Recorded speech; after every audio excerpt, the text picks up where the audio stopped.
So, hi everyone. Today, I'm gonna continue on my neovim contribution, but today will do another task, which I kind of found when I created my first pull request, and I stumbled over this is called shelltemp. Let's see. I stumbled over this, where on a filter function, when we do stuff like this, and kind of provide or use bash actually to do something with selection, or just running a bash command and use the output of it. There is a function that we use, and inside this function we have this shelltemp, which stands for kind of temporary files. Its default, it's on right now, but it's something that neovim contributors would like to disable in future, because it's kind of a workaround from the past. And like nowadays we would use pipes, and it can already use pipes if we disable this shelltemp option. So what I did in this pull request, I disabled that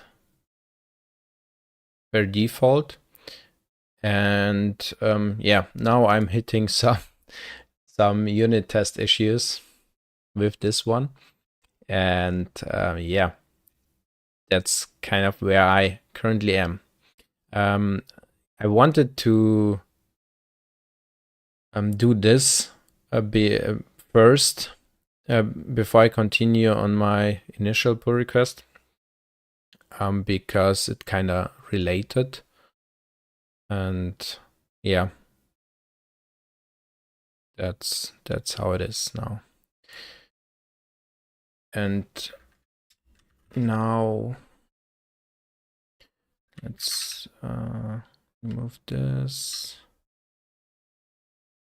Now I'm trying to understand which tests are failing. It seems that that this is the same tests are failing like on all platforms, as it seems. Ubuntu, macOS, Windows, and it's in the functional tests. And yeah, I picked up this one first. And yeah, currently I'm trying to understand how the tests work, and what I need to adjust. If the test has to be adjusted, or maybe something in the implementation. My first blind guess would be that maybe the test should need to be adjusted, but we will see. And we will see if I can find out in this stream, or it maybe takes longer.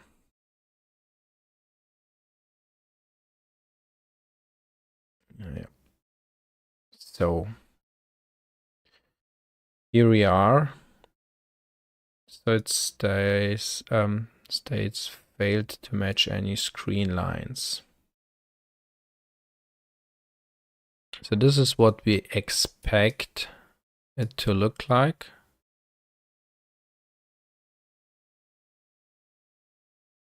This is the actual value.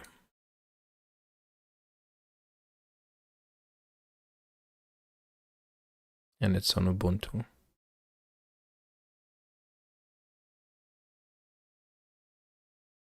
Let's actually see if it's different for another platform. Let's see. ASIN, I don't know even what this is. Ubuntu release, macOS Intel, ARM. Let's do a look into Ubuntu release. I think maybe it's like usual Intel or something.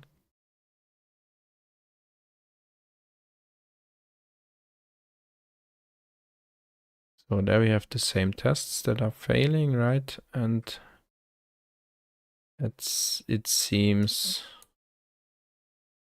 equal. So but I currently don't understand what all the things mean here. That's why I tried to look it up here. How this should work with this expect function that we use in the tests. And what all the marks mean. So expect screen state string. Each line represents a screen row. Last character of each row typically is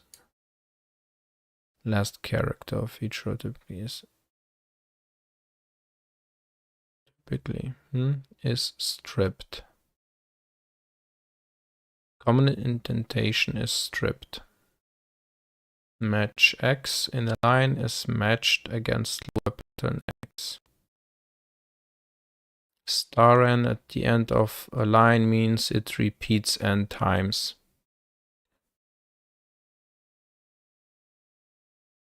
Expected text attributes screen rows are transformed according to this table. Screen rows are transformed according to this table as follows. Each substring S composed of characters having the same attributes will be substituted by KS, where K is a key in attributes ID. Any unexpected attributes in the final state are an error. Use an empty table for text only, no attributes expectation. Use screen set default attributes ID to define attributes for many expect calls. So, okay.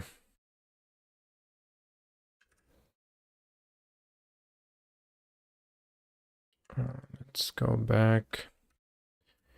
Here we are in system spec. Here. What was that? 604.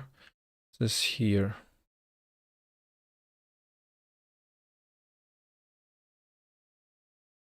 Expect any.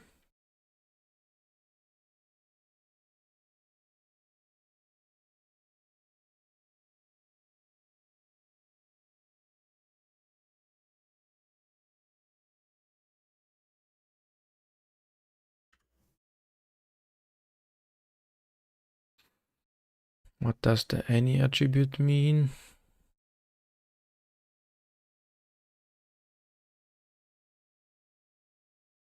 Any. So Lua pattern string expected to match a screen line. In B, the following characters are magic characters and must be escaped with a preceding % sign for a literal match. Okay.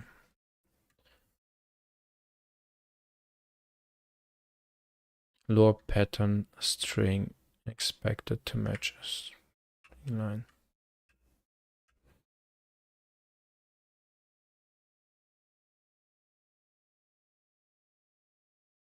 Screen.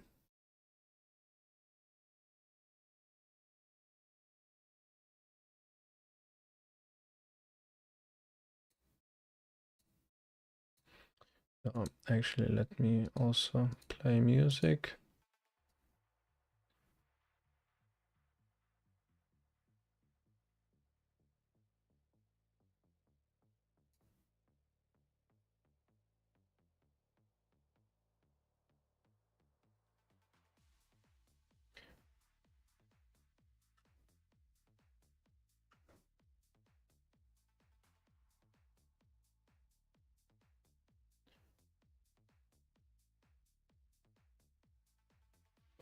Just had to adjust my setup on the other screen.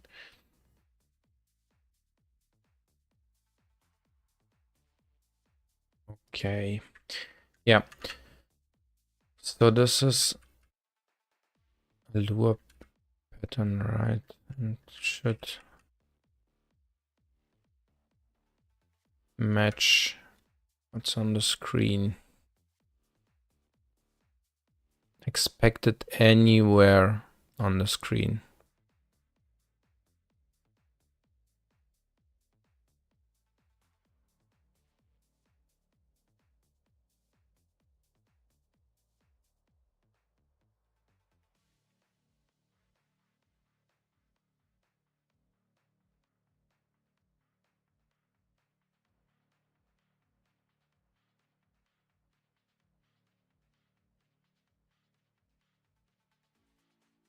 And wait.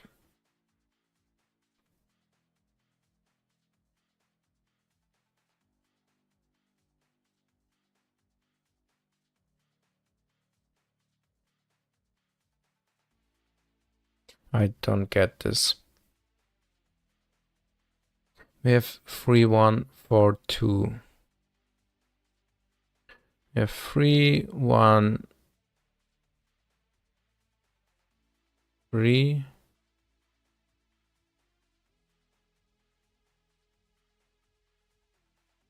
Wait. 3, 1, 4, 2. We feed this in.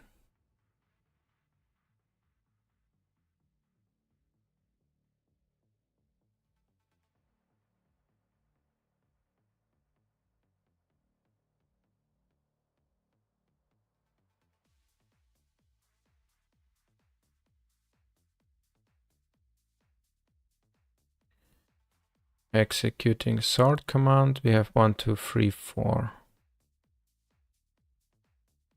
And expect.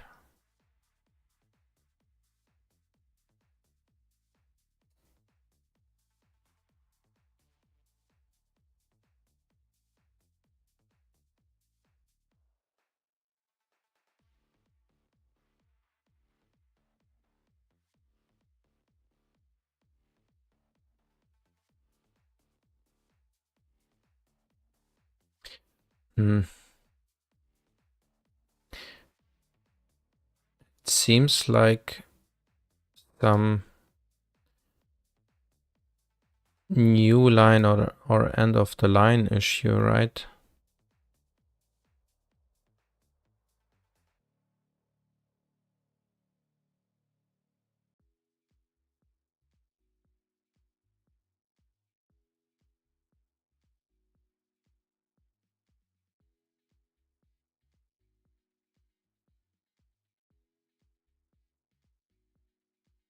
Or not. Not sure.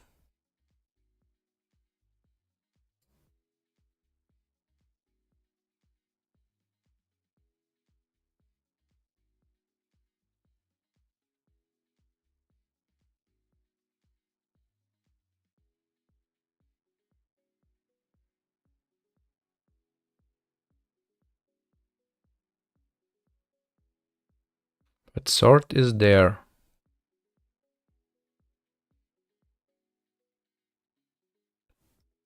So actual is this one. Execute the command, right?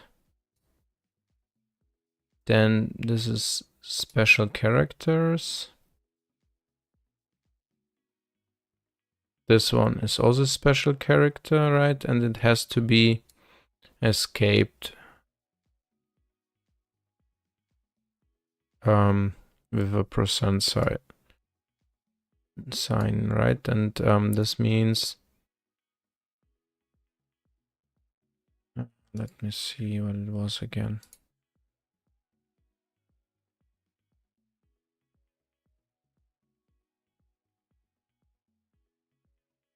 There, any. So this is all special characters.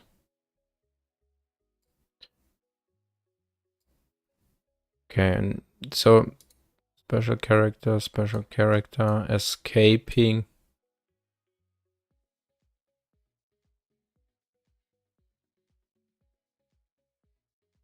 This one.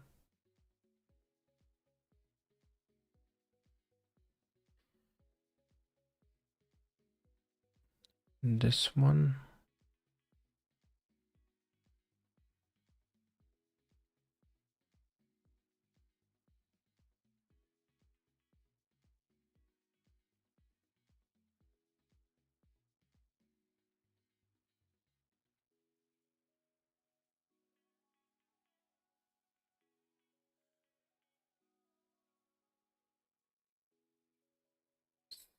Hmm.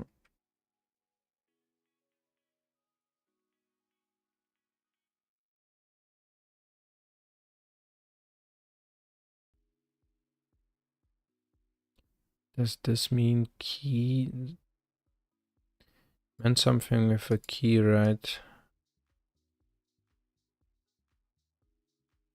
Here was stated above match. Common indentation is stripped. Match in a line is matched against lure pattern X.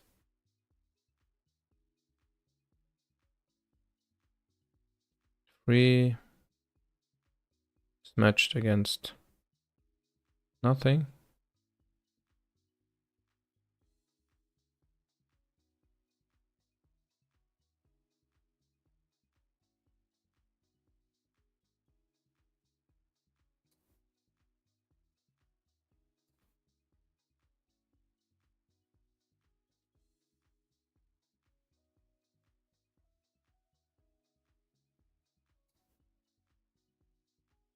Let's actually try this out.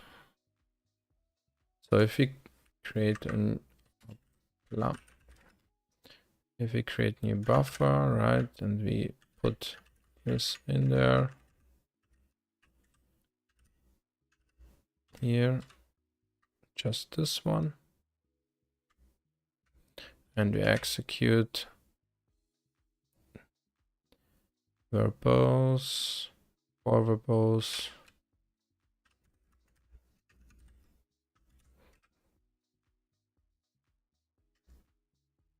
and pipe it to sort.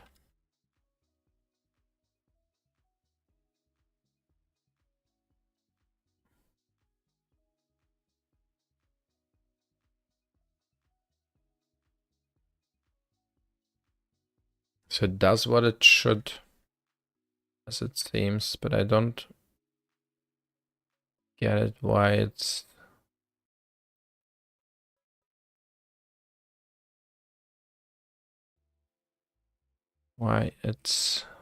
different now.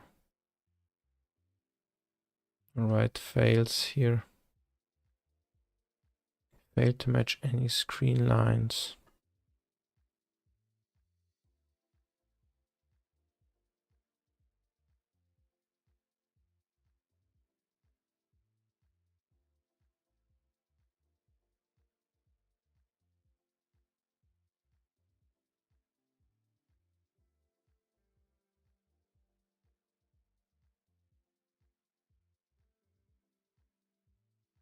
Okay.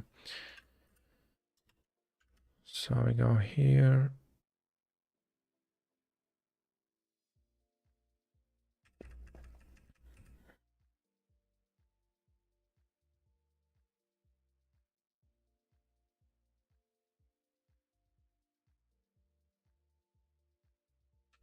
What if we do this?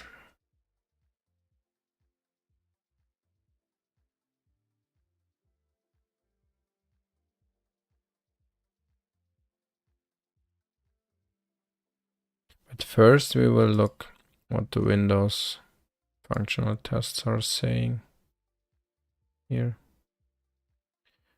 Should look the same, right? So we have this one, failed to match any screen lines.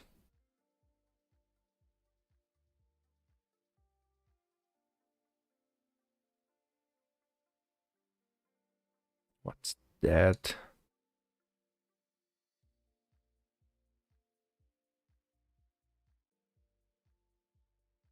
Failed to match any screen lines.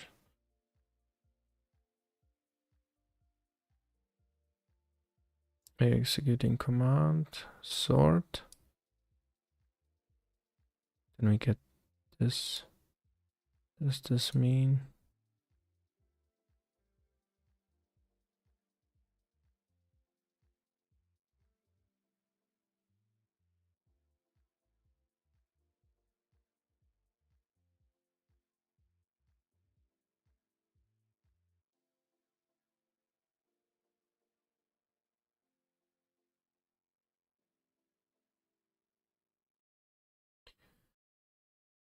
That's after executing command sort.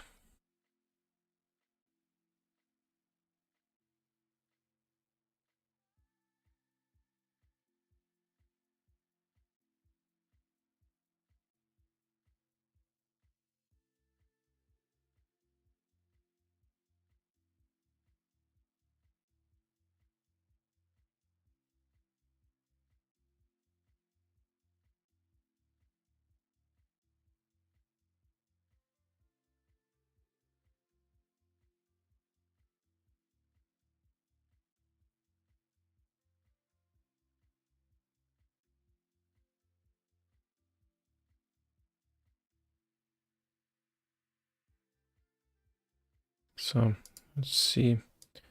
Does change anything? But when we do this, right, we don't need the distinction between these two. Just do this.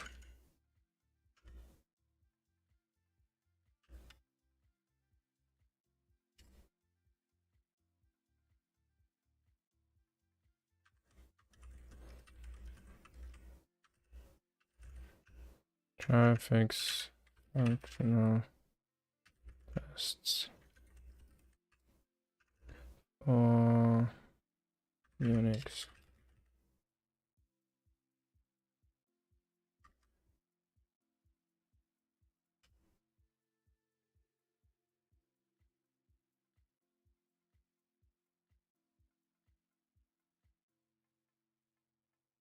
So now let's see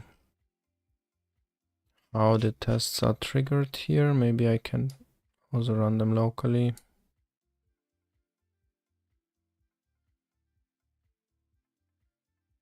So this is the command, right?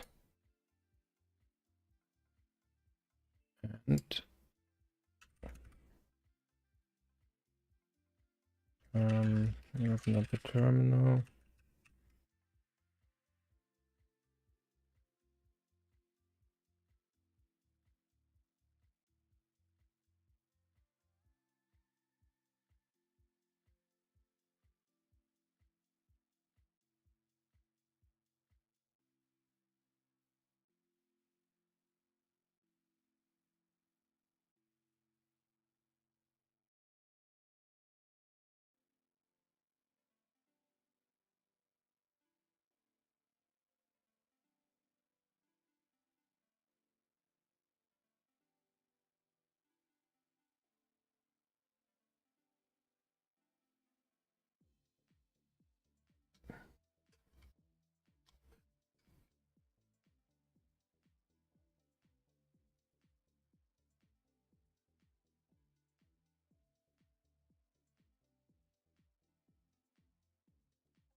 So it took quite a while. Rows did not match.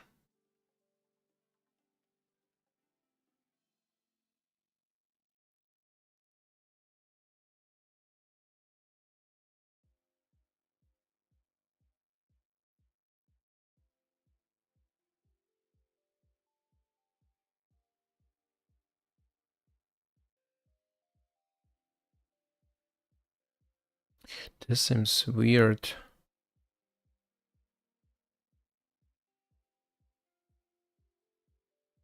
Nine. To me it seems pretty the same, right? Expected to match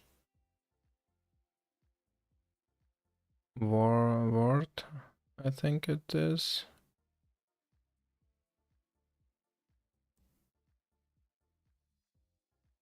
This Lua regex.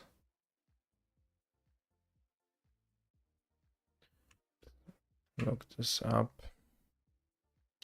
Lua regex. There is no real regex. There is pattern matching. It's different. Lua, but where it is defined, there is like V plus, like V plus something.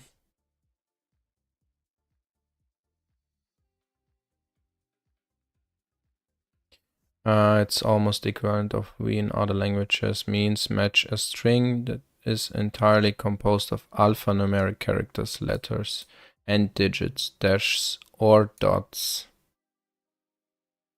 This dash or dots, okay, but this is alphanumerics.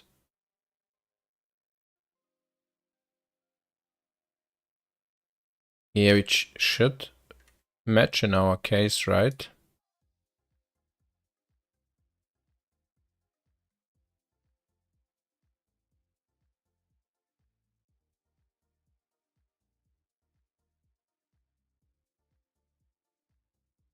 To print the expect call that would assert the current screen state, use screen snapshot util. In case of non-deterministic failures, use screen redraw debug to show all intermediate screen states.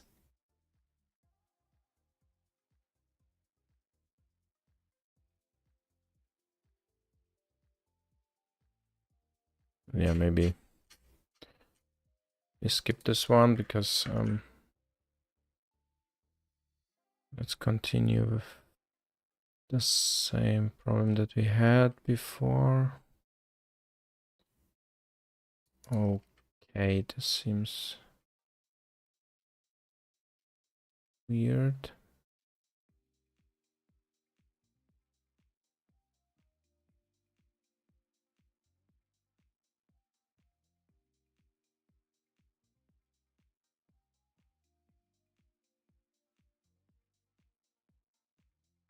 Failed to match any screen lines. But this one.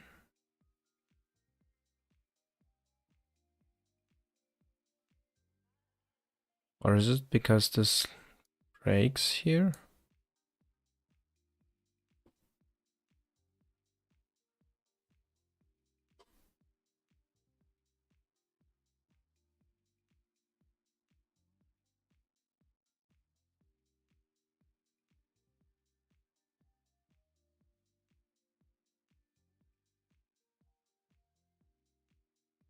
Put command dot register special tests should ring the bell when deleting if not appropriate. Failed test, free failed tests. Now it's free.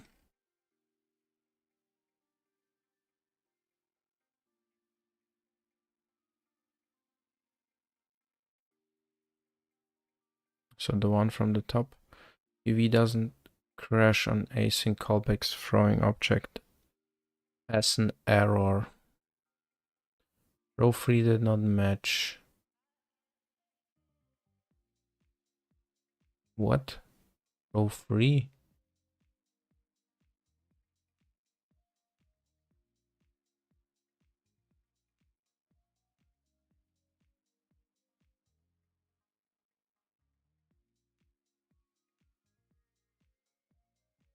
Snapshot.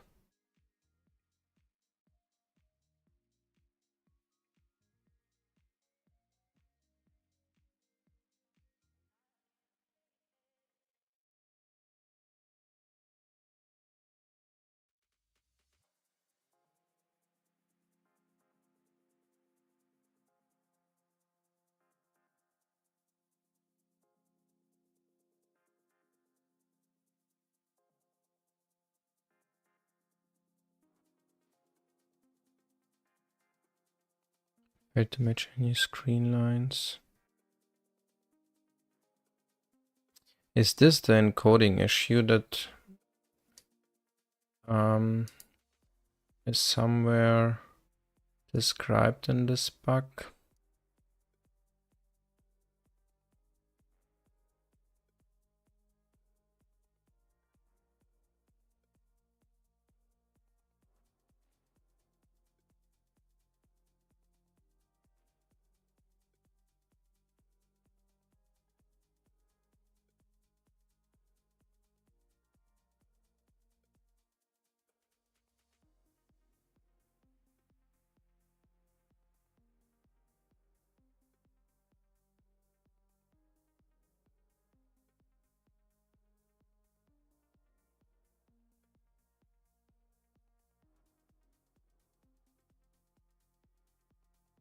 So there somewhere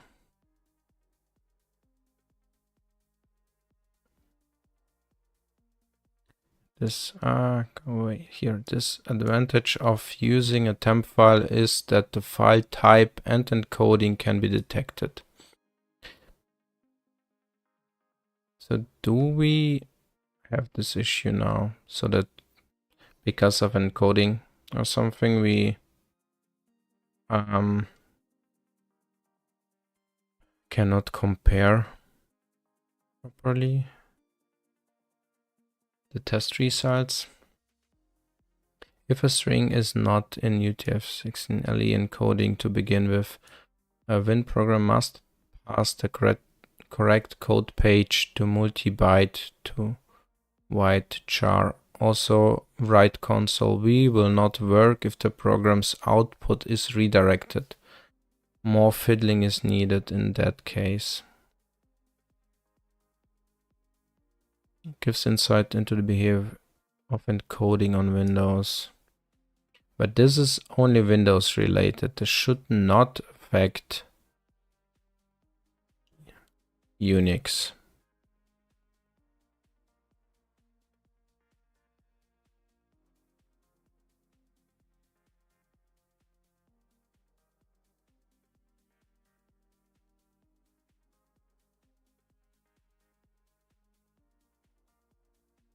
Let's see here maybe.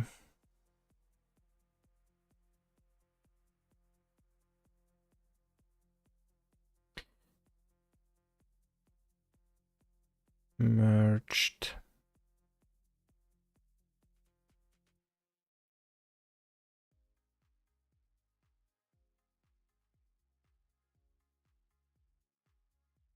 Why it's closed, not merged.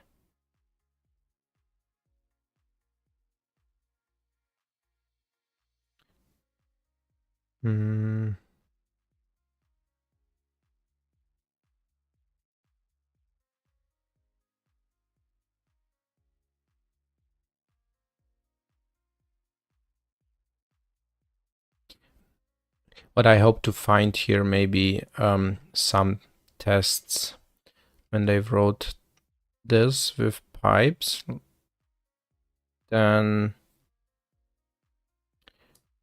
here shell spec. Maybe I can find some differences, how they compare the results.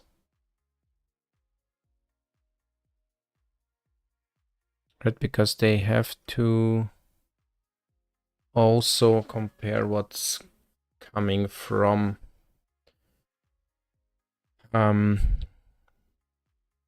here if you execute a command with system.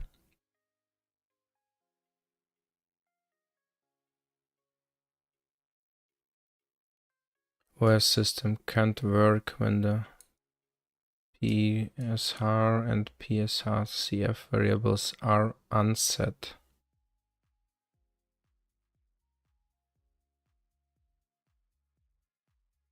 The logging functions are complain if I don't do this.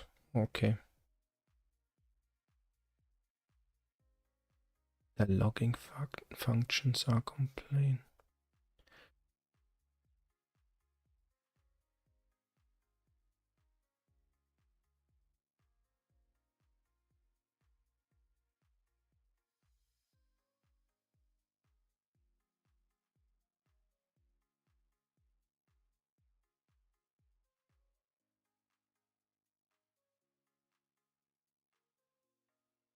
Or a system can echo some output.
Where is this in shell spec lua? Just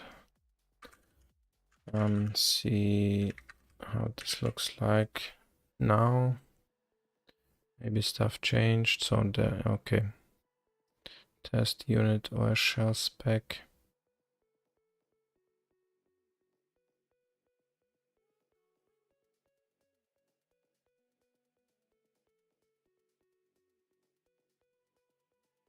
Explicitly free everything, so if it is not in allocated memory, it will crash.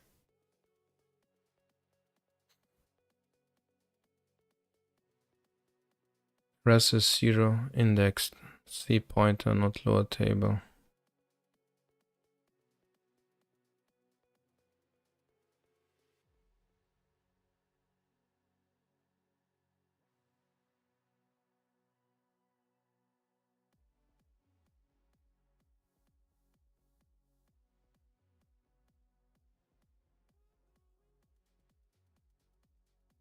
So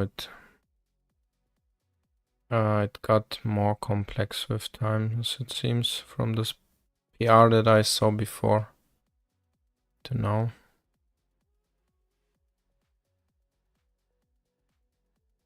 Shell build arc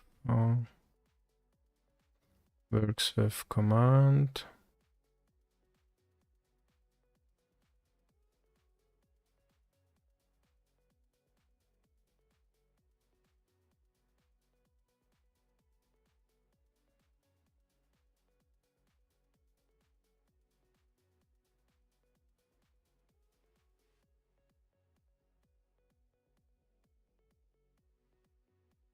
I shall escape.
Okay.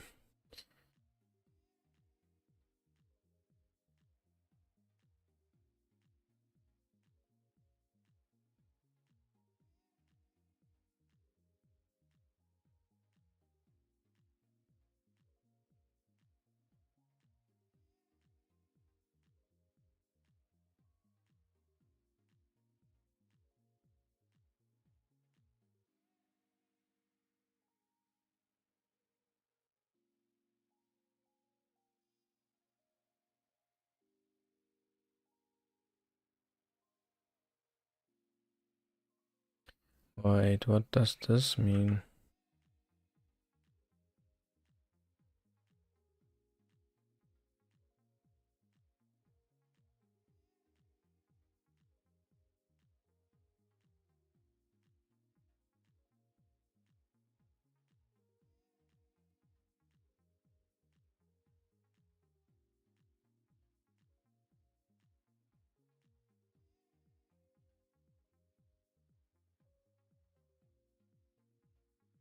Is this an output redirect? Or how is this called? When you pipe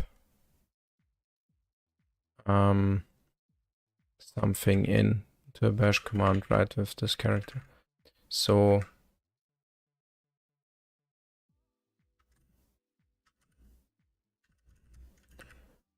where was that? This one?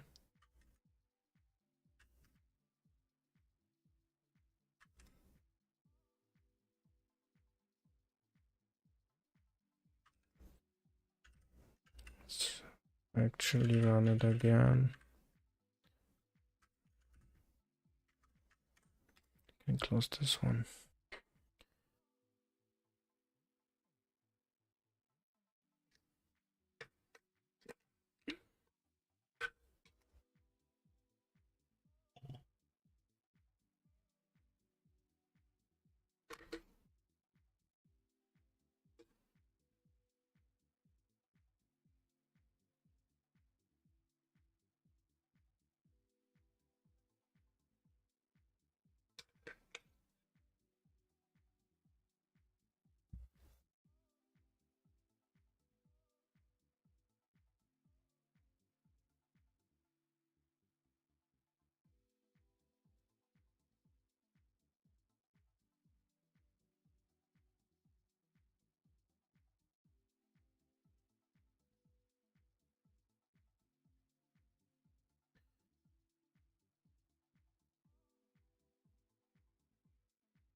Let's close this.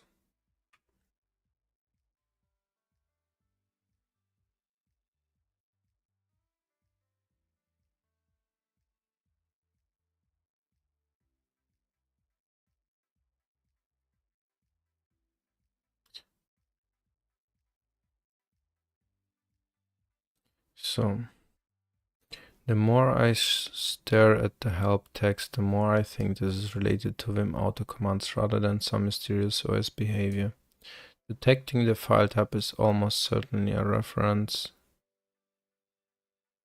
The FT detect Vim mechanism.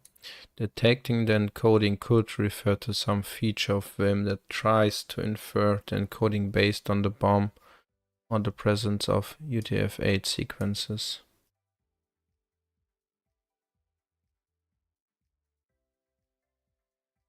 nodes on Windows.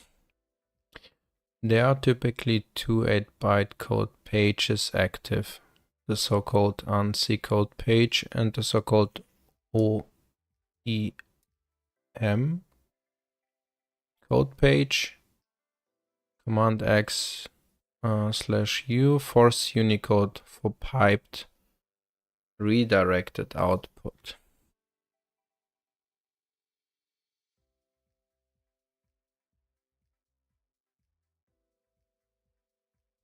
Which means if we use command X with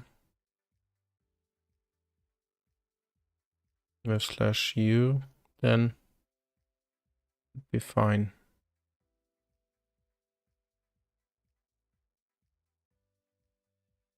I guess. I'm not that experienced with this kind of stuff here.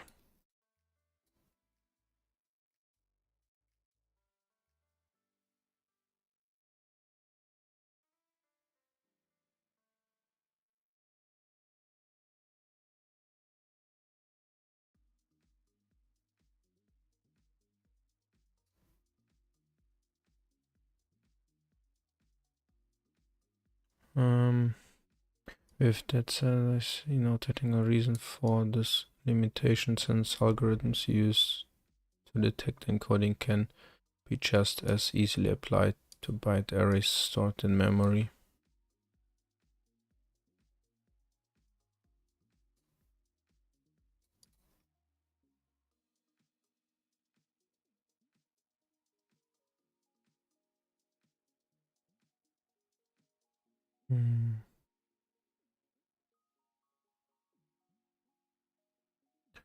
Read correctly since it's encoding we use internally, and the other two will display special characters since couldn't detect encoding and consequently converts UTF-8. Again, this also happens with Vim.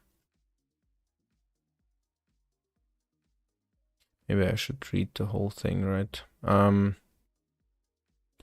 Just run some manual tests with both Vim Master and Vim 7 version shipped with Ubuntu, and both seems to have the same encoding detection capabilities. Here's what I did.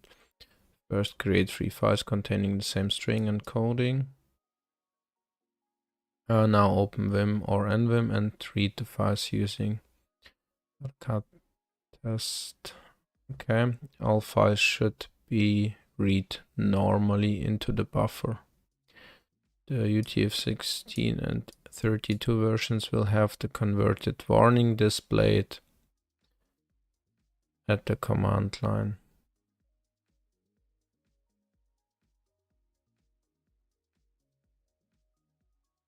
This happens because the shelltemp is 1. Vim will construct a shell command string that redirects the output to a temporary file before parsing it to as call shells, something like this. Cut test temp file. Then it uses some method to detect the file encoding and reads the converted data into the buffer. When setting no shell temp, the UTF-8 file is read correctly since it is encoding Vim used internally, and the other two will display special characters since it couldn't detect encoding and consequently converts to UTF-8. Again, this also happens with Vim. Then I tried reading the files using system. Here we have complete control over the shell command. Obviously the string won't be converted, and NVim has the same behavior even though so Vim still use temporary files to read the output of the command passed to system. Conclusion: the fact that we now use pipes for reading shell commands doesn't affect our encoding detection capabilities, since that is not handled by the functions that call the shell.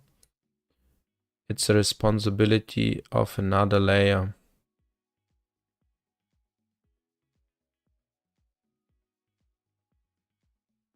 With that said, I see no technical reason for this limitation, since algorithms used to detect encoding can be just easily applied to byte arrays stored in memory. Here's what can be done to improve this behavior and possibly make shelltemp in neovim. Find the code Vim uses to detect encoding using temporary files. Refactor to enable usage of byte string and always apply it to the data read by filters. Okay, so this could be affecting my PR, right? If this is still behaving like this. I think so. Okay. I think I may temporary find the code from his. Okay. I think I may have actually stumbled across this last night while examining the call graph of dev update. It's nearly 1,000 lines that seem to try and guess the encoding, then begin reading until it fails because it guesses wrong. Go to retry with a slightly different configuration until all possibilities have been used up. I think detect is a misnomer, since the encoding type for Windows console is known and well documented. Is this really all required in order to make piping work?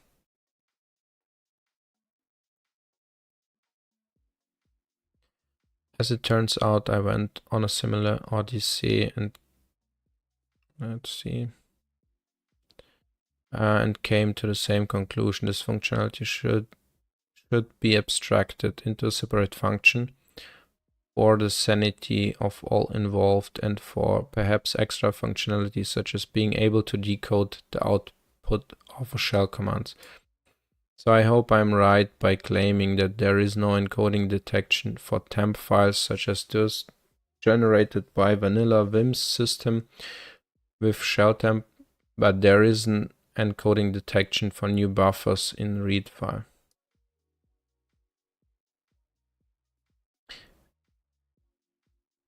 It's in cases like this that Go features like interfaces would come in real handy. It would allow us to abstract it quite a bit easier. Reader seeker, okay. This is probably common knowledge, but inspecting the call sites of read file, which does the encoding detection, Splinter Force Chaos spoke of, I see that do filter call read file on the output file of its redirected stream. So perhaps the elusive encoding detection we were all afraid to remove by using pipes for system was actually only in do filter, aka bang. Wait, what? This is probably common knowledge, but inspecting the call sites of read file, which does the encoding detection, I see that do filter calls read file on the output file of its redirected stream. So perhaps this elusive encoding detection we're all afraid to remove by using pipes for system was actually only in do filter. To me, this makes it even more imperative to rip out the encoding detection code from read file and make it work on an arbitrary possible rewindable stream. I'm not sure if this relates to FT detect as mentioned by Justin in the beginning. So I'm thinking it's second suggestion. Detecting the encoding could refer to some features of Vim that tries to infer encoding based on BOM. Presence of UTF-8 sequences. Also, as Teruda said, this happens because when shelltemp is 1, Vim will construct a shell command string that redirects the output to a temporary file. That would be the read file call into filter, which of course doesn't get executed in the no shelltemp case. Actually, now that I look at the system docs, I don't see it referring to detecting encoding anywhere. So perhaps this was all in our minds as well and no documentation error.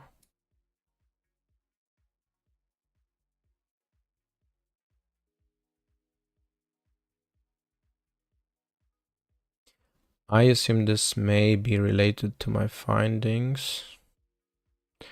Can a Vim filter be interactive? Where in Vim the below works as expected to filter lines interactively with fuzzy finder, but not in neovim.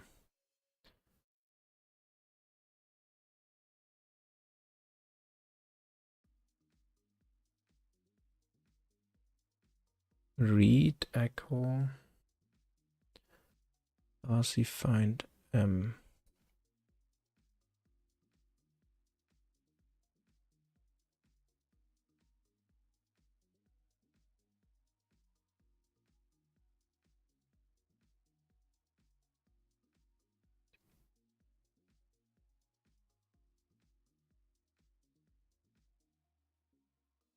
Make us in a wait, what?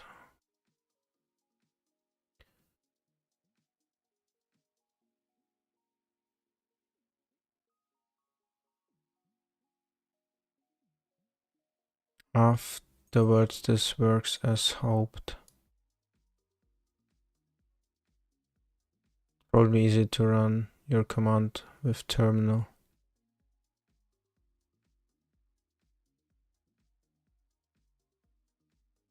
Okay, don't get this one.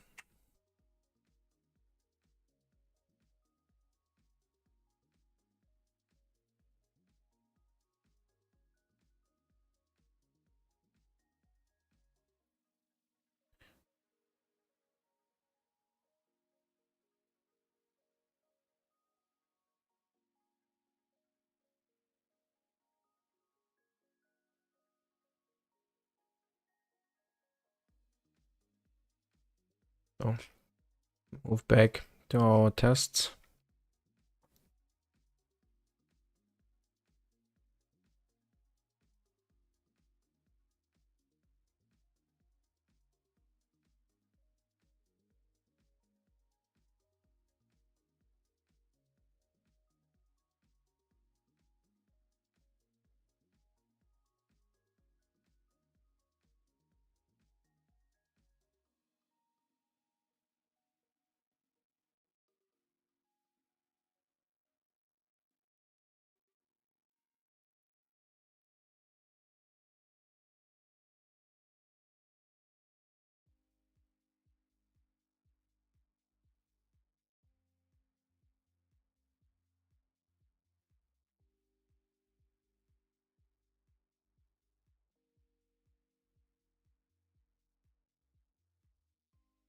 So this could be related to encoding, right? How to see this?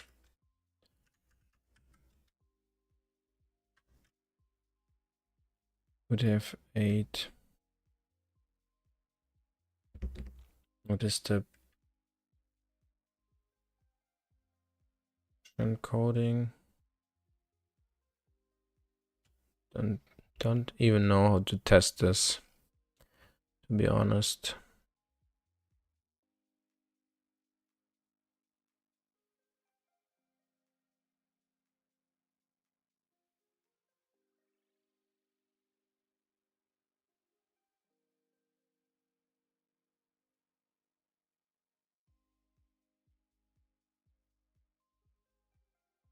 So we have this.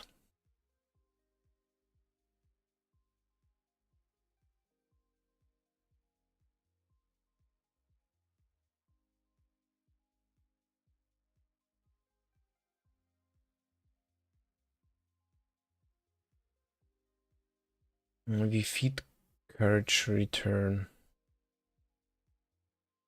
after that, and then set shell PowerShell true.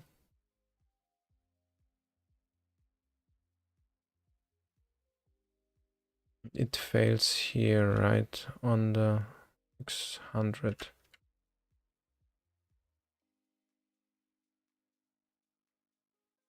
Wait, this is the wrong one.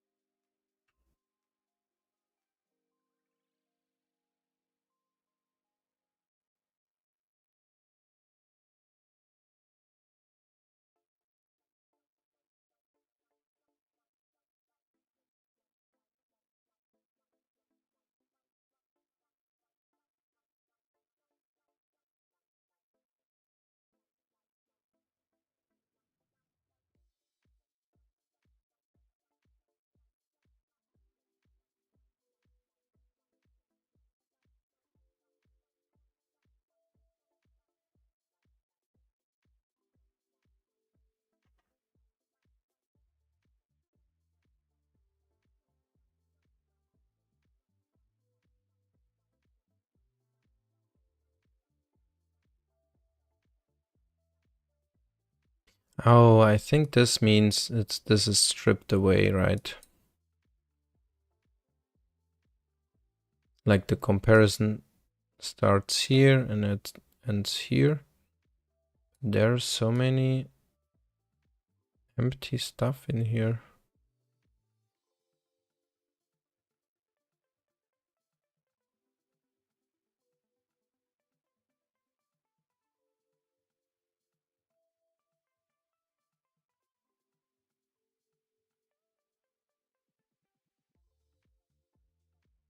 But at least it seems equal here. But it stays that it's this expect actual and expect. Does this mean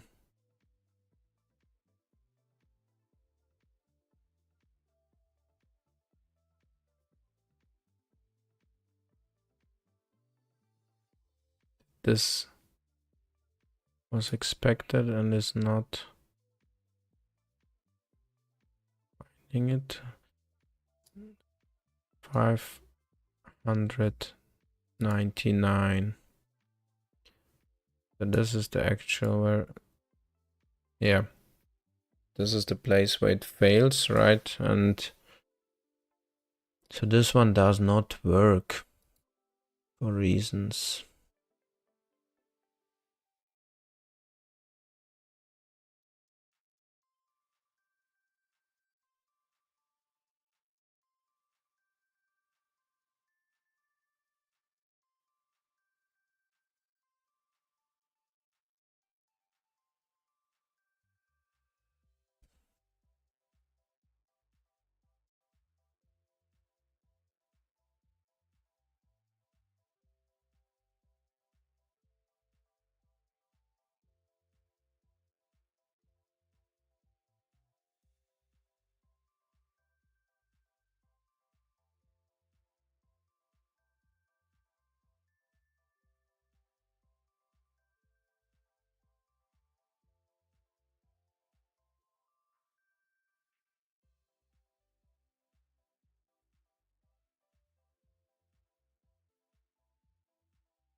Set files here.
Is this encoding really?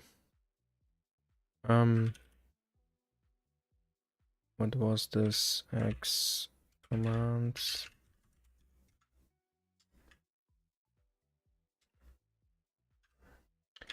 Do filter. Somewhere here we would do this whole pipe stuff.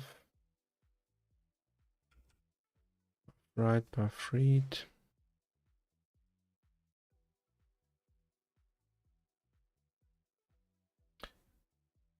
So for this one,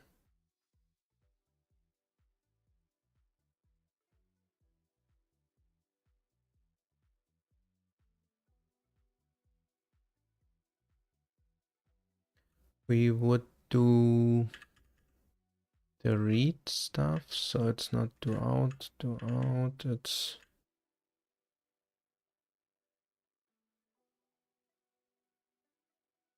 do out. It means read the output, right? So interrupted the shell command. It may still have produced some useful output. Reset got in here so that read file won't cancel reading. Voice break check. What is this? Poll for fast events go int will be set to true if Control C was typed. This invokes a full libuv loop interaction, which can be quite costly. Prefer line break check if called in a loop. Caller must at least check got int before calling this function again. Check for other low-level input state like input available might also be relevant. E to throttle idle processing when user input is available. Got int loop poll events.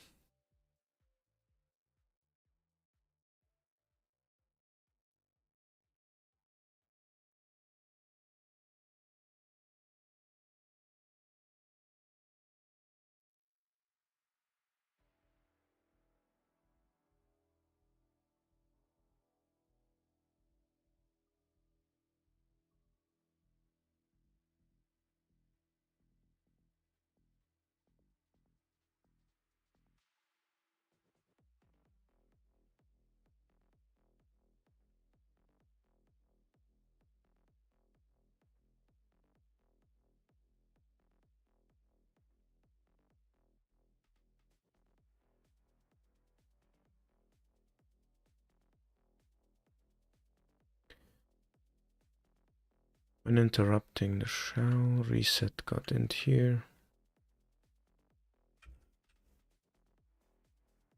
Read file.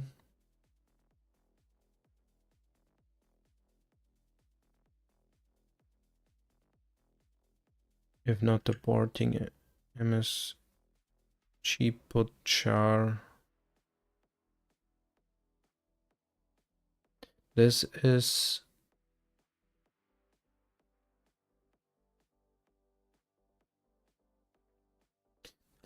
for the file read. So means it's only done if we don't use pipes.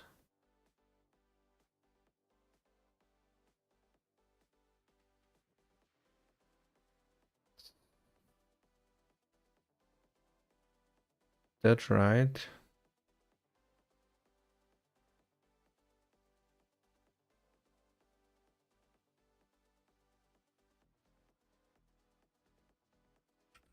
This is set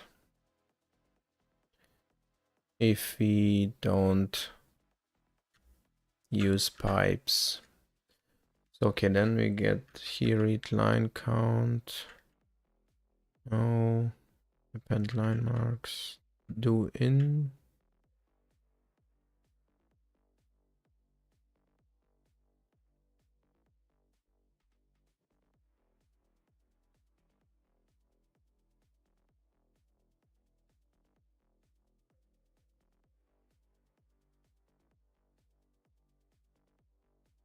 Wait, something.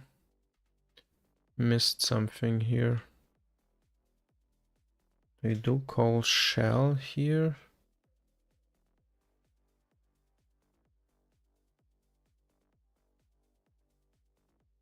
Was call shell wrapper handles both profile and shell error. Invalidates cache tags.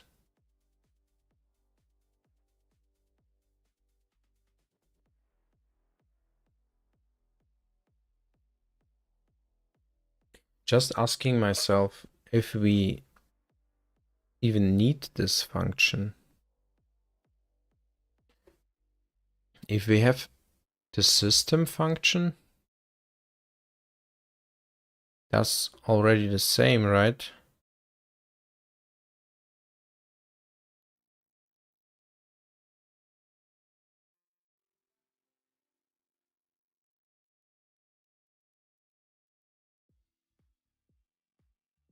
And it handles the encoding correctly. If I understood that right from the issue on GitHub.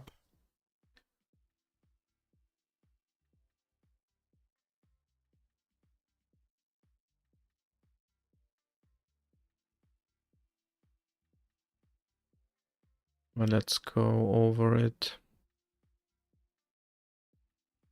Handles verbose, profile, shell error. Invalidates cache tags. Shell command exit code. But what does it do with the output?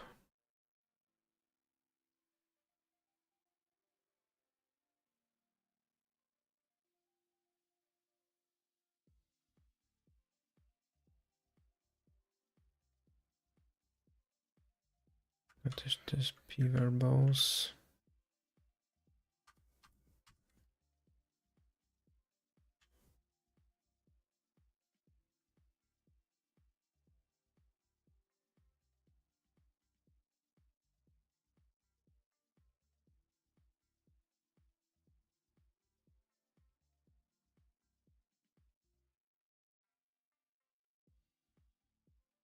Executing command.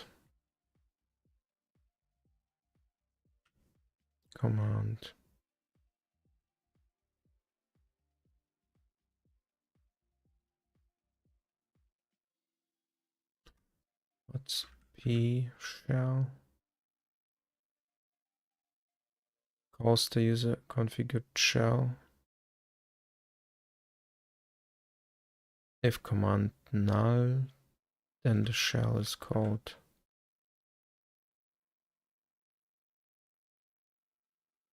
Else command.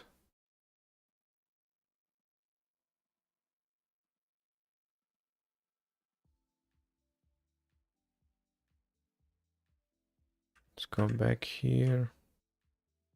We have command buffer. Make filter command creates the shell command in allocated memory.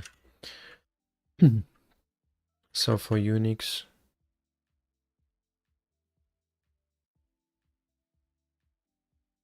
Oh, if it's a fish shell, if it's a PowerShell,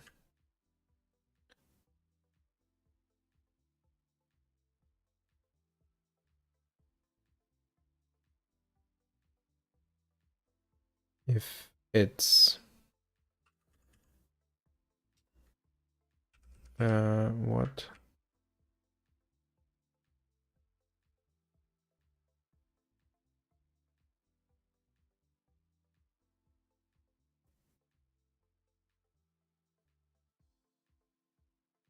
Size of. Wait, if this is input temp file in is PowerShell, then it does this get content stuff. Control length plus size of this -1.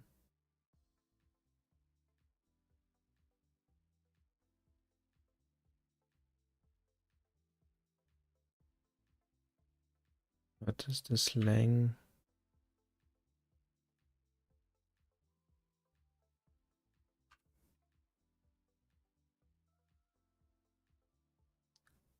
Least enough space for command. So if it's is fish shell, then begin and -1. If not fish shell, wait.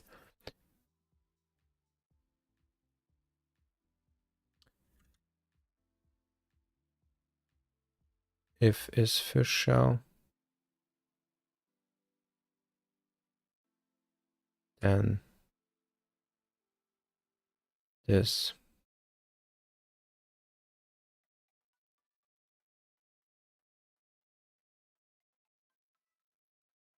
Else if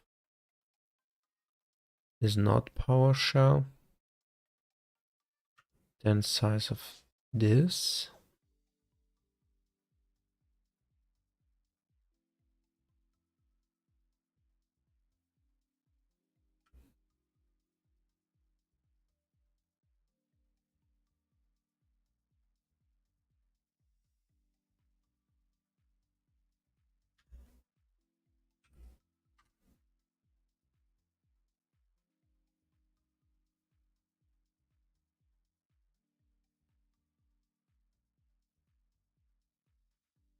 -1 else 0.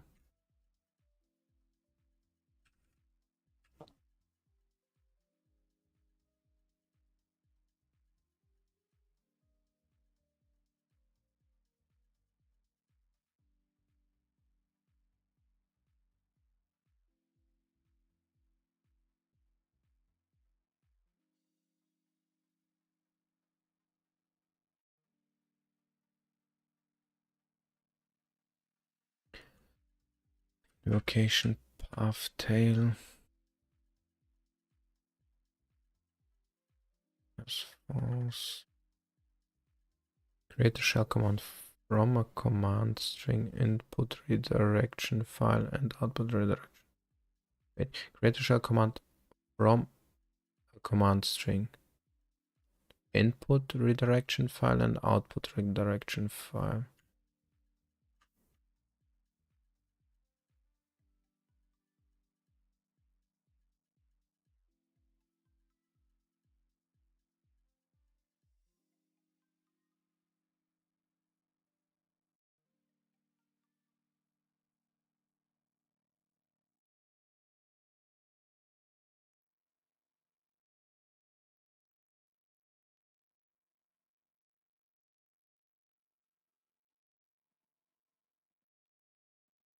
Oh, fix me. Should we add encoding UTF-8? Fix me add and ourself or leave to user.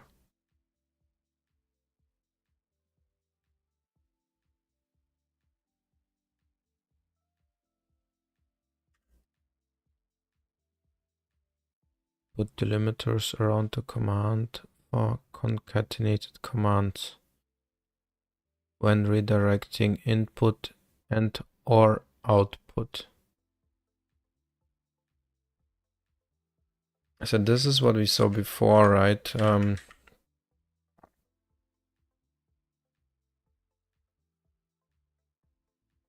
This was added.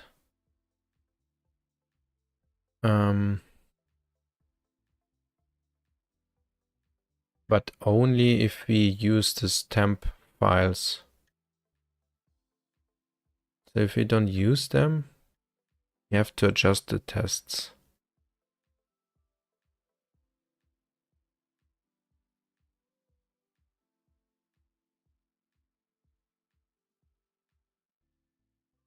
For shells that don't understand braces around commands, at least allow the user of commands.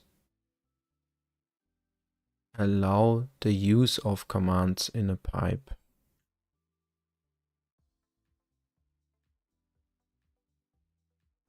So pretty specific here. Got all this output input stuff baked in here in this make filter command.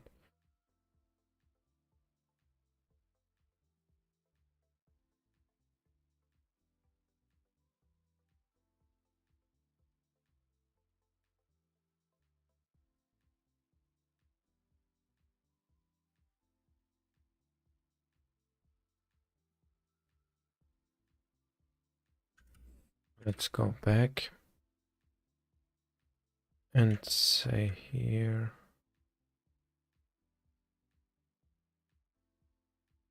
what does this mean again? Lua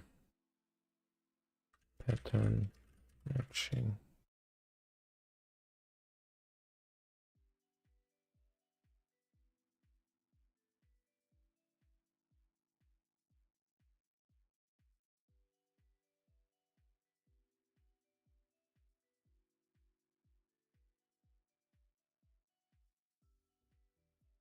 Again, your second draft. All comments welcome.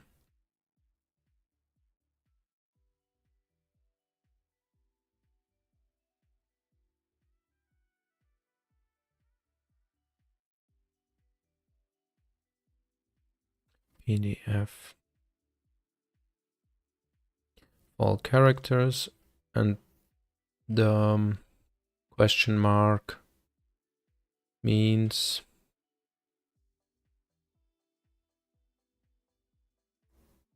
the magic character is for optional match. Here 0 or 1 occurrences is for 0 or more match characters. Blah blah blah. Okay. So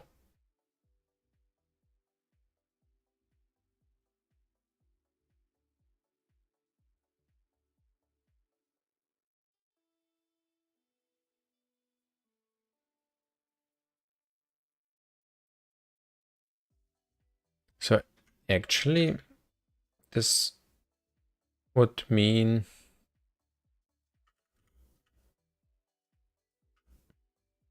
something should come afterwards.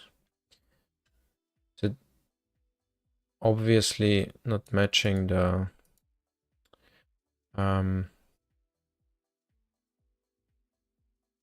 quotes, right?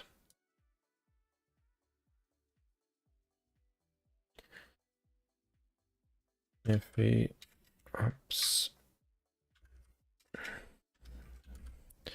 if we go to the system spec here, which means we could just use this.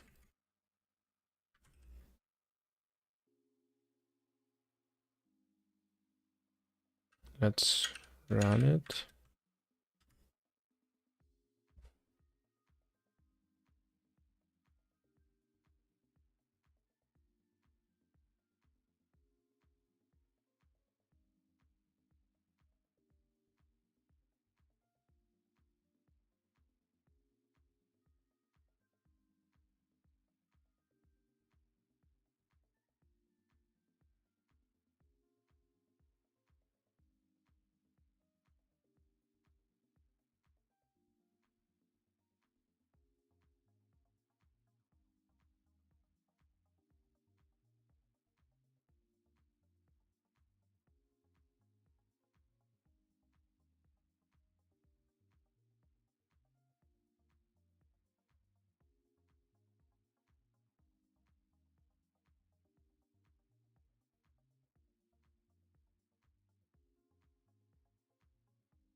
Now I'm really curious if this will work or not. My guess was right.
Maybe I just need a more powerful machine and the test would be also faster, right?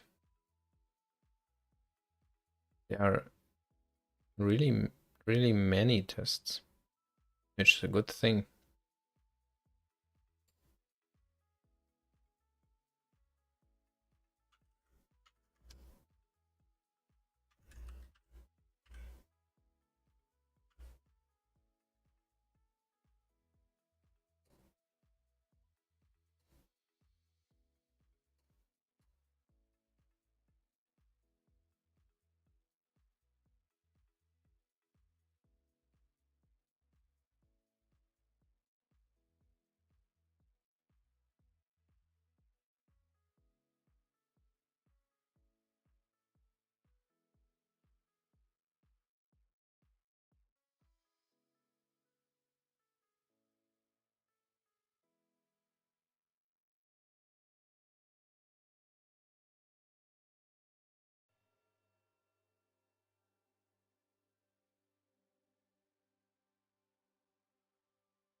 Still failing test. Yeah, but now it's on the next step. So we got this.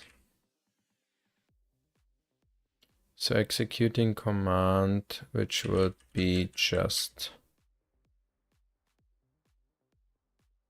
now it's just sort. Let's see.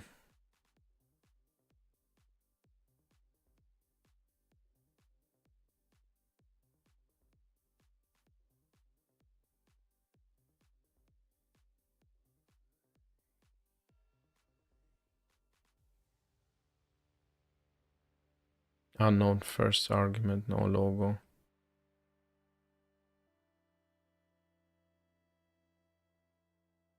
I mean, this one would not work because I don't have PowerShell installed.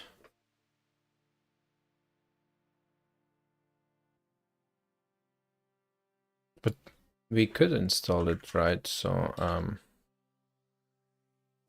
let me just think. Sudo dnf install PowerShell.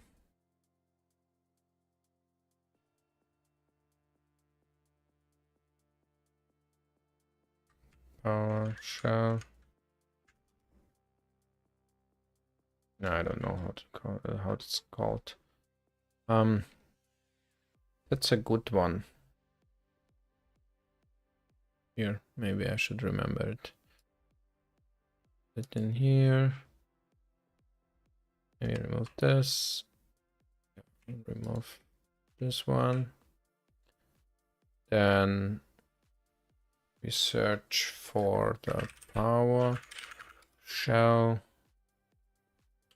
Fedora package.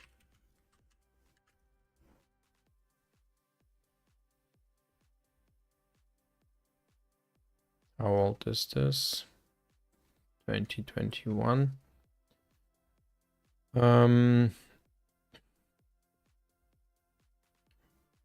Why? We don't need that. Install PowerShell is available several package formats, including RPM used by Fedora Linux. Okay. Microsoft stuff. So it's not packaged by Fedora themselves, as it seems.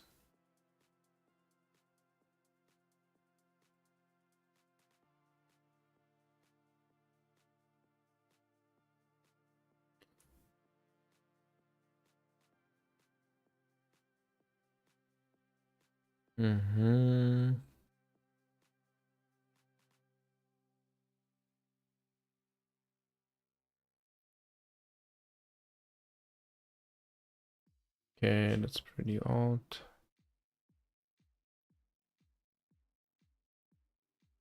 Update. What? Update, install, and support docs for latest release is still accurate.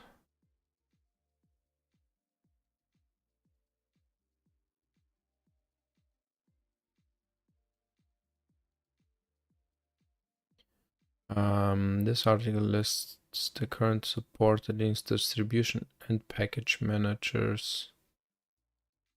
So let's actually see PowerShell docs.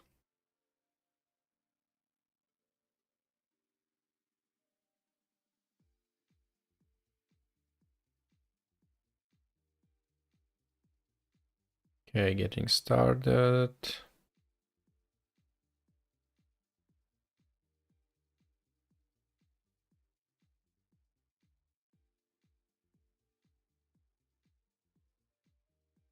Install PowerShell. Install PowerShell on Mac, on Linux. Overview.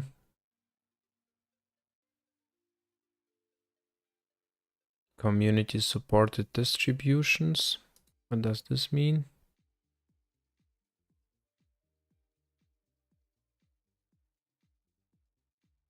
There is no Fedora,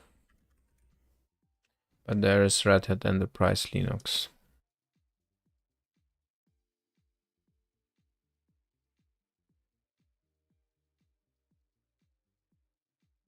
Microsoft supports PowerShell until PowerShell reaches end of support, or the version of Red Hat Enterprise Linux reaches end of support. Docker image containing PowerShell, okay, is tested with Red Hat.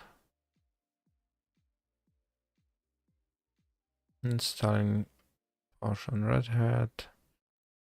Yes. Packages, Microsoft.com. Curl. To this and that. Installing via direct download.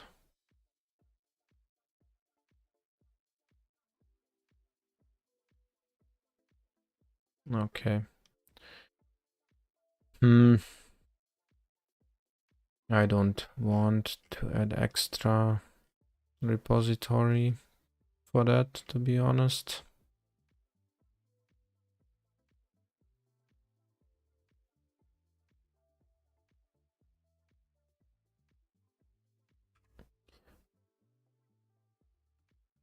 So what we could do now here,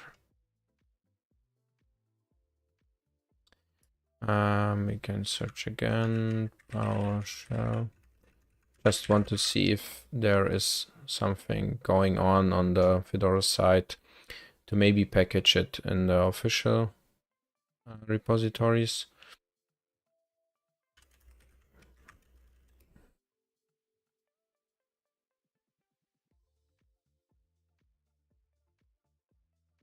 Mm-hmm. So it doesn't seem like that, like it. With our packages, let's search for PowerShell.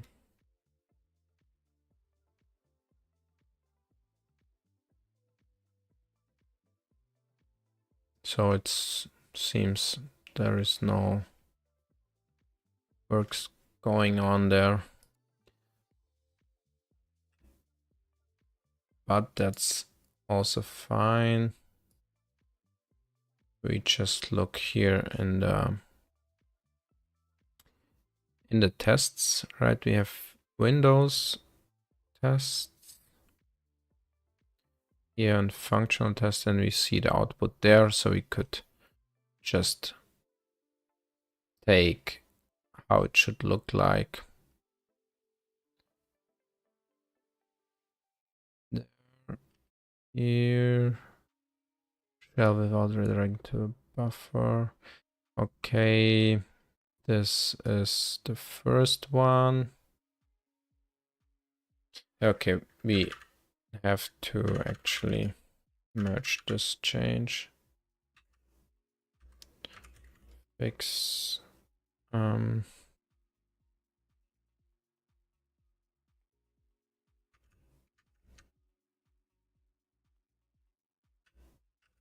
test fix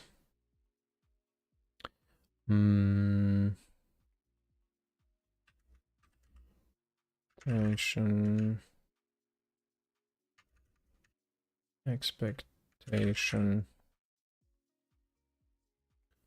or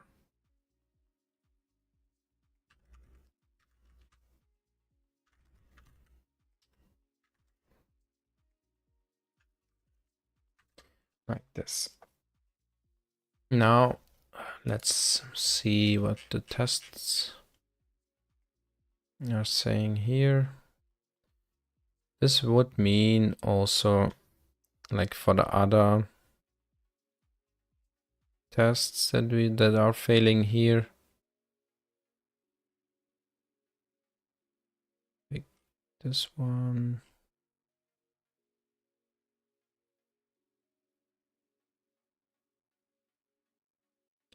Let's actually see here on this test what is still failing. Here we have, this is the PowerShell stuff.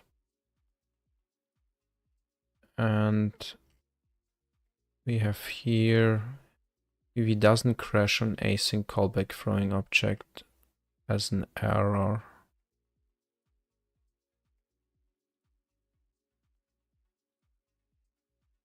Row 3 that did not match.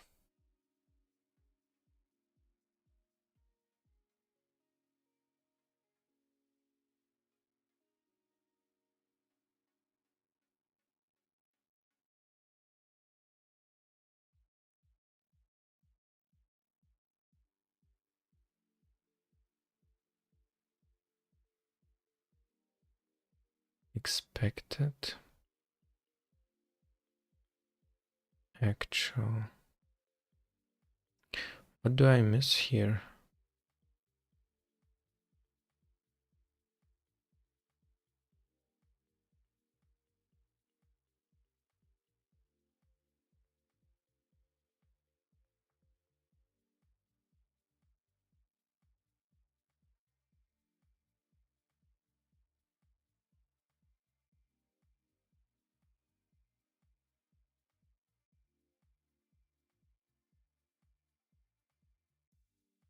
This one does not match on row 3. Doesn't crash on async callbacks throwing objects as an error.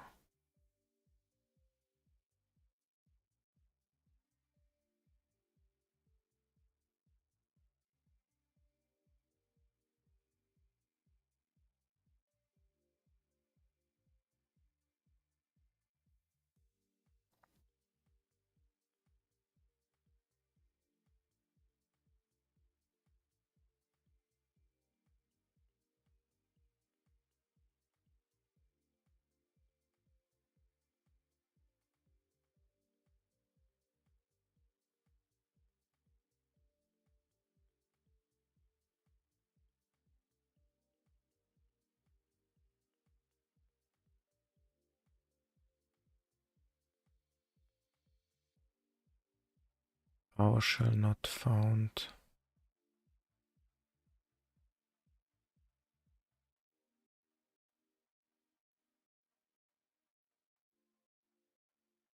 Skipped.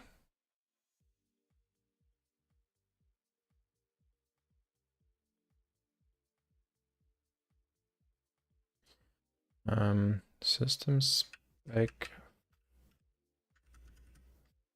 503. It's not PowerShell, then not found, return. So this could be also done here.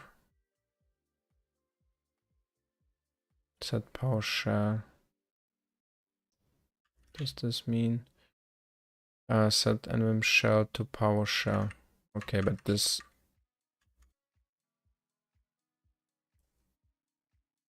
is also no, do it like this. So only you do this part only if you have PowerShell installed.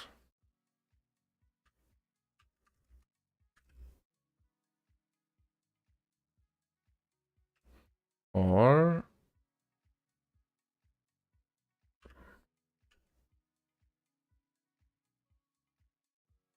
you redo.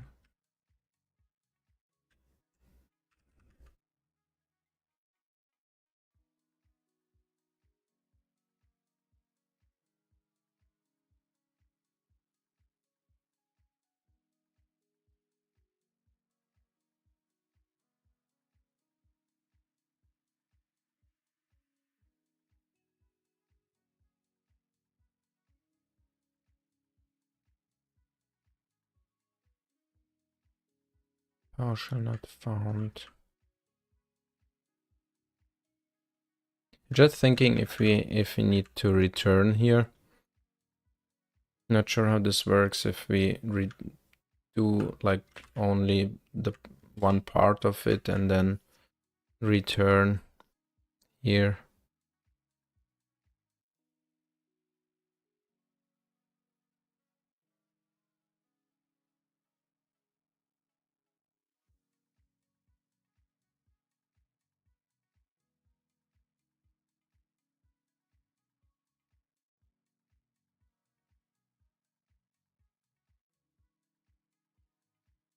So let's do actually here an else, right? So we will not return, we just say pending stuff and then just put this in there, move it here and say skip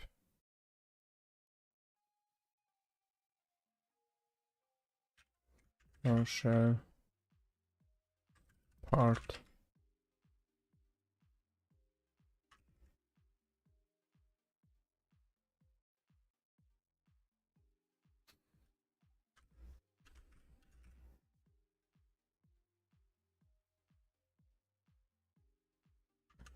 This would handle this case here, I hope. So let's run it again.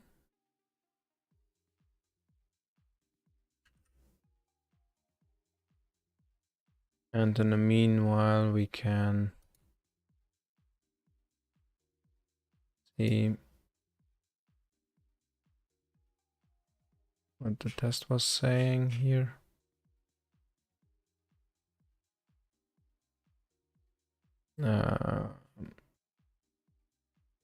Here.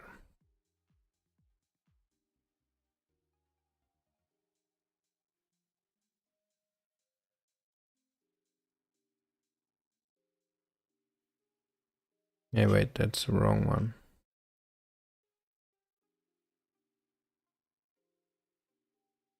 Isn't it? This should be. This one should be different.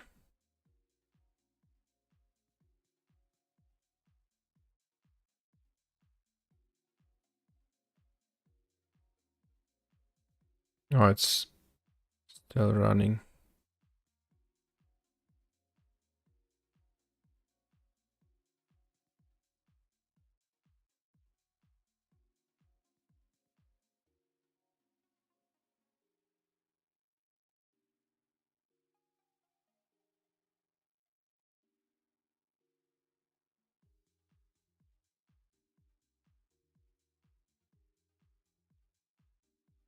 Yeah, we will see.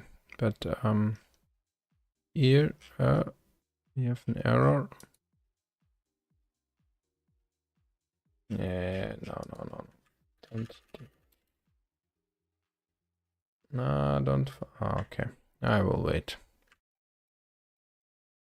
Or I could stop it. No, I cannot.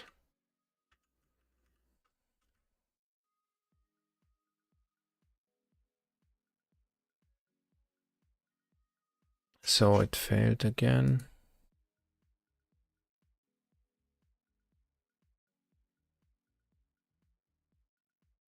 But only 2 tests are failing.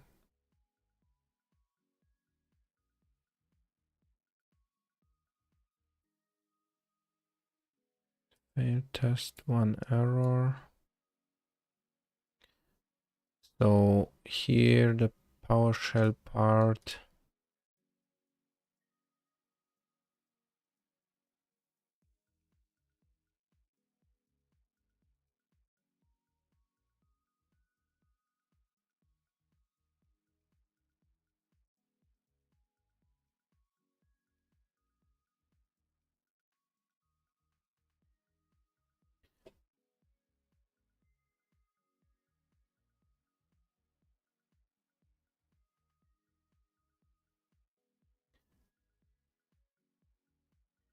Verbose, sort, executing, sort.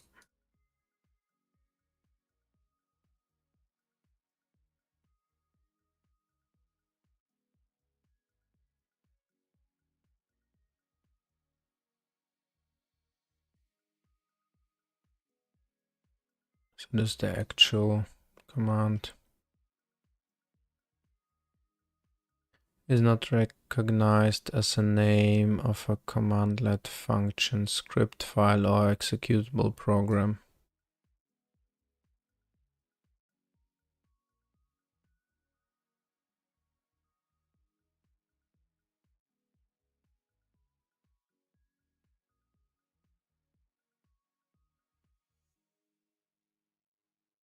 So what do we run here?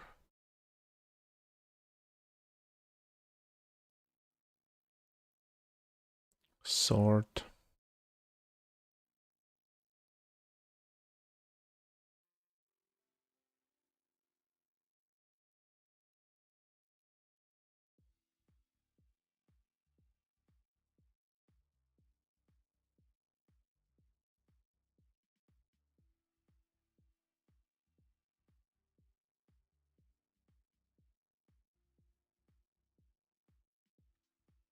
Don't even know how to run that in PowerShell.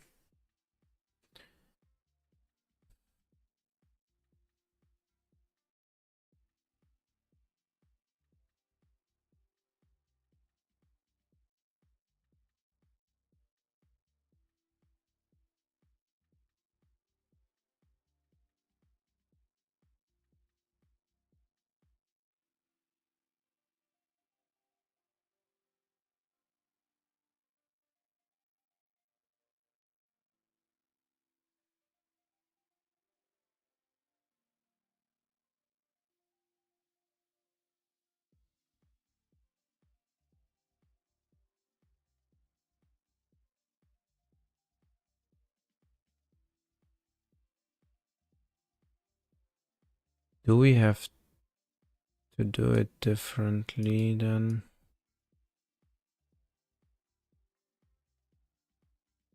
I'm just wondering if you're trying to run this on Windows and you set your shell to be PowerShell, right? You would not expect it to actually pipe or execute this stuff and pipe it to sort directly.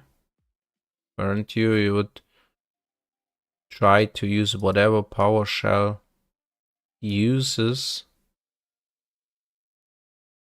to do the sorting of these lines. At least this is how I would expect it to do, because I know, okay, I set my shell to be PowerShell, and PowerShell, of course, has different commands and a little bit different syntax.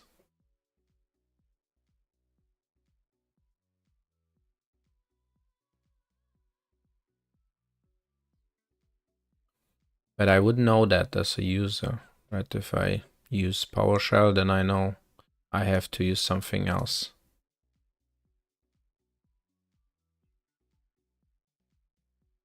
And I don't even know if it knows stuff like sort.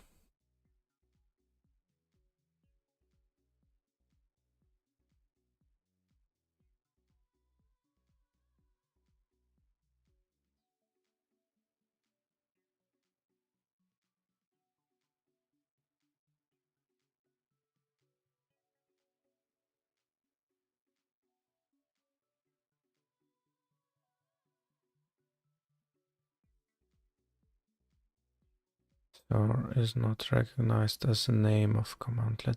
So let's see what it else would do here. We are here in X commands. I'd make filter command, so we go in here and we know we have PowerShell selected, right?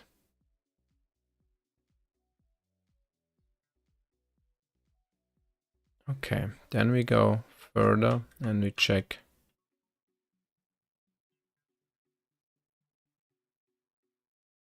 if we're not fish shell, which we are not. We know we are PowerShell here. If it's not PowerShell, then we add this stuff.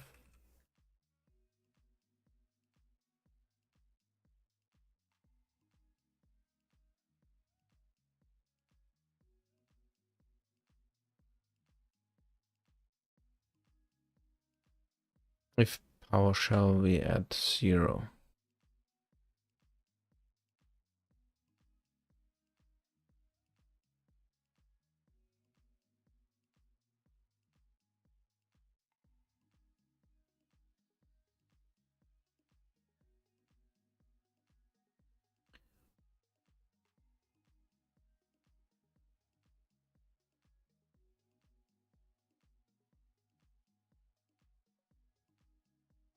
And then is PowerShell,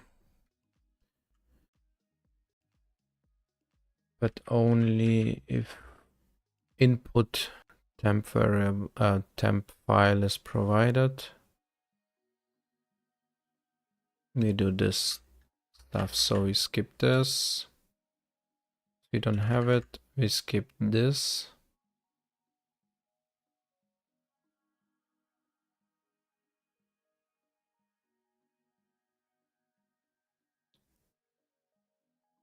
And if it's PowerShell,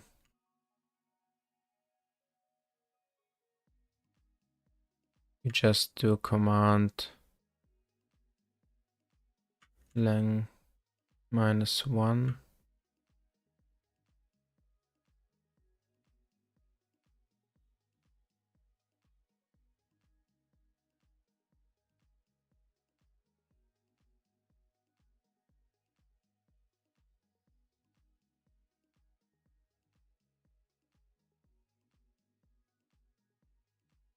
Why?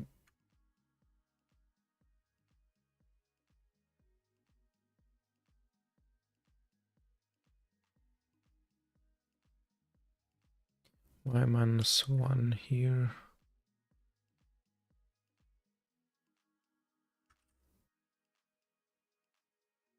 because of courage return.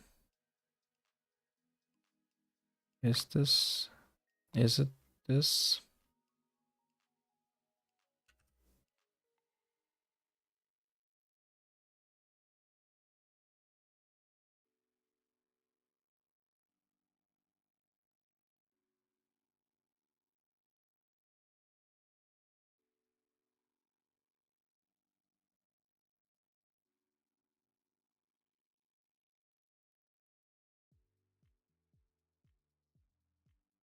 So, but we're here. We are in PowerShell.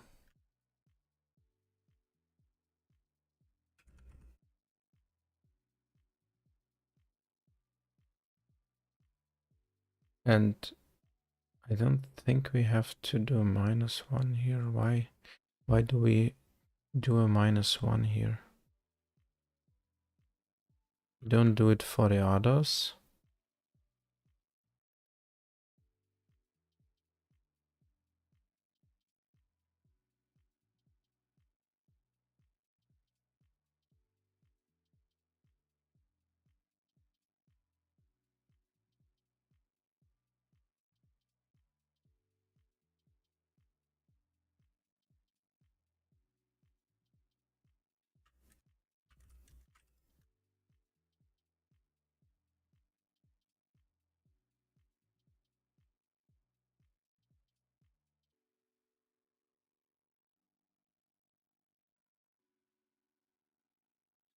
So this is the other stuff that we don't need now.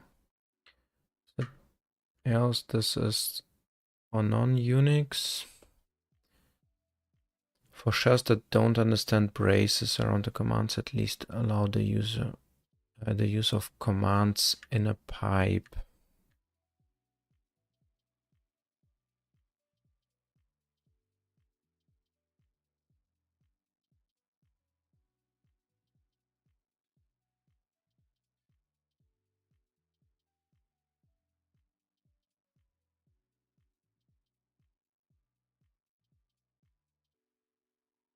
What's P in here? Find pipe.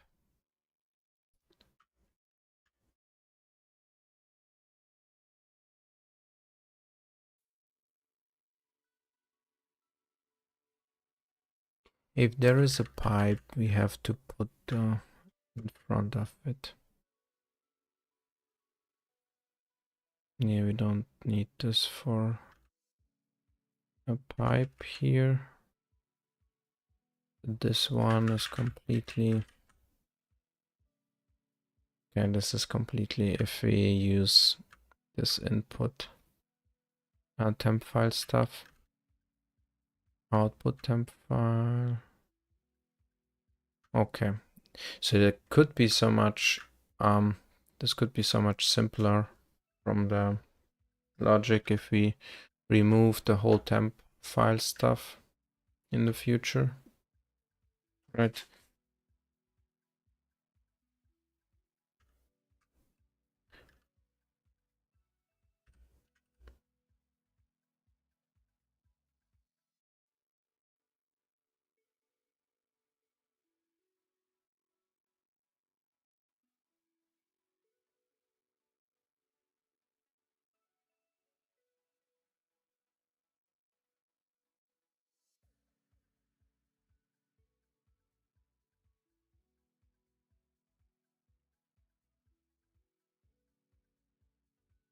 Get content.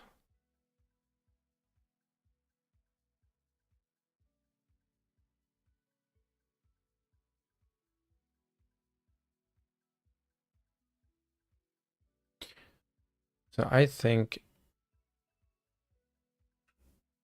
if we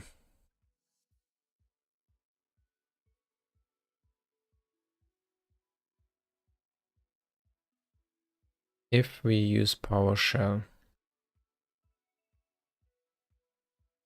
then we should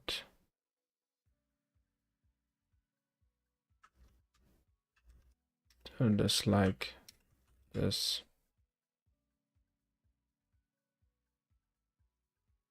But maybe it's a breaking change then. Okay.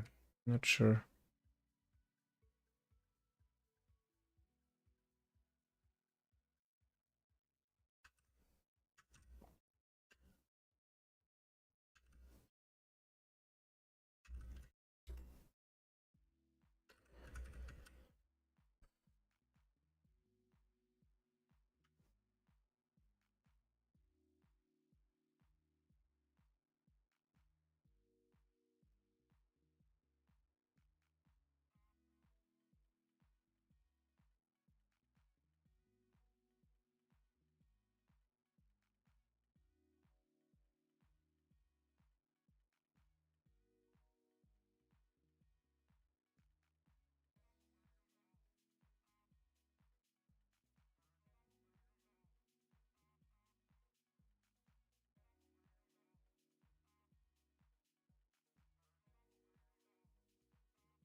Size off.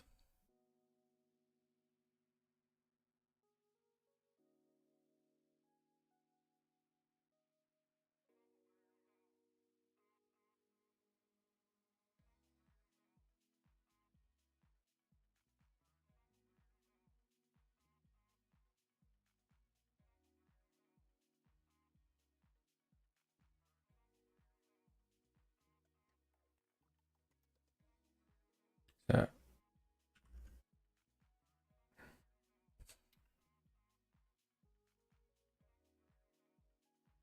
Yeah, this is now I understand. Here, this is what the fix me says. Should we add this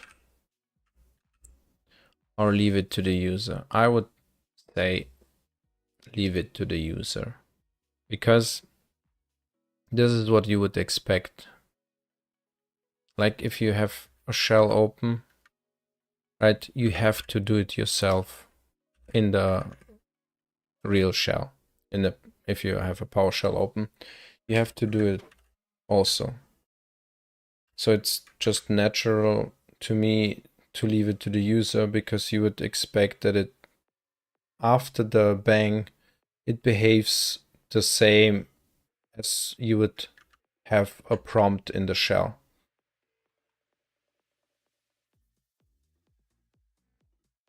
This is at least what I would expect from it. So I think we just add it here like this. And we would expect it to be like this.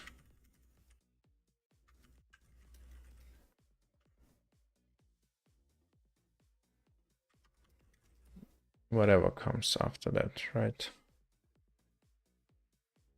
And that's it.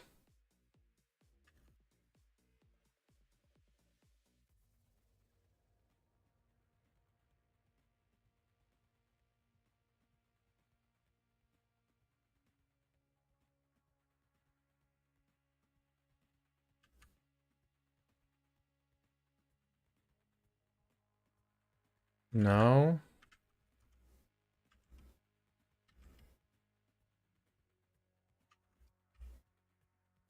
test fix power part.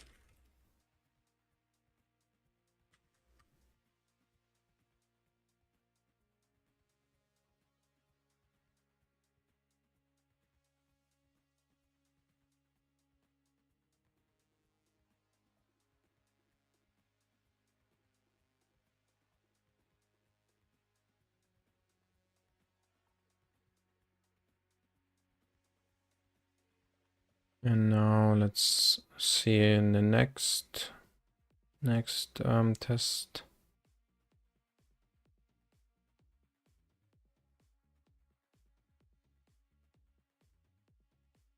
With PowerShell filter redirect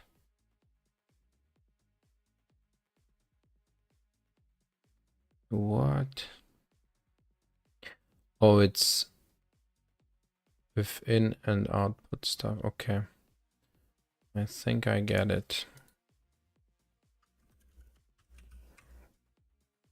So filter redirect.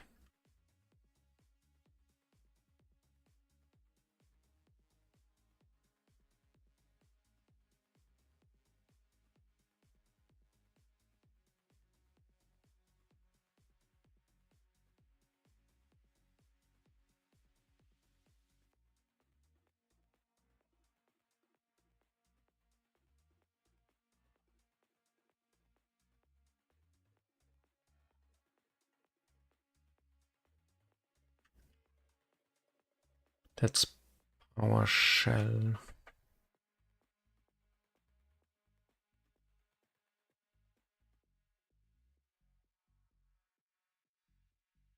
Is this really different on Windows and Unix?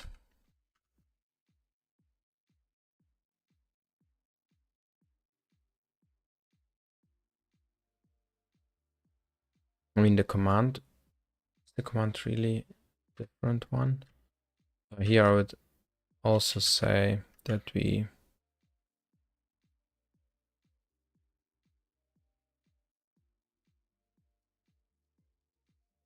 do this and then we would expect it to be like this.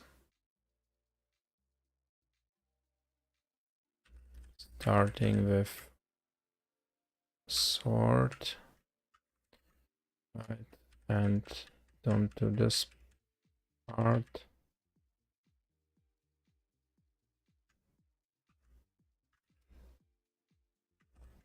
And do the same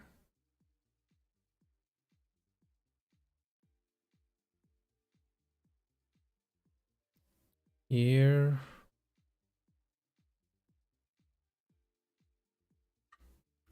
Only that we use a minus here, and we have to do the percent sign here to escape it, because this one is also a special character. And here we don't use sort alone, we use it like that.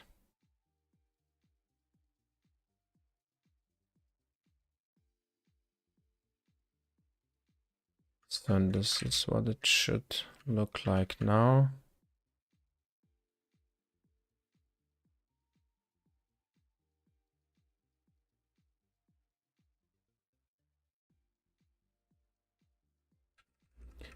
Let's look them up real quick.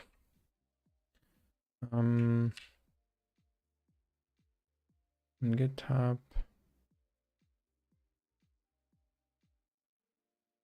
Neovim.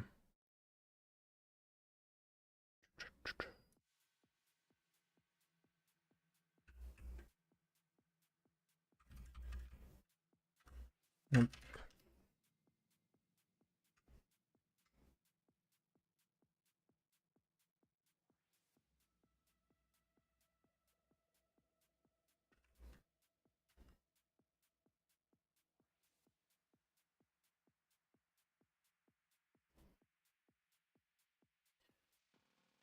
Fix make filter command for PowerShell as shell.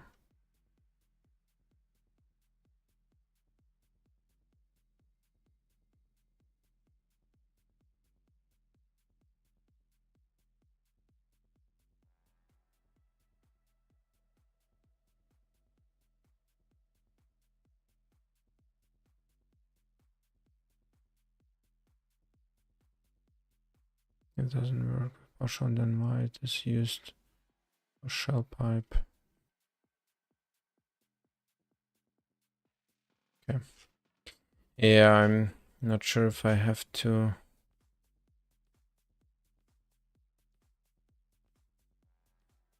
Should I leave the references to this one because Yeah, let's leave it for now.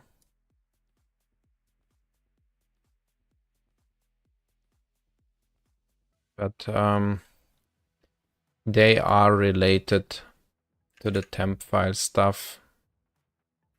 Maybe this one not. Let's see.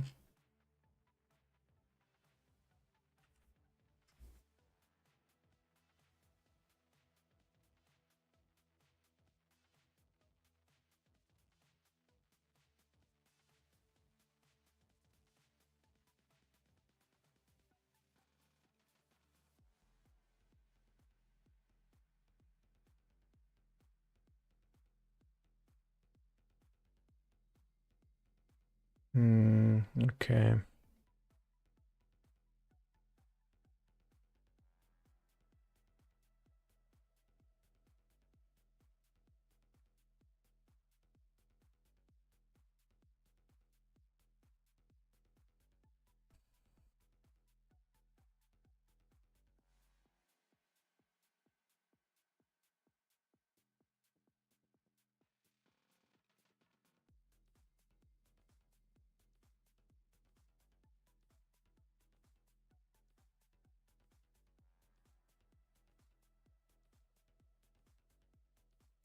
Okay.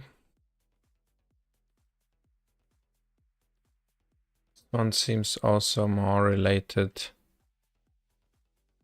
to the temp file.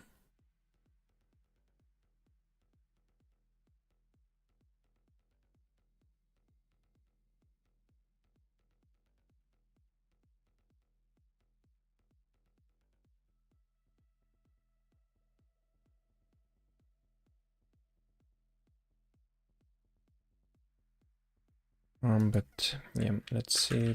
PowerShell.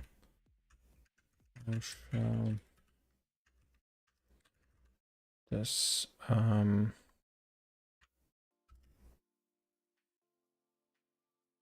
okay. Is the call operator which allows you to execute a command, a script, or a function?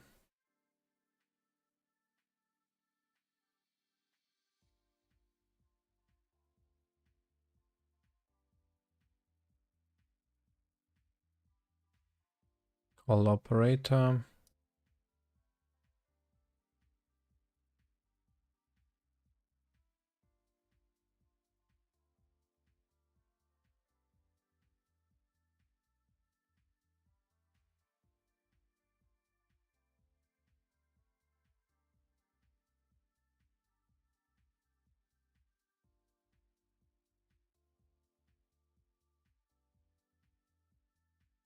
Runs a command script or script block. The call operator, also known as an invocation operator, let you run commands that are stored in the variables and represented by strings or script blocks. The call operator executes in a child scope. For more about scopes, you can use this to build strings containing the command parameters and arguments you need, and then invoke the string as if it were a command.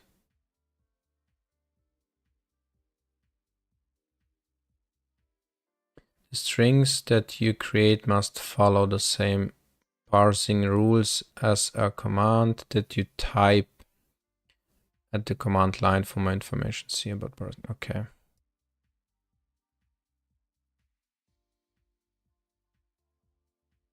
So I will keep this for now.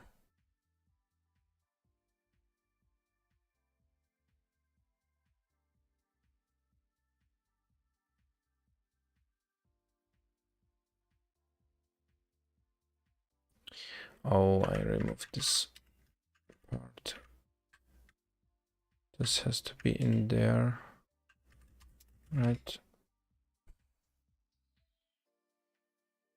Okay.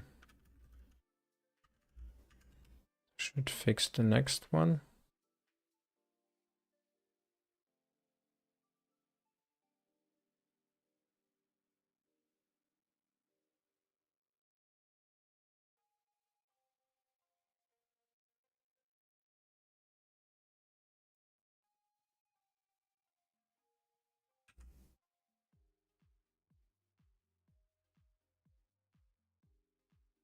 But first we will look what the next run did.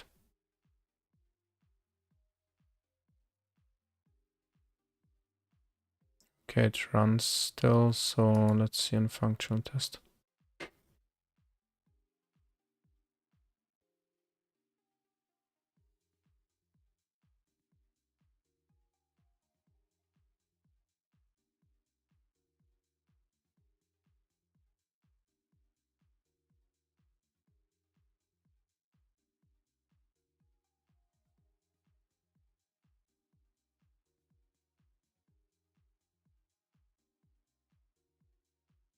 Now when I think about that, I could just let the tests be as they are and only toggle before them the shell temp option on, right? And keep them as they were and copy all the changes that I did now, like copy the tests and don't turn it on. So let it be off per default, and we would have both cases covered. But when I think that we want to remove the the shell temp option completely, not sure if this is worth the effort to duplicate the tests and instead just of adjusting them for the future.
Fix further.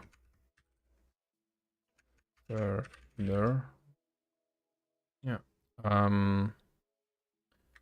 PowerShell.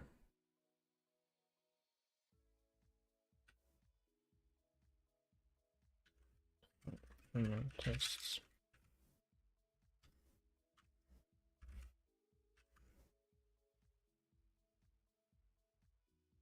I'll just fix more PowerShell functional tests.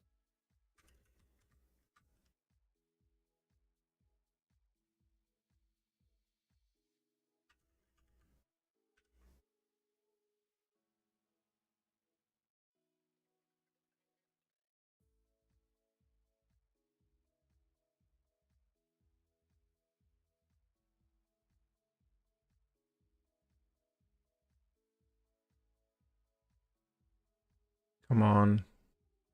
Load the stuff. No.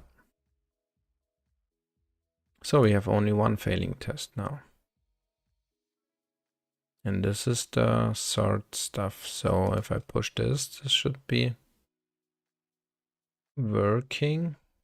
Let's see on the Windows side. Okay, it's still running there. But oh, this seems really weird. Whatever that is.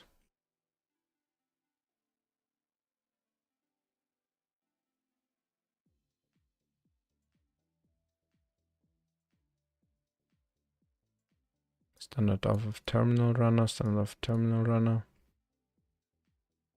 Invalid pointer.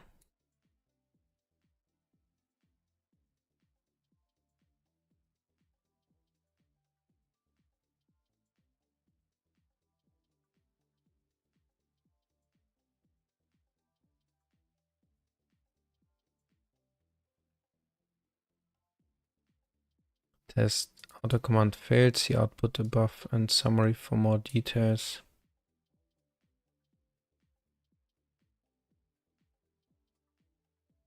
Command did not fail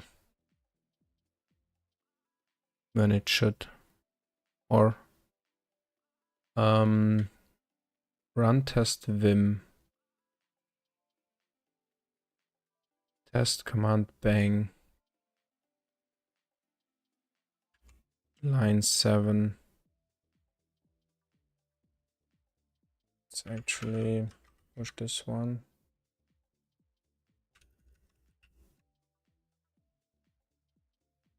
So we set this, then we said filter read post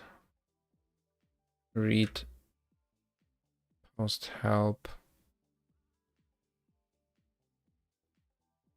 assert fails, echo x, test error, filter auto commands must not change current buffer.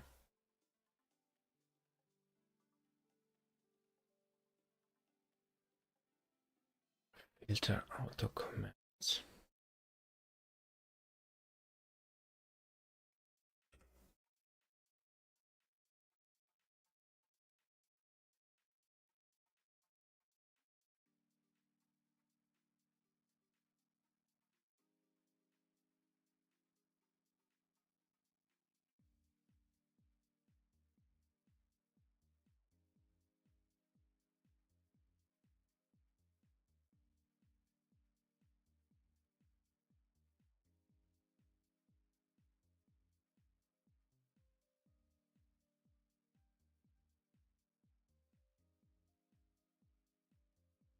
I don't get this.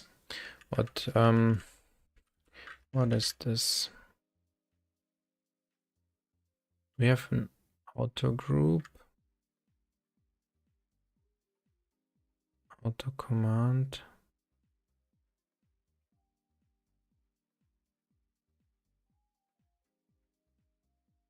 Oh, we have an auto command if we read filter read post help after this one.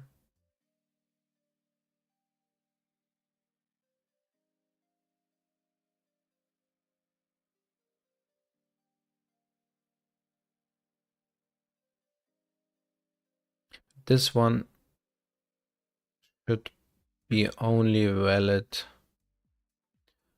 for filter read stuff,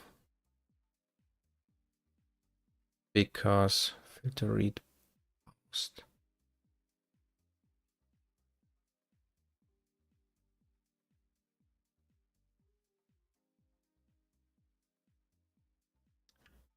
This is not true if we pipe, because this is never triggered. So what I have to find out here is how to set something.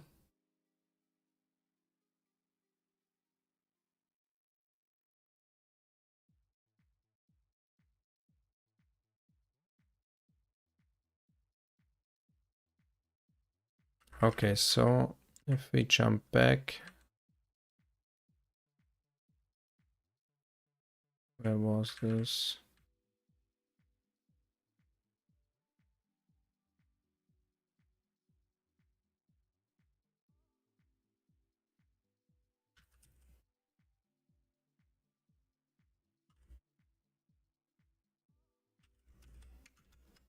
This one. So before we do this, we do shell temp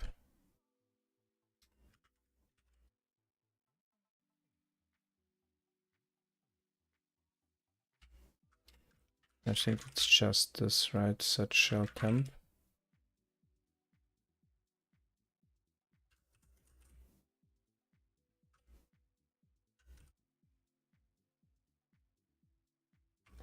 So now we check how to run this old tests, and we will do it locally.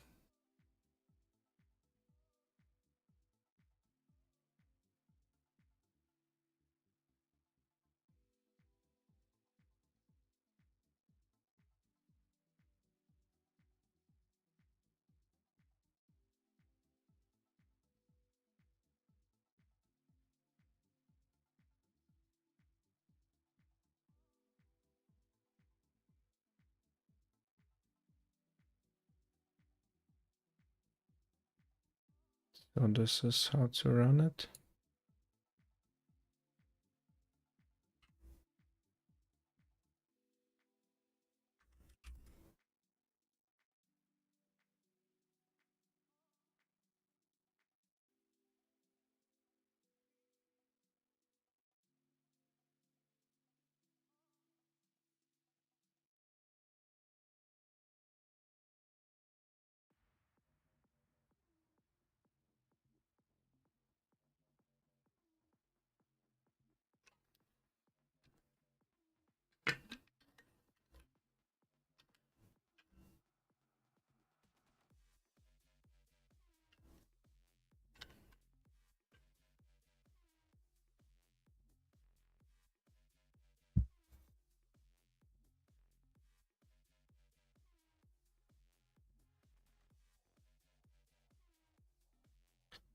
Test auto command failed. See output above and summary for more details, but 0 failed tests.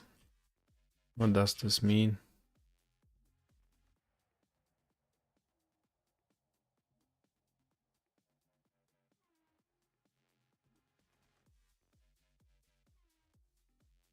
Error 1. Test auto command failed.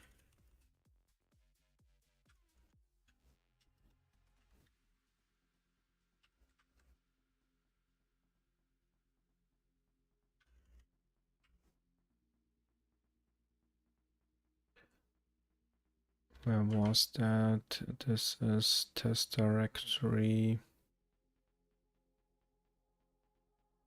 Real path build. Test directory or test. Test directory.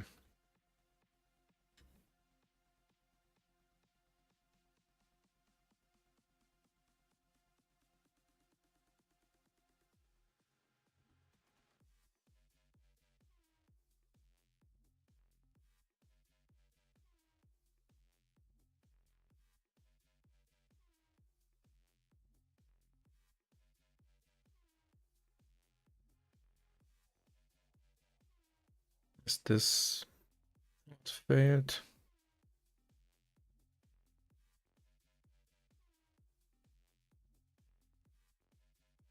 Here also something like filter. No. Which one failed?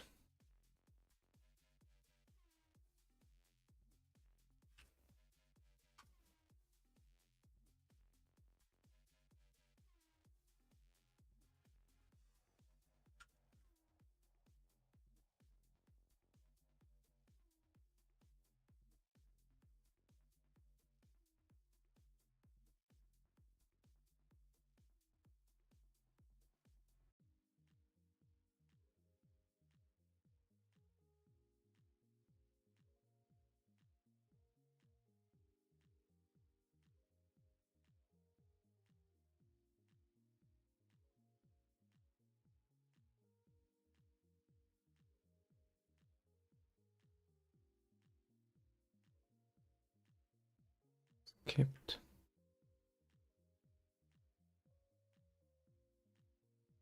The output above and summary for details. Make fast and report error. Test reset. Nothing.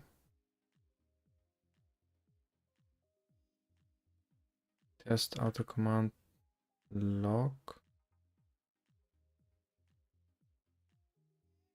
Test auto command.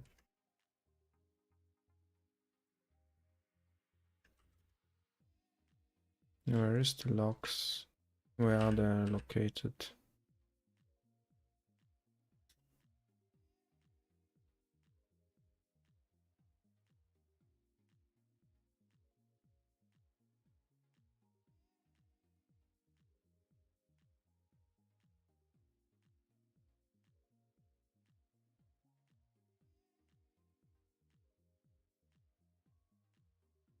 The error.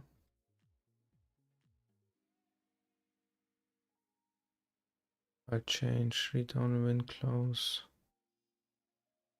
Detected while warning. Read only file. Error.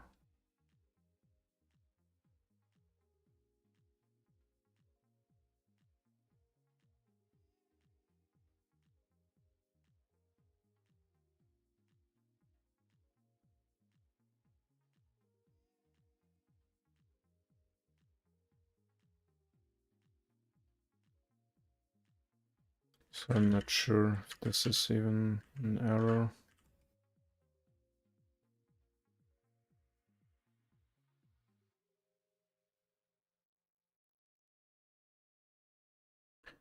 Fix test command line. Test fix test command line.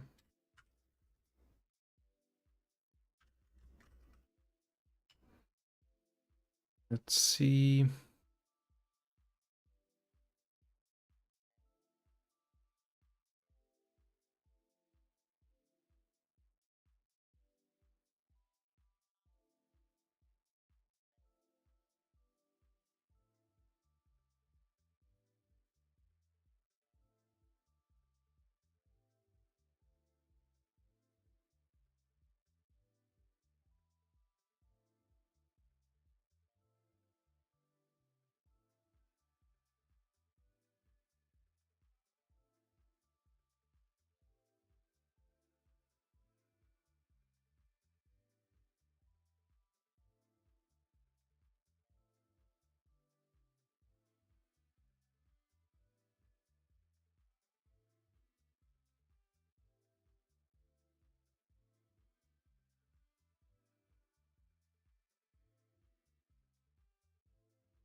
So there are some tests failing already.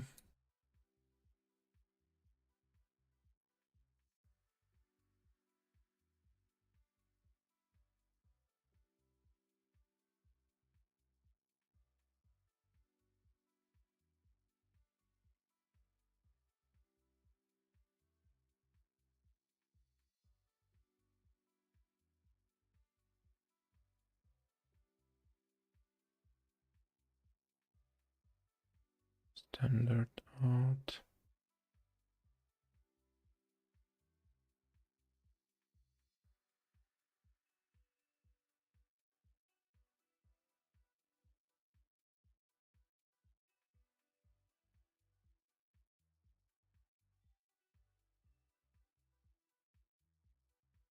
Or wiped out.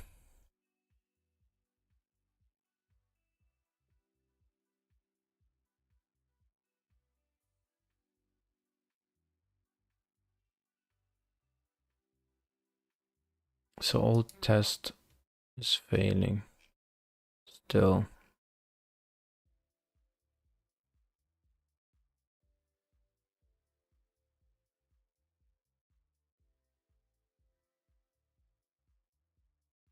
But it's actually really hard to read what the issue is. What the output of the tests actually. Job exitive code 139.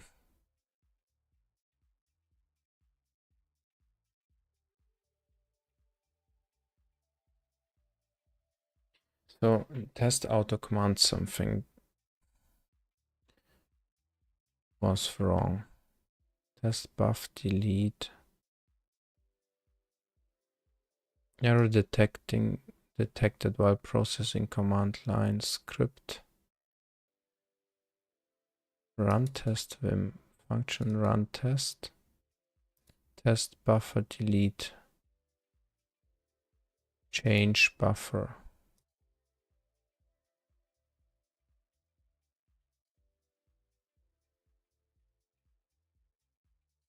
Can't open file X file. Auto commands changed buffer or buffer name. Can't open file X file. Buffer wiped out new file, new xbuff, enter directory is a directory. Some file. Test out written.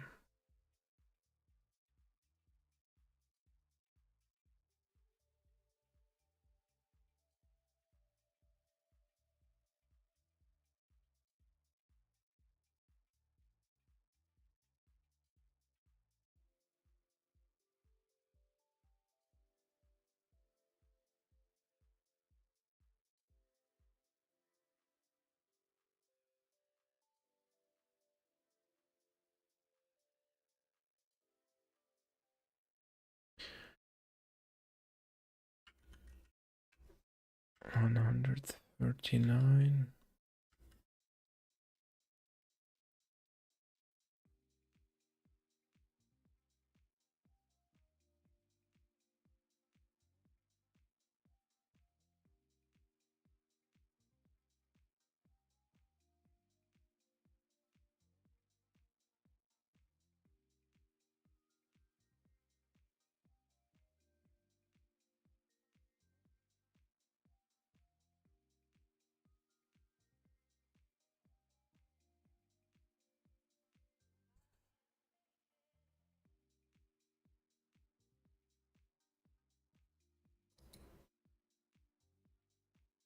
Test buff delete change buffer. Is this where it fails?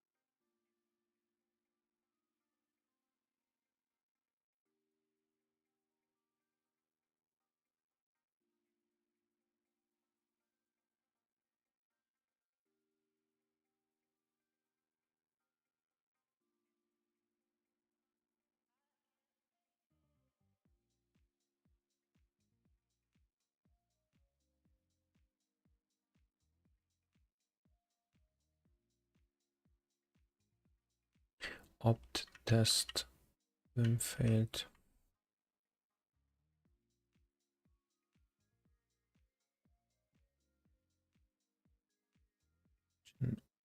Opt test.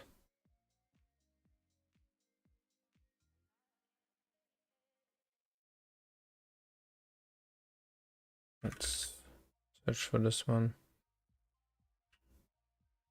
Oops, that's not what I wanted. Gen opt test.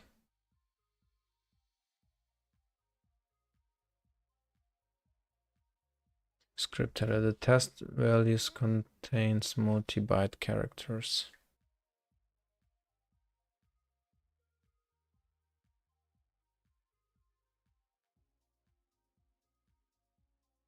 So script to generate test all test opt test vim from source options lua and runtime doc options txt.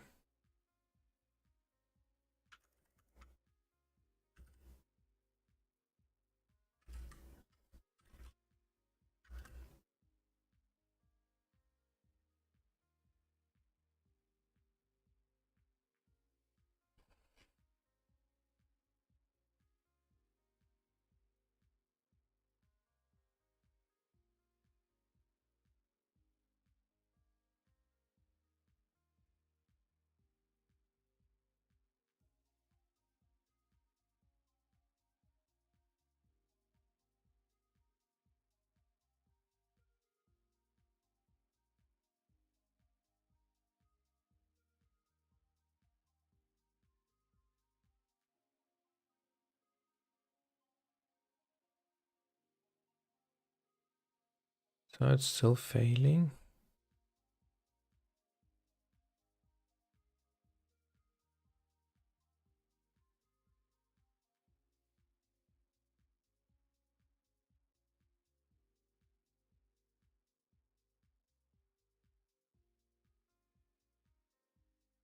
Invalid size.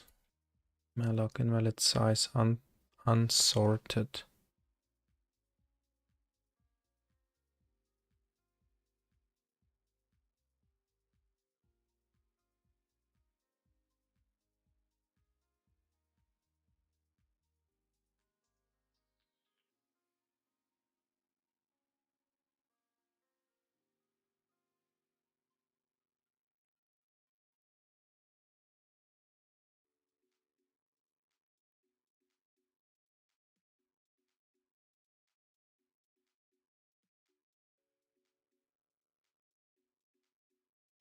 Oh, big R and a small r. That's, yeah, that's expected. So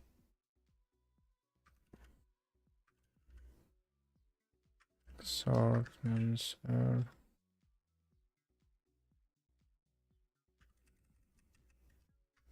So this should be like this.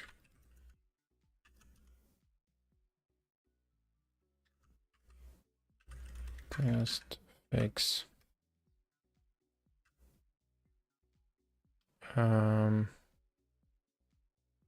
This PowerShell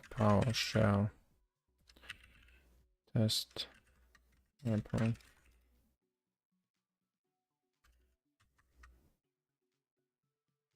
That's the one.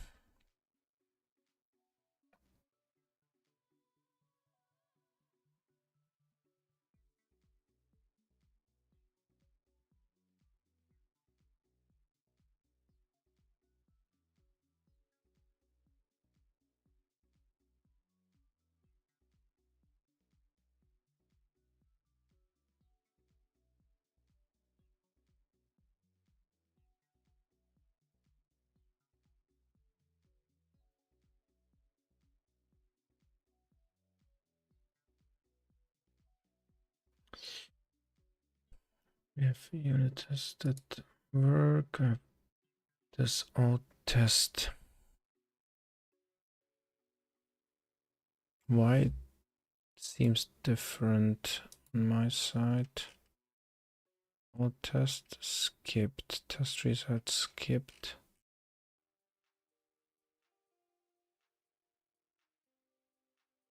And here, what fails?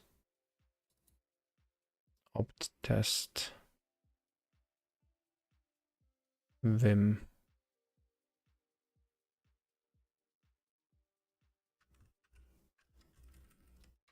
No, that's not it.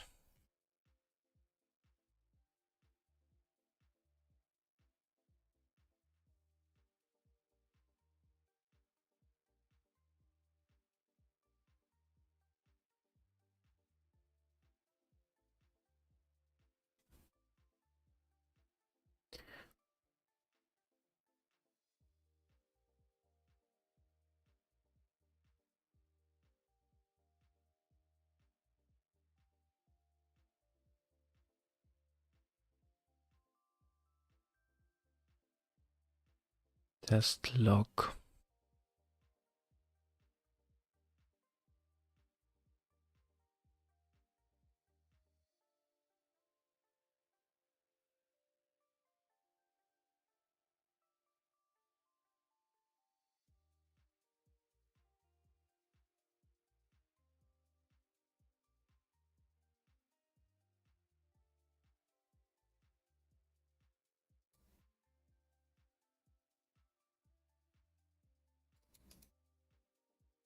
Test auto command. Test auto command vim.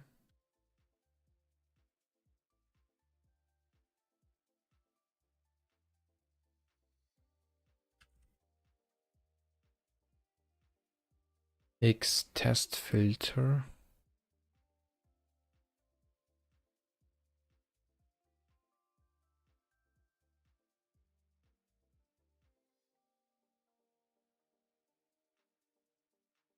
Verify the effect of auto commands on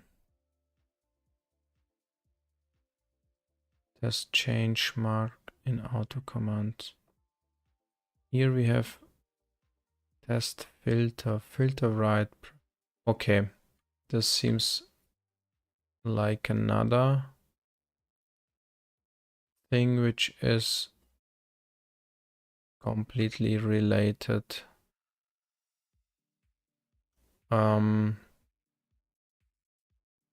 This part is completely also related to this shelltemp stuff, right?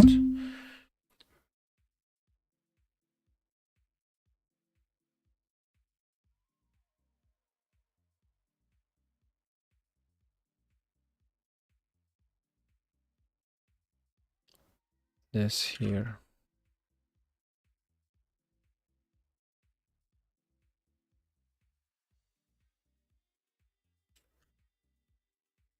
How to check in Vim script if something is set, like if an option is set.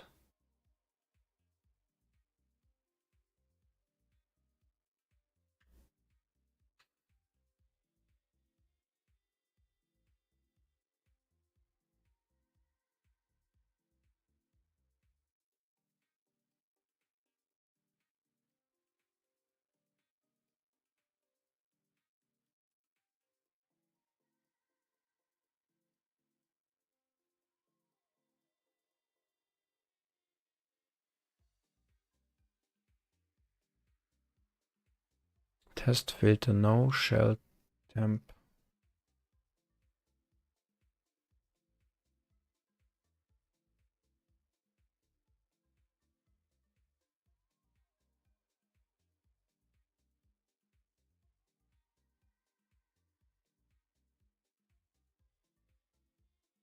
Does this mean?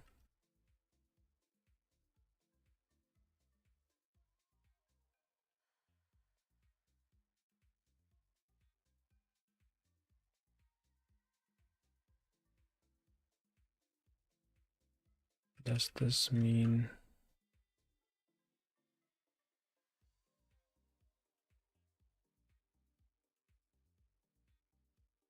When on, use temp file for shell commands. When off, use a pipe. Okay, and then the whole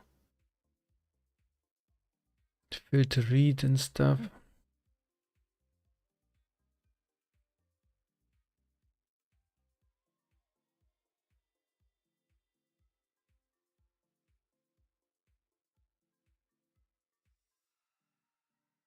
If has filter pipe set no shell temp.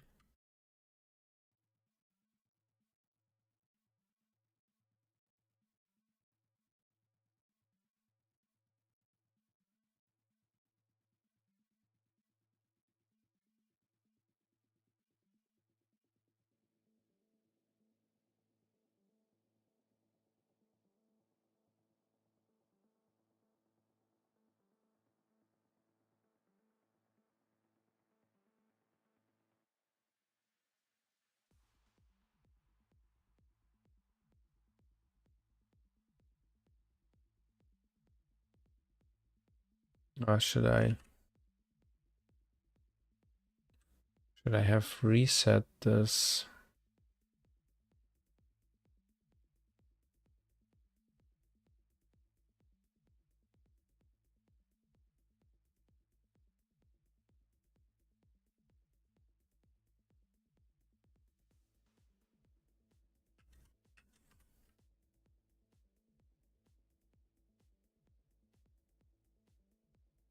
Need shell temp here.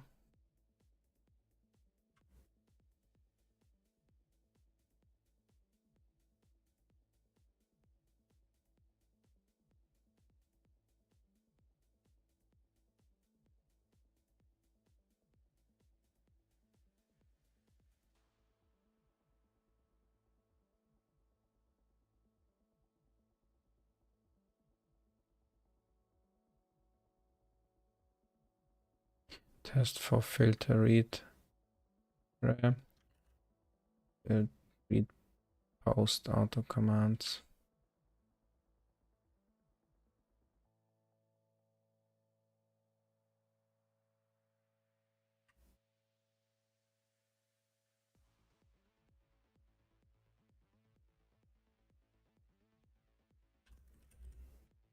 Filter.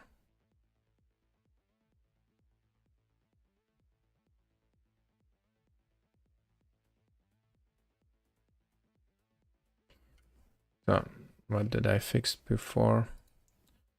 Let's see. I'm not sure if it was in this test command line. So it was. This is test auto commands. So it is a different test. This one seems to be fixed. Now we're hitting this one, and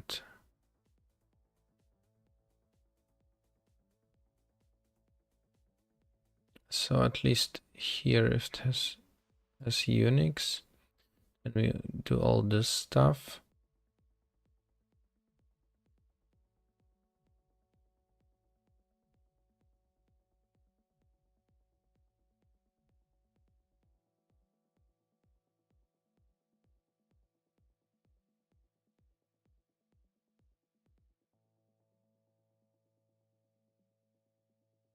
So this is variable, right? And then we put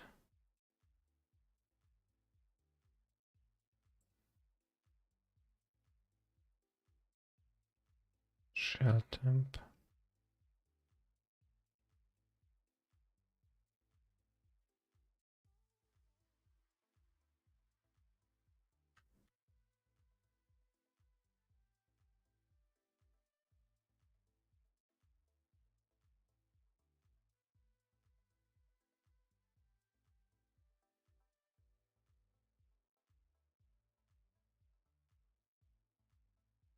Yeah, I can only guess here that this is kind of setting shell temp and here restoring how it was before. but I'm not sure if this is true.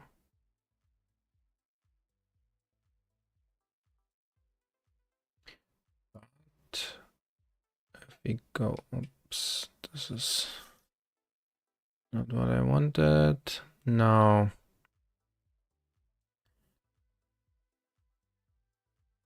and if we go to the tests,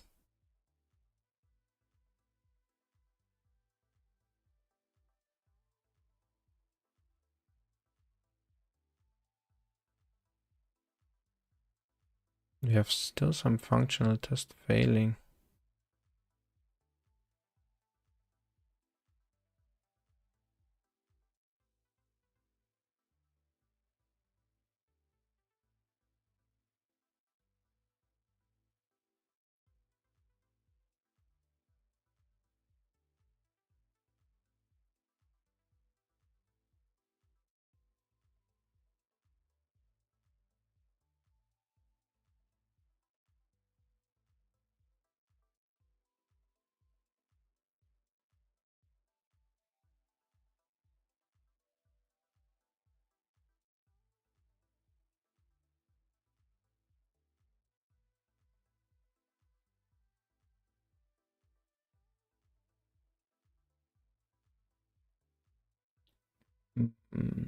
This is not it. Here, auto command spec file, reading, writing, buff, new, and filter auto commands, file, read, post, using zip. Likely the neovim process crashed. So maybe first look at this one again, and see what in this test auto command failed. Invalid pointer. Standard out looks pretty messy.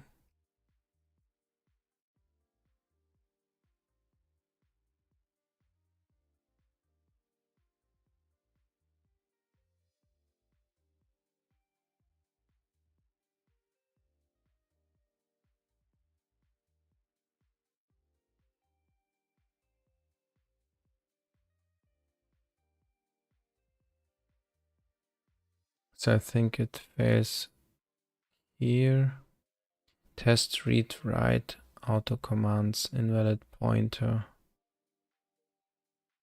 test file, zip. So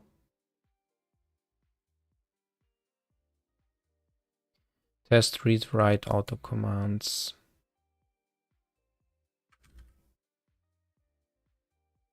Test read write auto commands.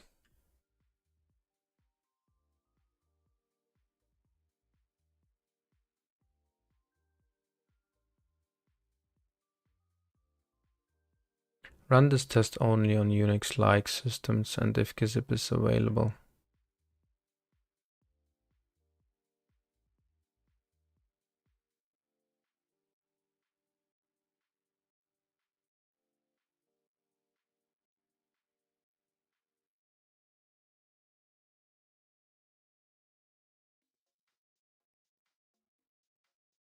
Filter. Substituting characters in temp file. This is what is failing, I guess. File.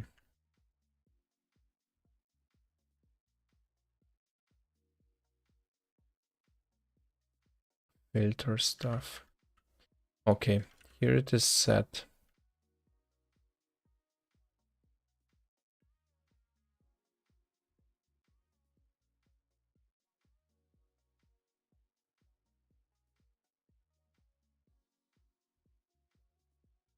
Edit the output file.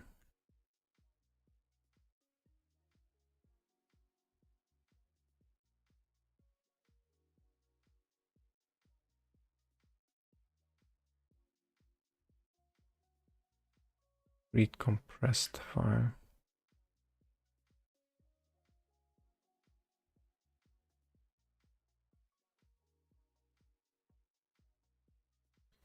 What was the invalid pointer?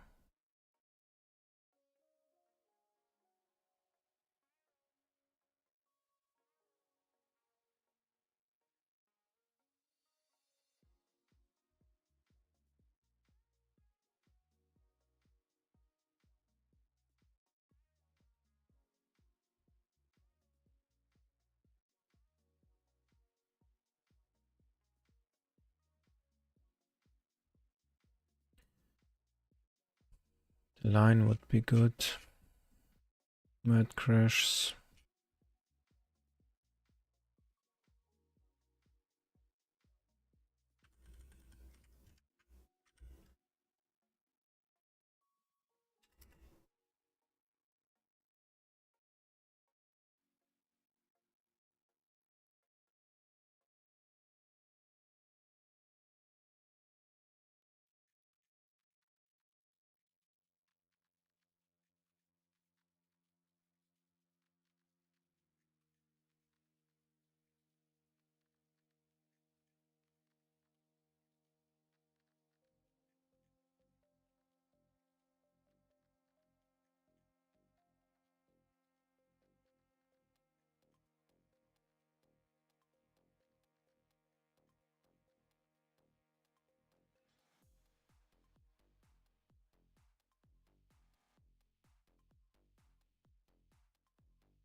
File read frame.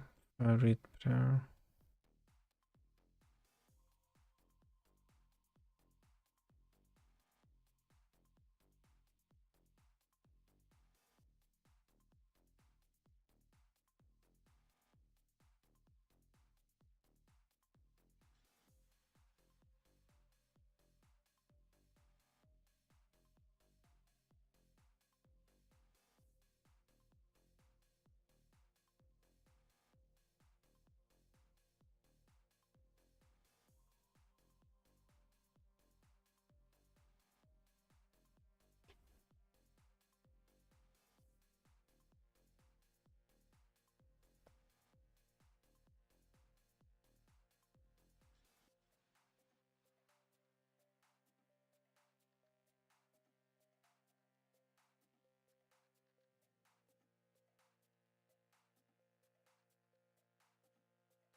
Yeah.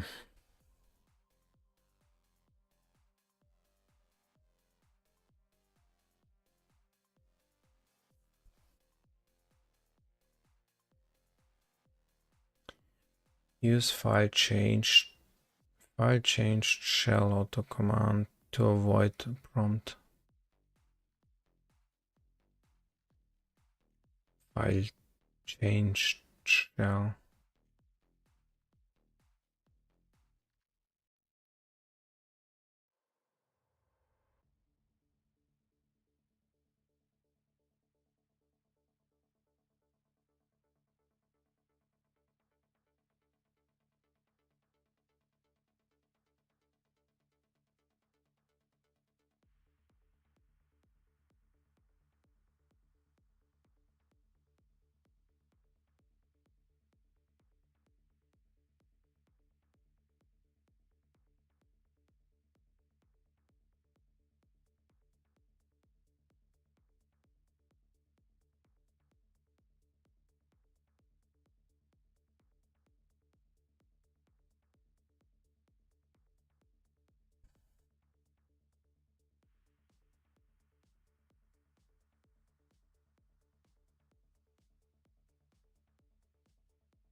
Test for the filter read print filter post auto commands.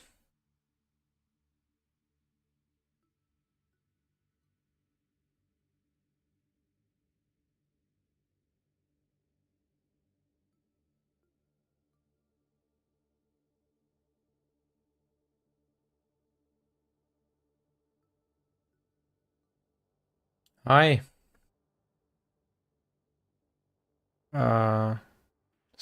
Hi, Steely. Yeah, it's going okay-ish, I would say.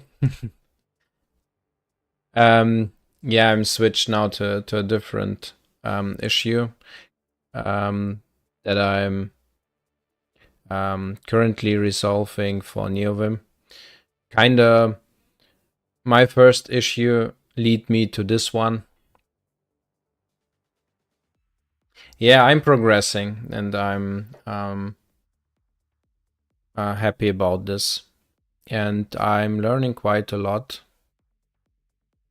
how the stuff works in neovim, and also other stuff regarding shell and piping and stuff like that.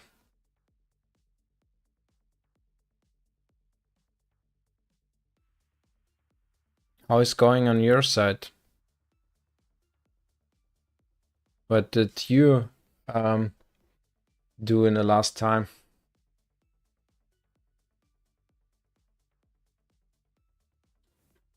Level way above mine? I don't think so. Everything is just about learning, right? Everything is hard if you do it the first time, and if you kind of lack the knowledge around this topic. But if you just spend enough time doing stuff, then you will get better. And that's what I'm currently trying to do. And trying to learn a little bit C, and trying to resolve some issues on neovim that I personally find annoying. So I hope to improve there, and also improve the understanding on how the editor works behind the scenes.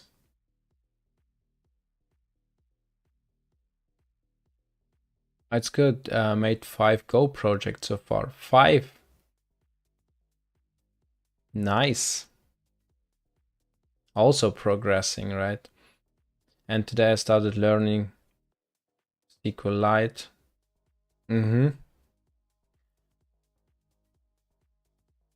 SQLite is kind of handy. I didn't use it too much yet, but I heard good things about it. And I have ported one of my projects to use SQLite instead of CSV files. Yep. Yeah, nice one.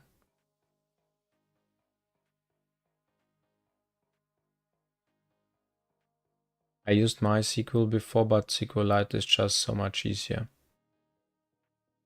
Yeah, that's what I heard a lot. It's kind of easy to use, and therefore it's also really good and performant.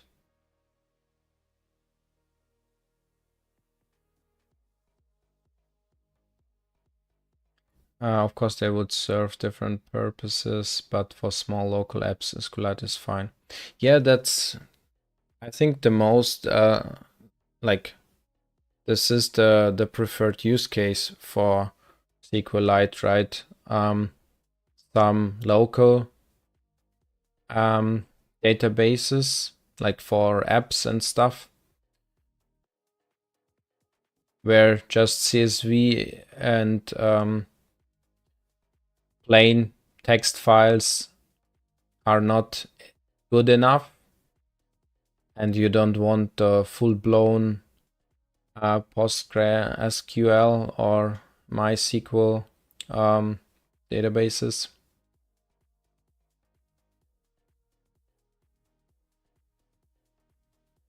Well, anywhere where you have distributed DBs. What do you mean by distributed?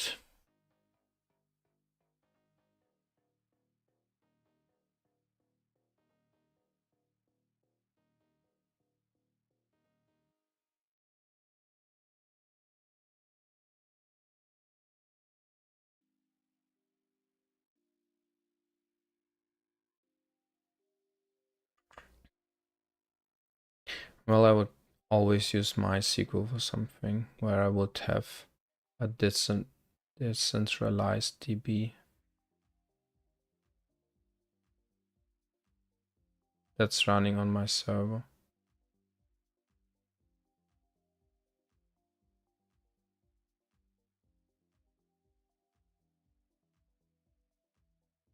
Oh, I read it incorrectly. Where I would have a centralized DB. Okay, yeah, yeah. I think I get what you mean. Yeah. I think also the same. In SQLite, you really only have an option of giving each user its own DB. But with libsql, people have made workarounds. Haven't got into that stuff yet. So, yeah. Yeah, there are like as you said, with multiple users, maybe there are other solutions. Maybe it's also the wrong DB if you need that. But as I said, I'm not too deep in the SQLite, so not sure.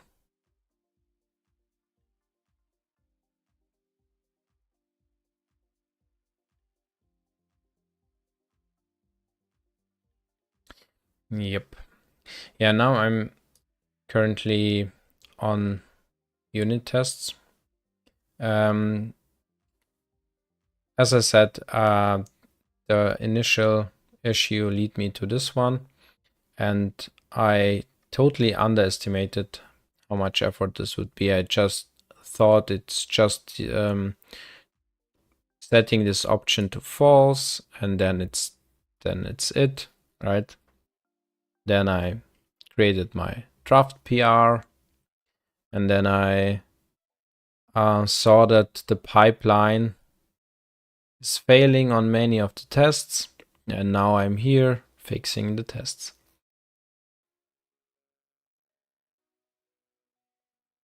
By the way, which Linux would you recommend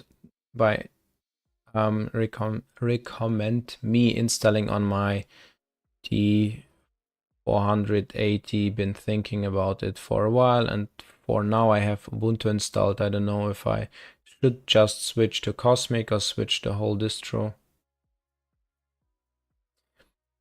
You maybe asked the wrong guy with Fedora t-shirt. You can imagine what I would suggest you to install on your machine. I always suggest Fedora, so you need apt, but why? Okay. Yeah, okay. But are they really that much? Like, do you have a big dot files collection?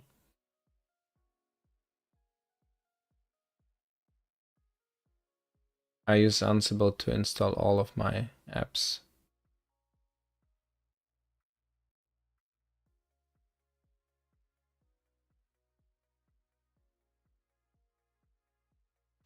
Yeah. I can imagine that it's bigger change to switch from apt to DNF, but I would also say it's a better switch because when I first switched to Fedora, it was like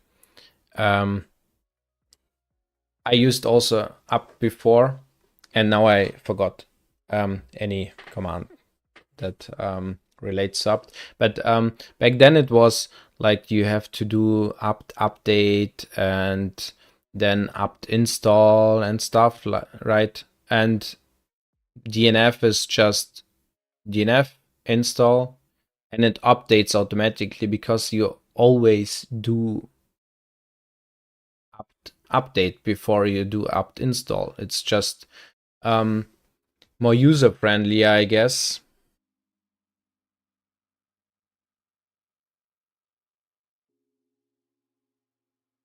Got about apt because it feels just more yeah, user friendly. Behaves more like you would expect a modern package manager to be. And now on Fedora they rewrote it, I guess. So DNF 5 is now the thing.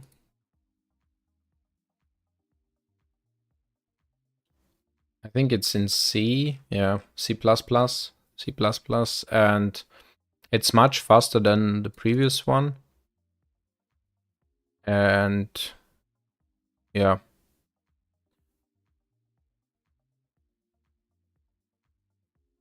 Maybe I will switch, although Ubuntu is perfectly fine for me. Also, Ubuntu is now the phase of transitioning to uutils from core utils. So maybe I'll wait and see what will happen. Yeah, sure.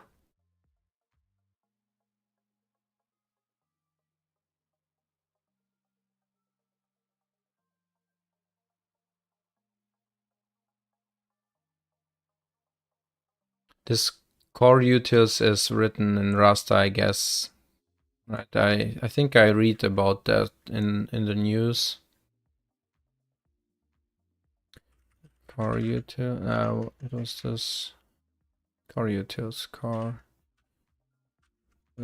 Or was this core utils the basic stuff? Upgrading software containing implementations for many of the basic tools. Ah, okay, yeah. And I think there is a Rust implementation, right? Yeah, okay. Utils. This is what you wrote, right? Okay. Only things left is Rust the web. Yeah. I mean, Servo is on the way, right? But it will take a while.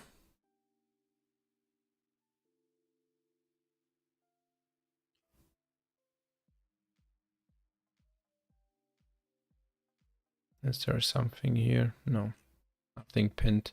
I thought maybe there is something where they say when it's like ready for the prime time.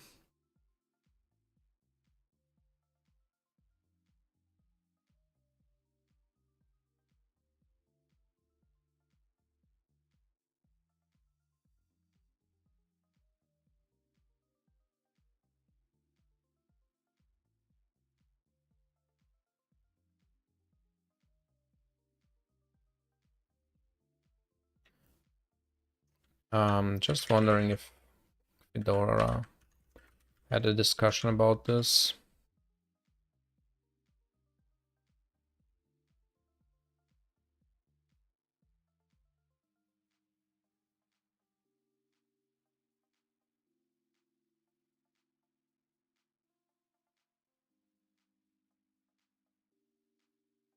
Um,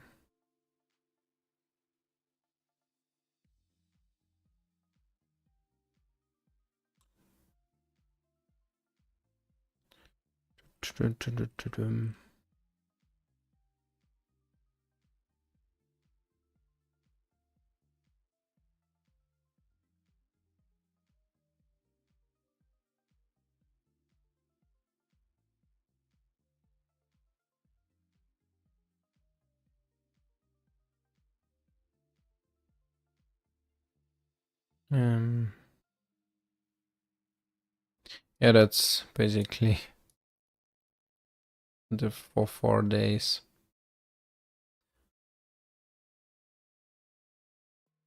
But yeah, it seems there were discussions.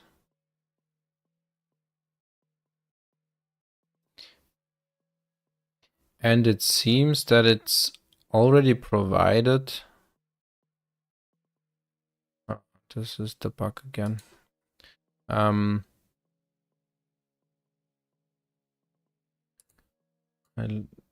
saw it here, right? So core utils are already on Fedora, so you can just install them, right? And that's it.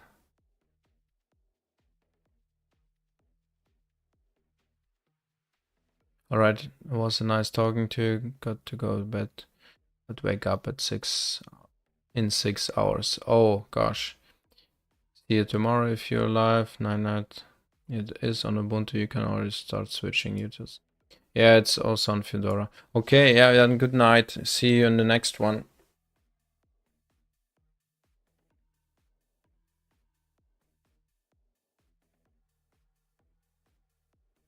Thanks for joining.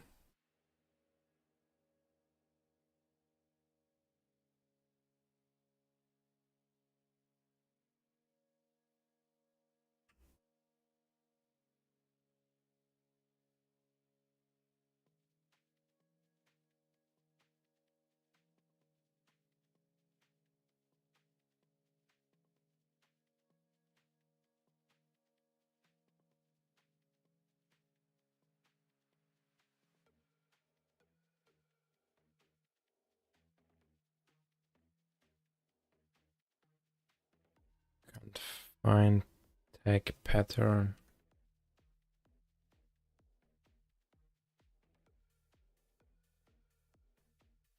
Can't open file X file.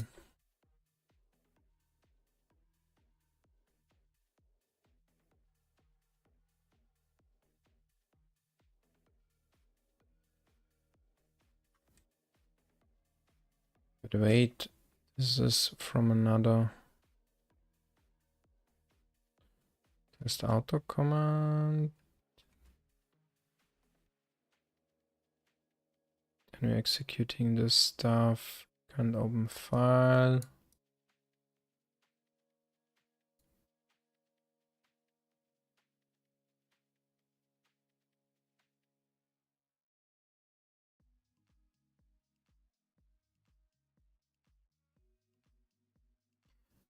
$812 and $448. So this is okay. File.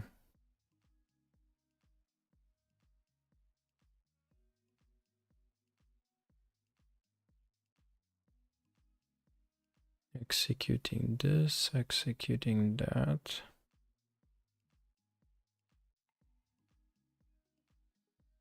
Executing this one. Let me just understand how this output is structured.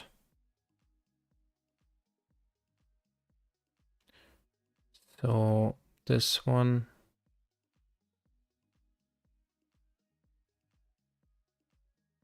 can't find tag pattern. So this one is this.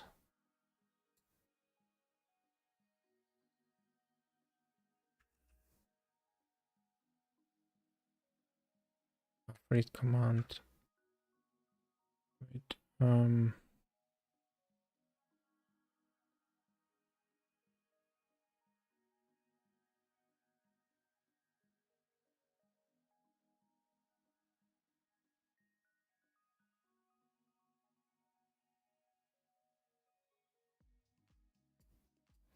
so error detected. This is one of the failing one, right? So error detected here. Run test of arc local. Buffer new auto commands for star. We try to find this.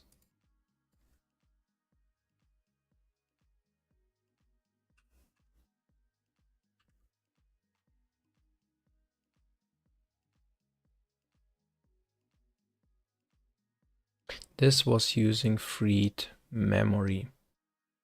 Arguments local, buffer new star arg local.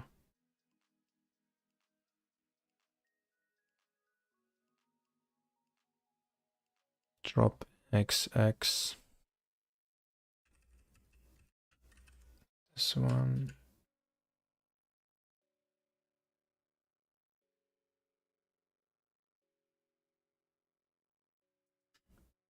Error detecting while processing command.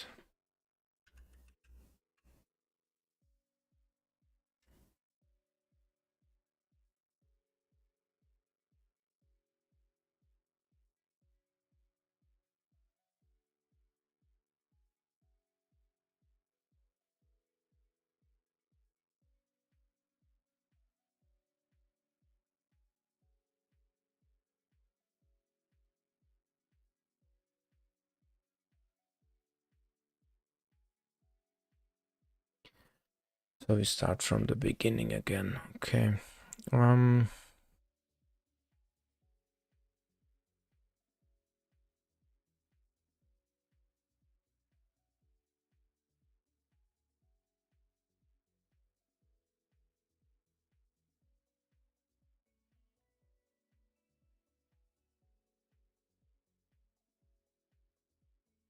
Error detected while processing command.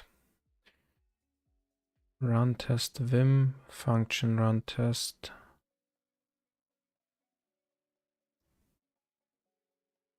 Test buff delete change. Test buffer delete change buffer. The commands change buffer or buffer name. Can't open file X file. So this error doesn't mean anything as it seems.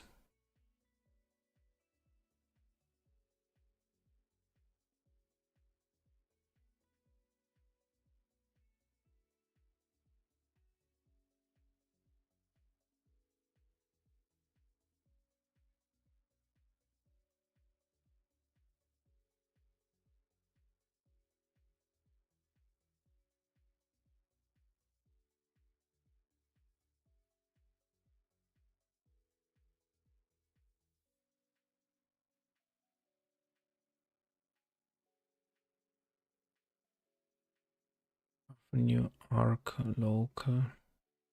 What's arc local?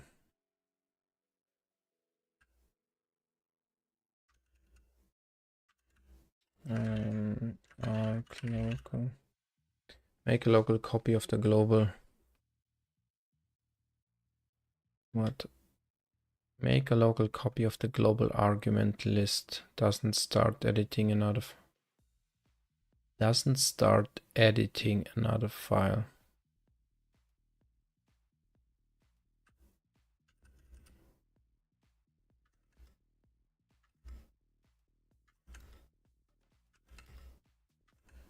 Let's close some files here.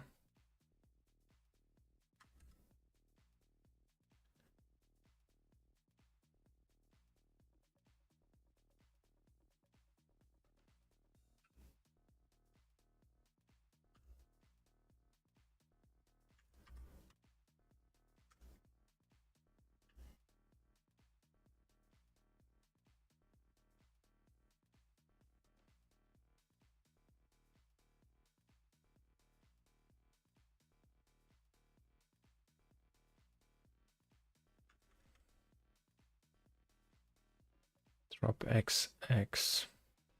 What is drop?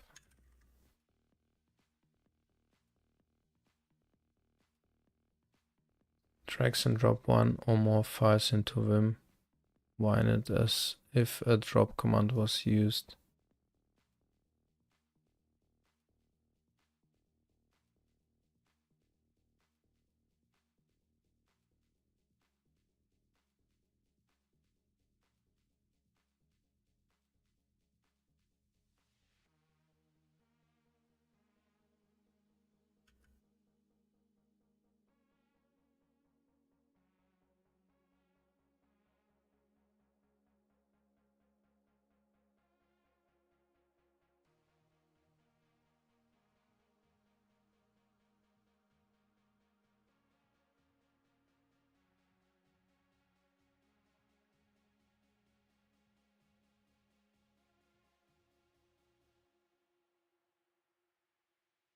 Here auto command for XX should trigger test of local auto command. Some tests for buffer local auto commands. Here auto command for XX should trigger, but auto commands shall not apply to buffer named buffer. So it equals XX.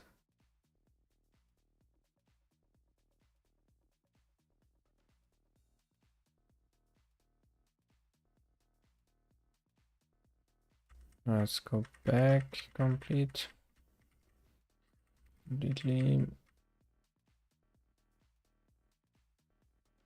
There was before.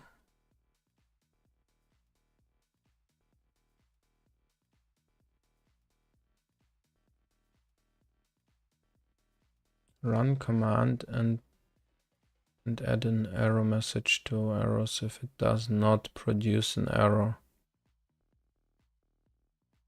Also see assert return.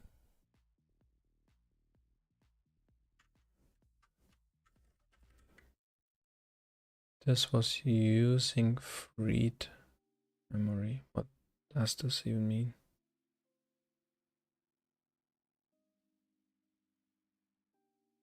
Error detected while processing command. Buffer new auto commands for.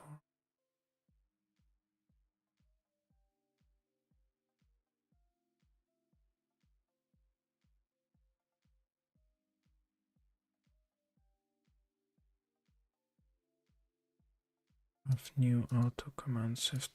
Is it something here?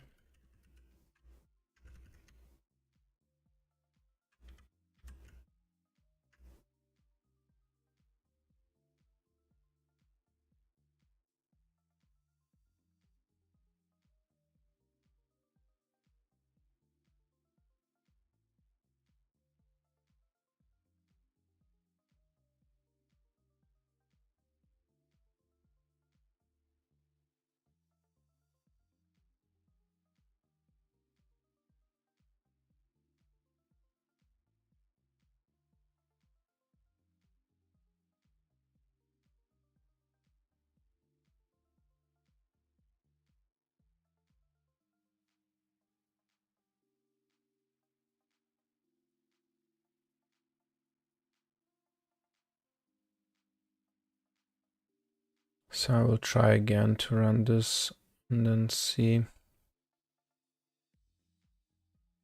where it fails.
returned.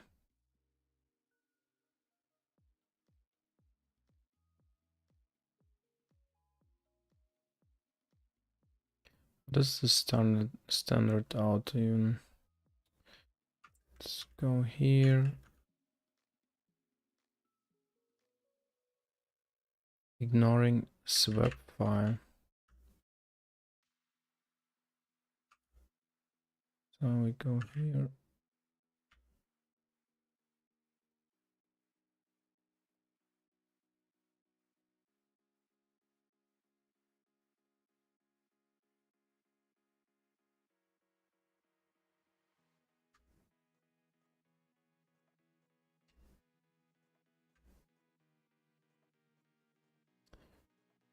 Okay. I wanted to cut this out and see what's in there, but could do it differently here.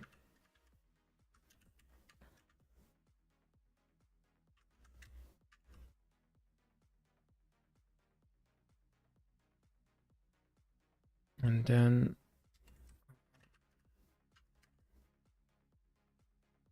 like this, and then split it on error, right, new line. This was the wrong one. Like this.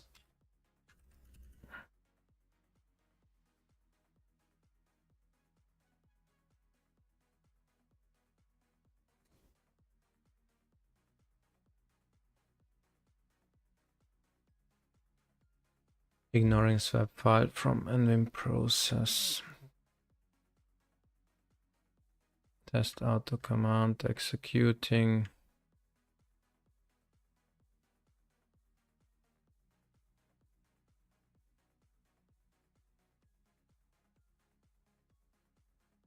Wait, we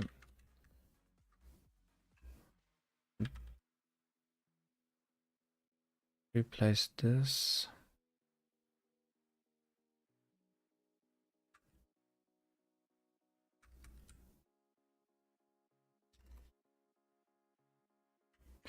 Okay, and then I can also say that we should remove this.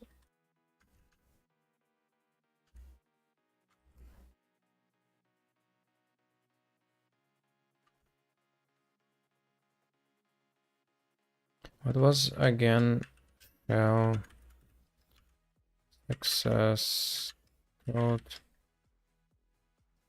Okay, so it's definitely here somewhere because it exits with a 1.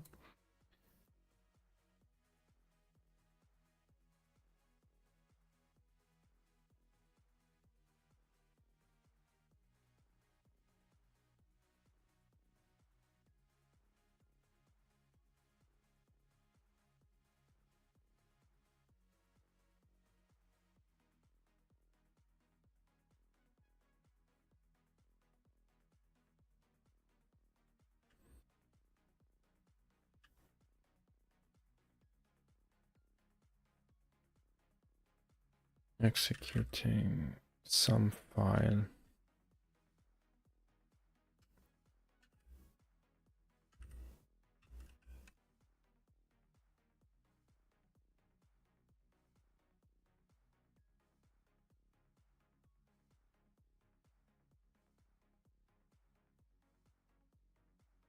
Execute buffer number. And what was the result of this? Detected while processing command line.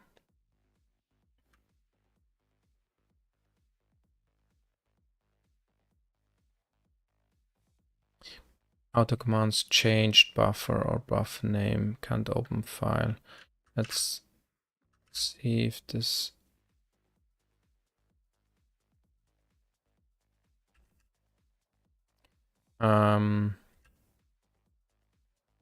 two errors, 800 12. Okay.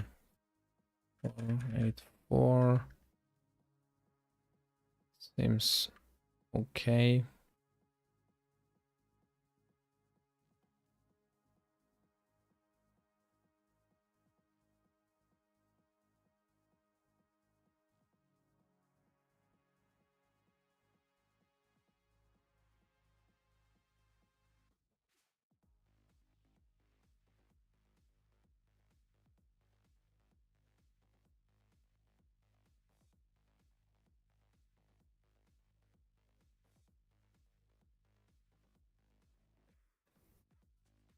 Read one buffer wiped out.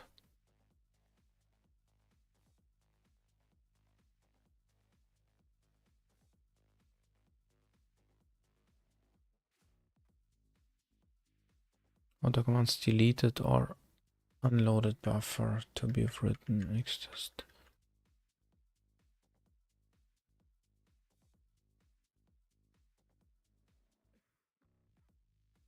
Can't open file.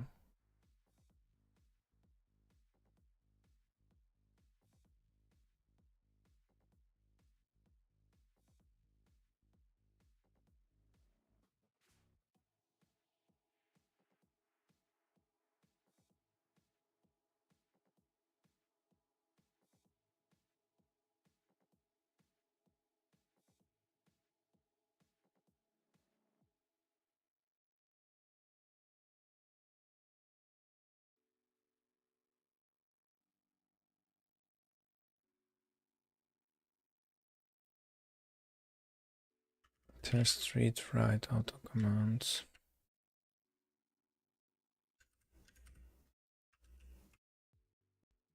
Yeah. So let's test maybe.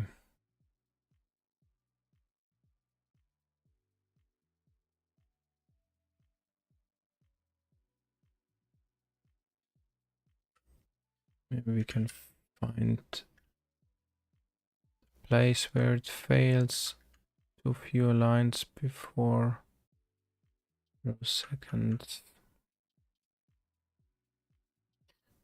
9 lines filtered.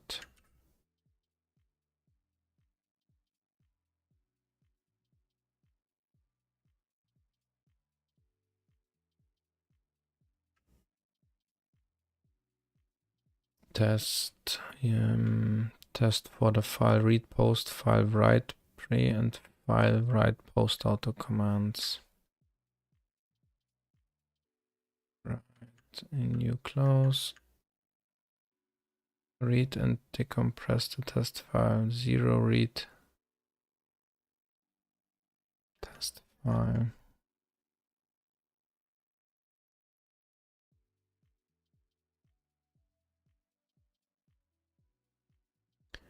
So there's wait, I call append this to the X test file gzip and we try to read from it.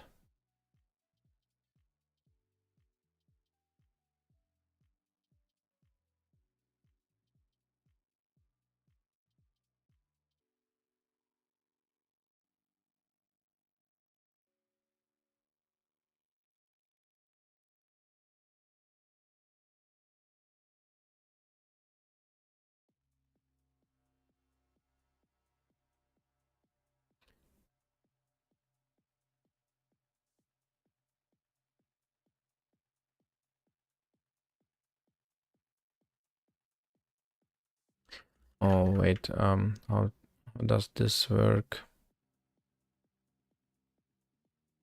Use file change shell auto command to avoid the prompt for is it being modified outside of Vim? No test on Solaris. Test for the file read post, file write pre and file write post auto commands.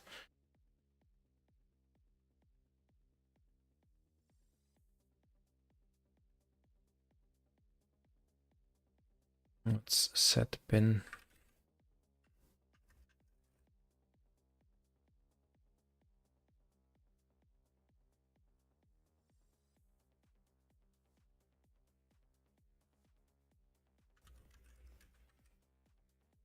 Set binary or binary.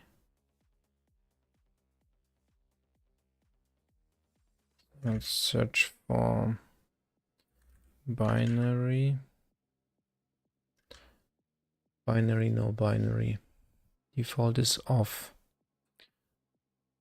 Local to the buffer. This option should be set before editing a binary file. You can also use -b vim argument. And this option is switched on. A few options will be changed also when it already was on. Text width, wrap margin, model, and expand tab. Also file format and file formats option will not be used. The file is read and written like file format was Unix, a single and L separate lines. The file encoding and file encodings option will not be used. The file is read without conversion. When you start editing another file while the bin option is set, settings from auto commands may change the settings again. Text width causing trouble when editing. You might want to set bin again when the file has been loaded.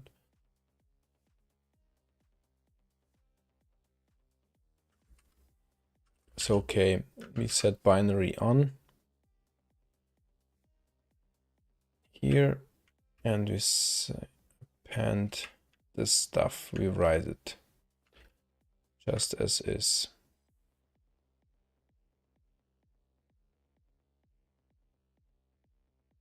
And then we close. And then we see what we had here. 9 lines filtered, written. And then 2 fewer lines before 10 seconds ago.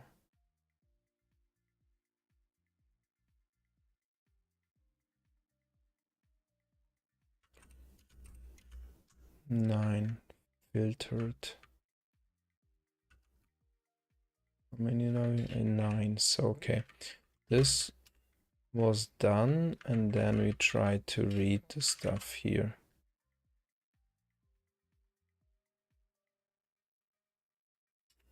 And we want them to be equal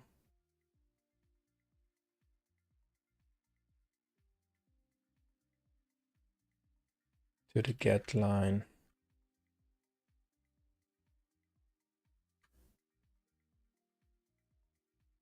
And what we get here is 2 fewer lines.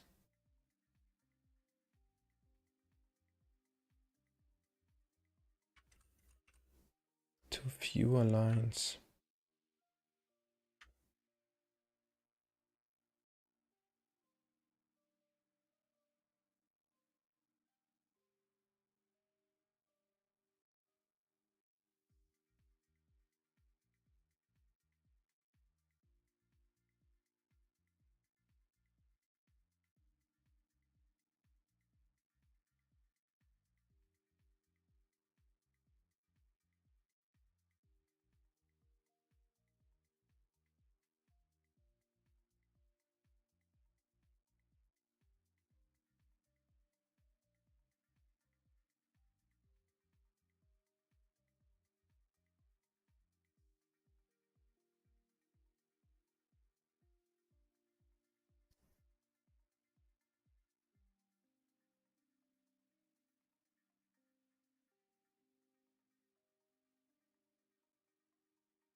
Do command group test.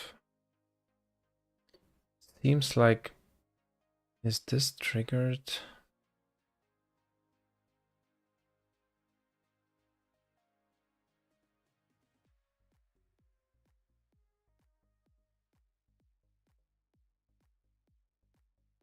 And what we want to test here is auto commands, file write pre, a compressed file, reading a compressed file, reading a file template.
So, okay, let's just read this one, what it states about gzip.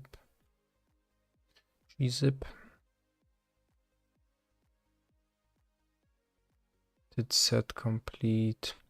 This option specifies how keyword completion, insert completion works. Unloaded buffers are not loaded, thus their auto commands are not executed.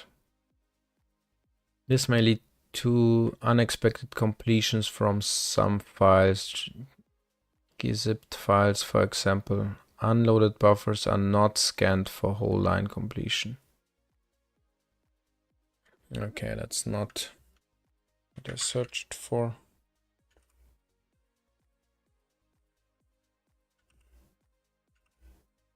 But generally, this looks like a weird way to test file write pre and post stuff.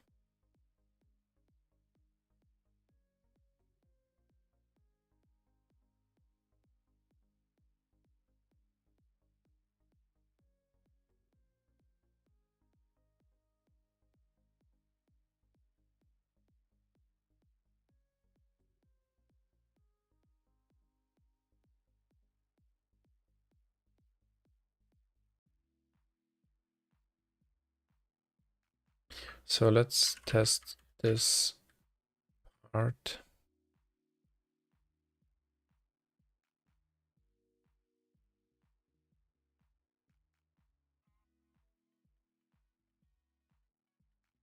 Right, we do it in a separate window here, Alacrity. We go in here, we open neovim. We edit my config. Go here. I think I used some command. Something command.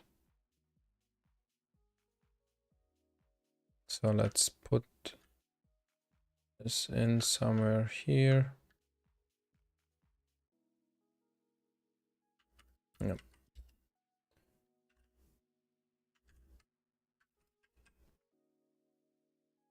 Just for this test purpose.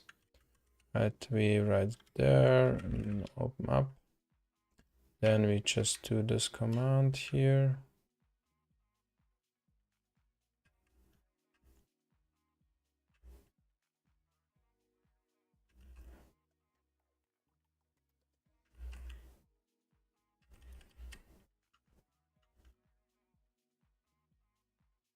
Yeah, come on.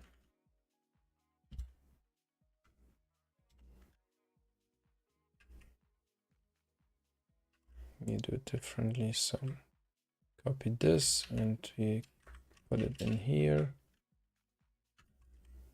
Just remove. Oops.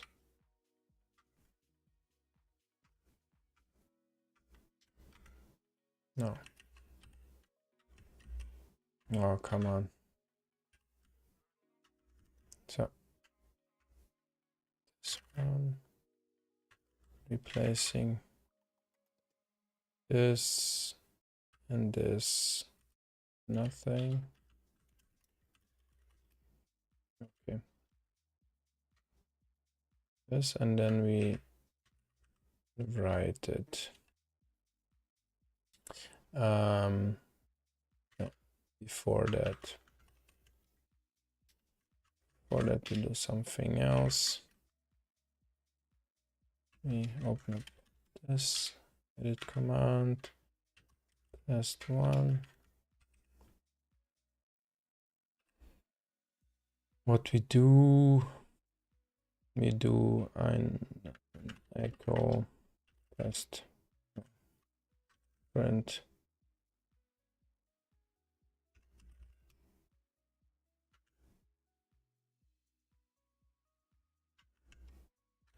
Lua print test.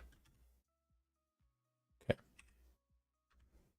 so we will do just Lua print test. Not sure how to do this actually in Vim directly.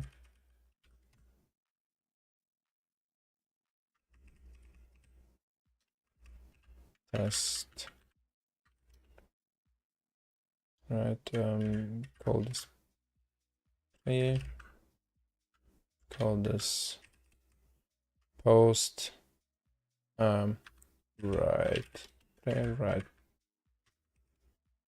post,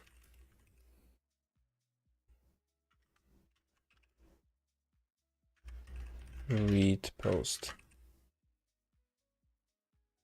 Okay, then it should print something nice for us, and I just deleted the other buffer.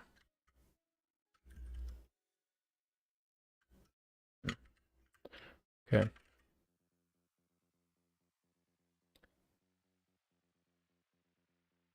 Now we do the same here again.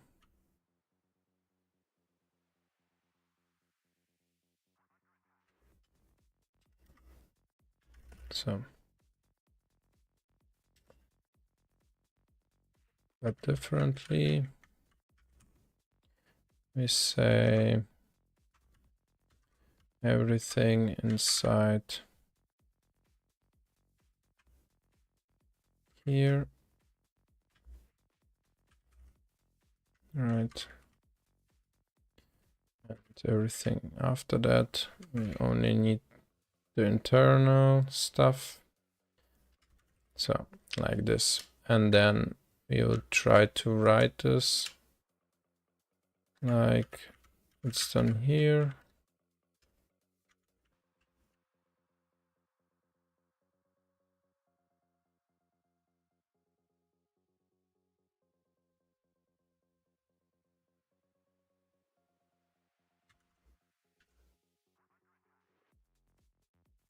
So nothing happened, which is fine, I guess. Let me save this into an A register. Right, and then we edit our config again. Go to the test stuff here. Oh no, we actually shelltemp, and we set it to be true again, just to test if this should trigger the whole stuff when it's on. Now we have the A register here, and then we try to run the same command. Messages.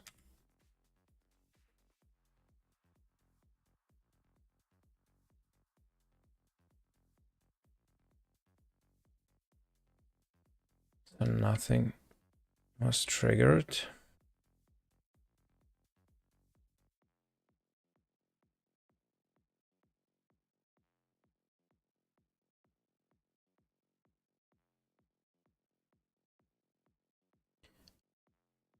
File write, pre and post.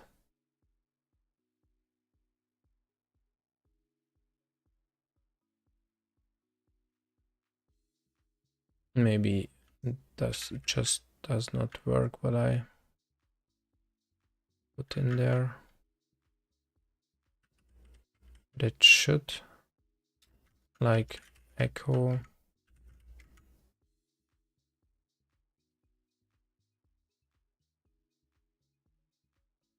Wait. Echo. So I will try this again with an echo. Init config, the test one, right? Just to see.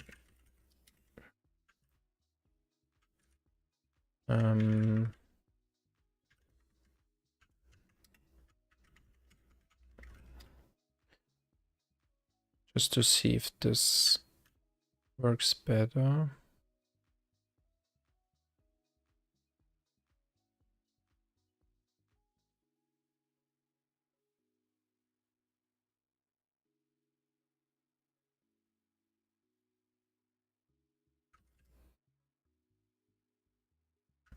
Again, test.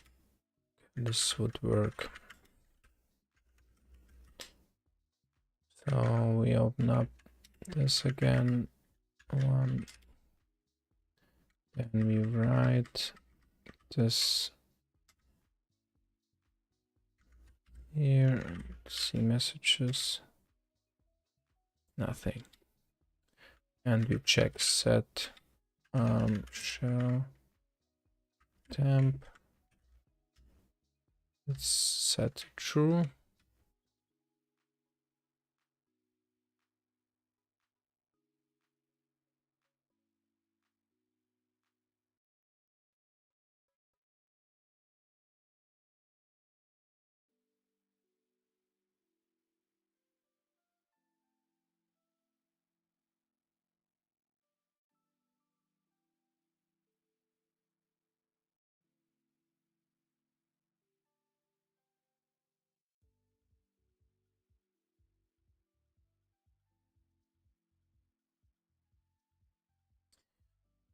So let's actually read this.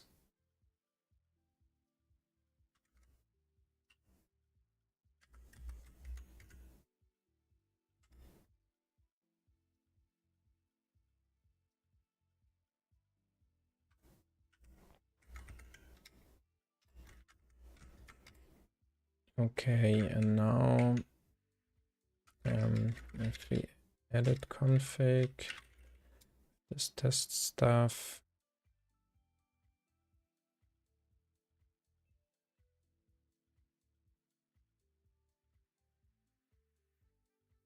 No,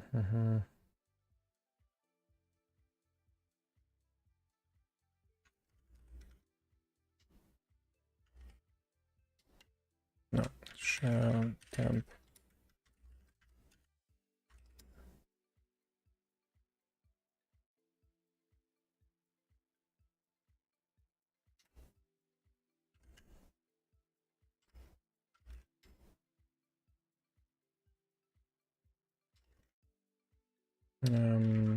A again, so this one. Then we write it and we read it.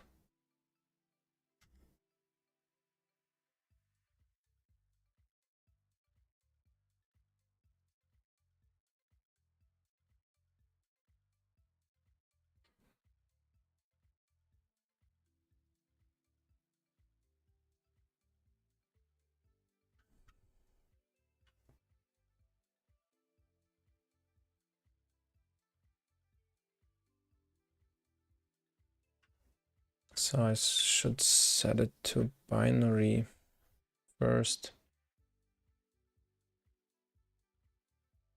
New binary.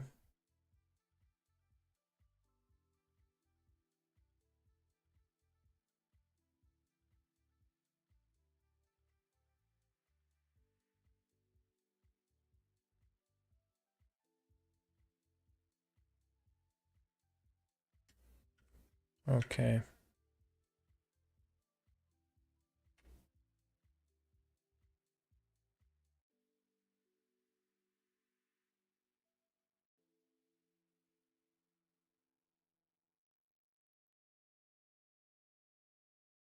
Let's try this set binary.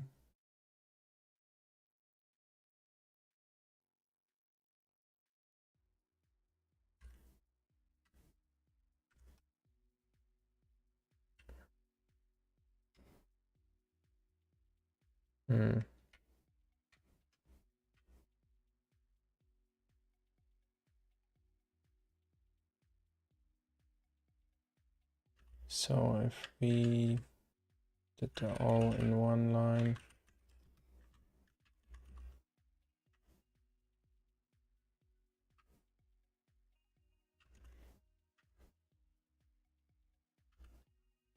we can remove this.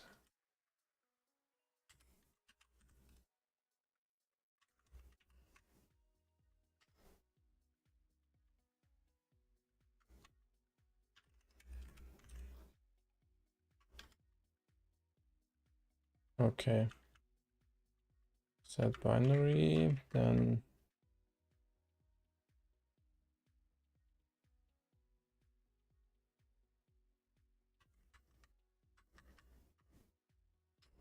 write and read. Wait, here we have first new with a bang, new.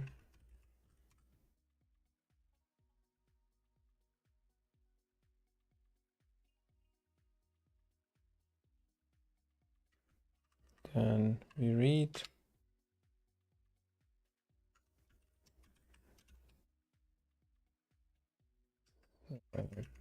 Buff. Binary, I mean. So there's no binary.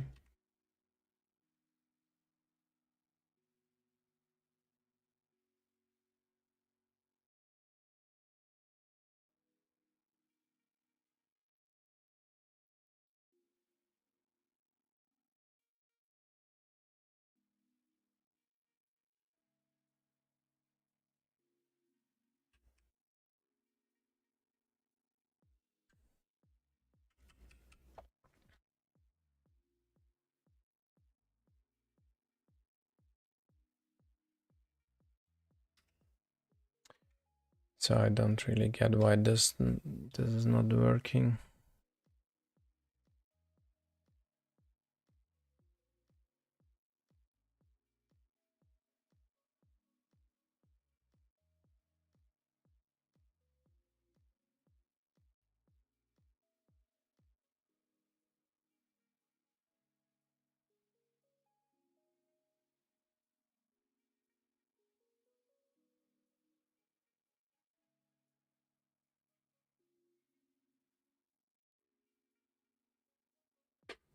Oh, for sure I have to use this.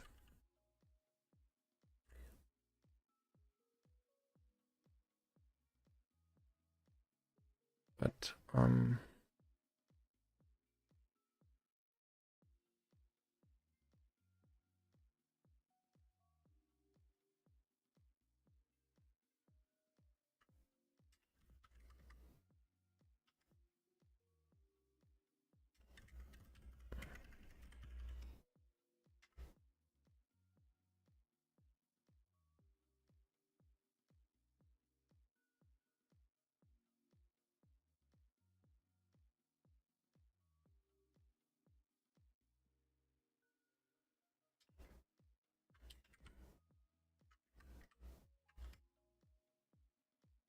Test read post was echoed.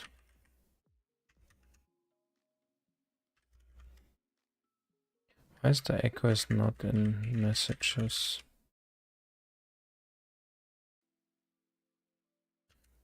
Vim write to messages. Oh. Guide to writing error messages.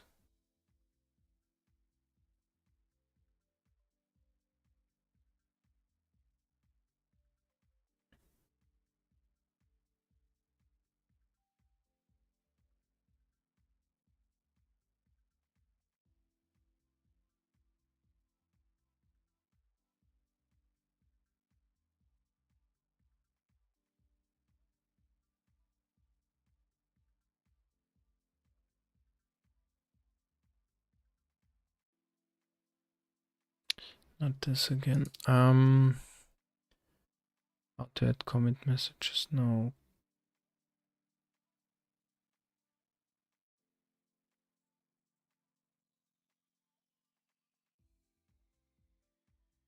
This file contains an alphanumeric list of messages and error messages that Vim produces. You can use this error messages.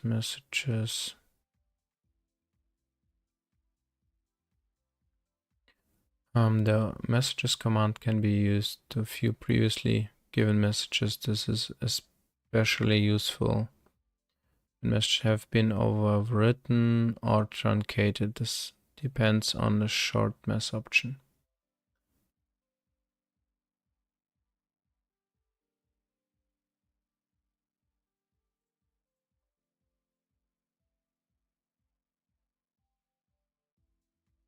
When an error message is displayed but it is removed before you could read it, you can see it again. Recent messages with messages.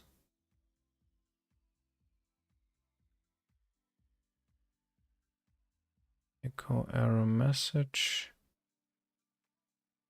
Or view a list of recent messages with messages.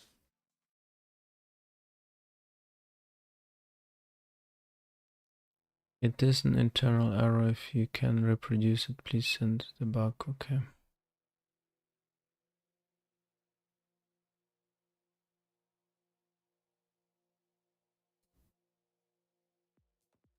But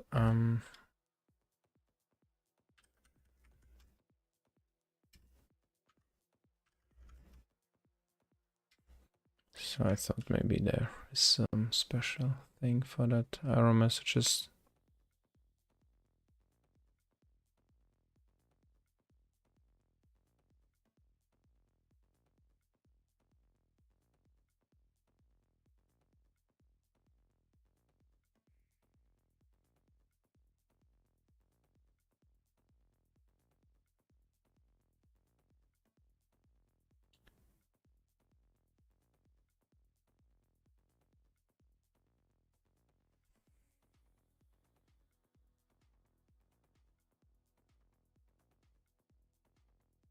Question is how to write now an error. So it's displayed there. No, come on. So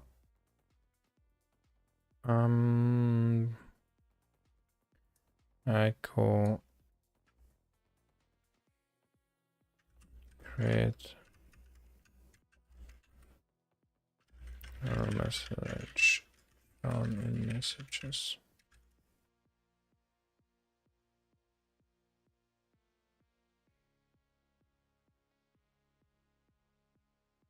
Echo error.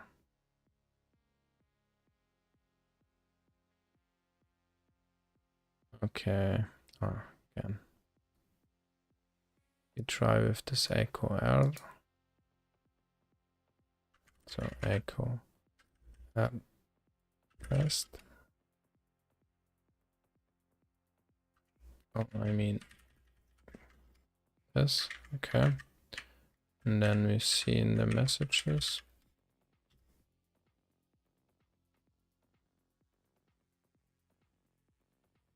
And if we do echo test. Okay, so let's just do an echo error here.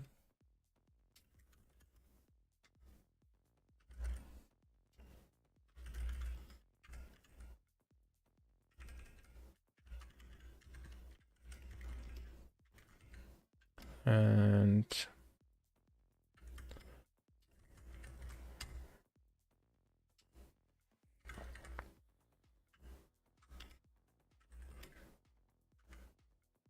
do again this A here and then writing this whole stuff.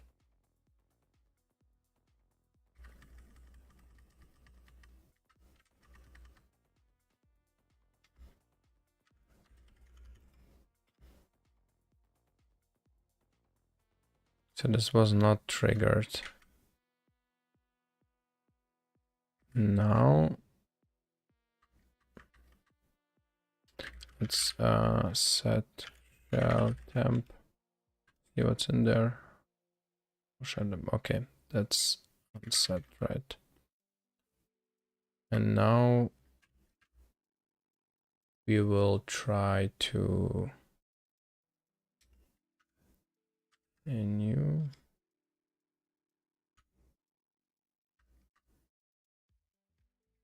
And then read this.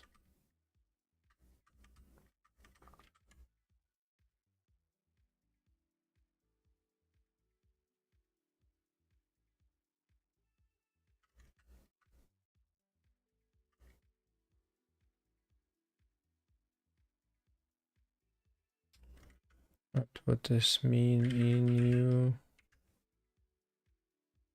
Was there used here?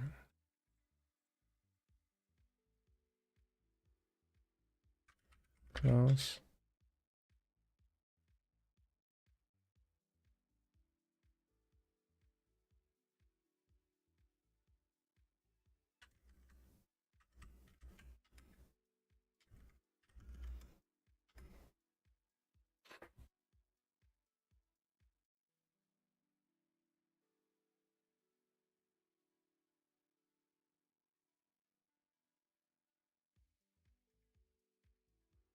What?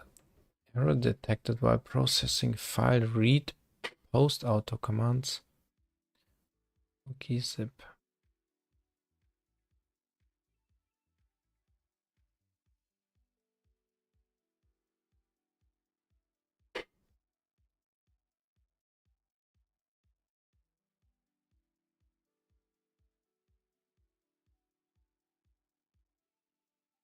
Okay, this is fine because I defined it there, right?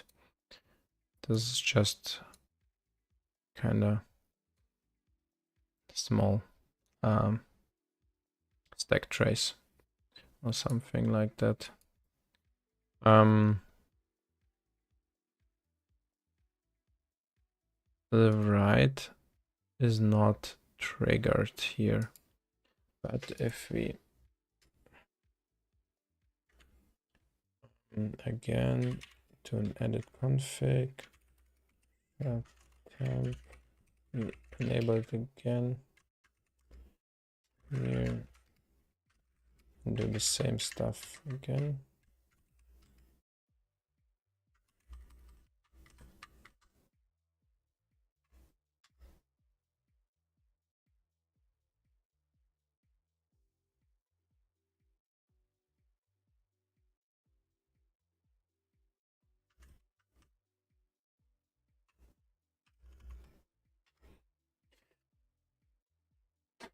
Okay, so these two are triggered now,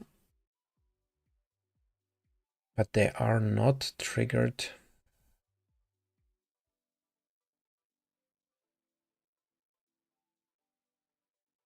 when we do this.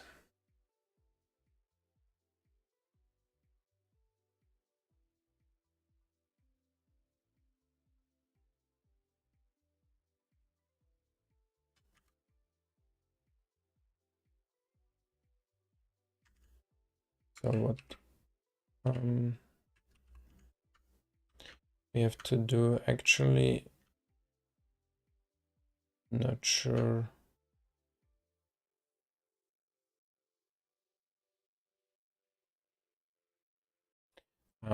Let's put it in here now.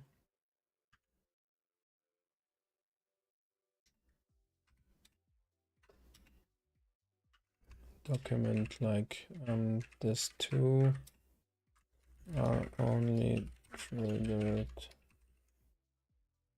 with shelltemp here.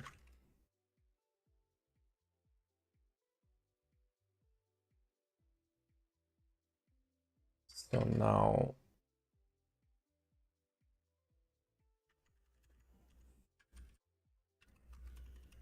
search here.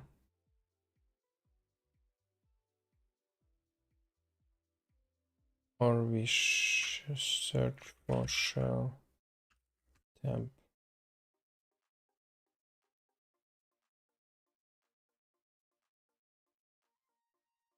There we have something. When on, use temp files for shell commands when off. When using a pipe is not possible, temp files are used anyway. Okay, the filter read print, filter read post, and filter write print, filter write post. Auto commands event are not triggered when shell is off.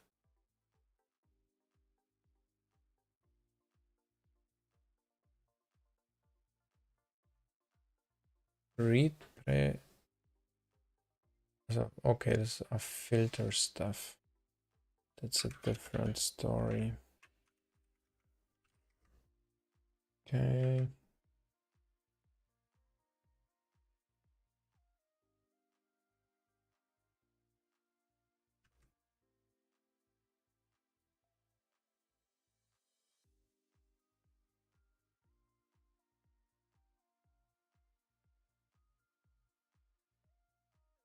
This a file, right? And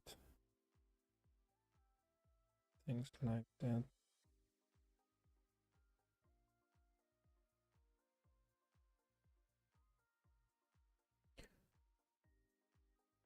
Just for file read prem, file read post.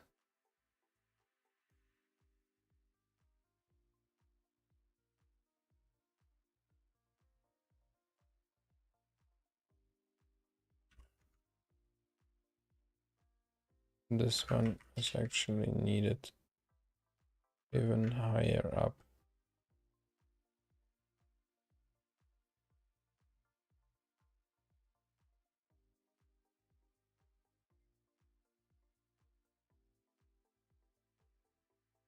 Wait.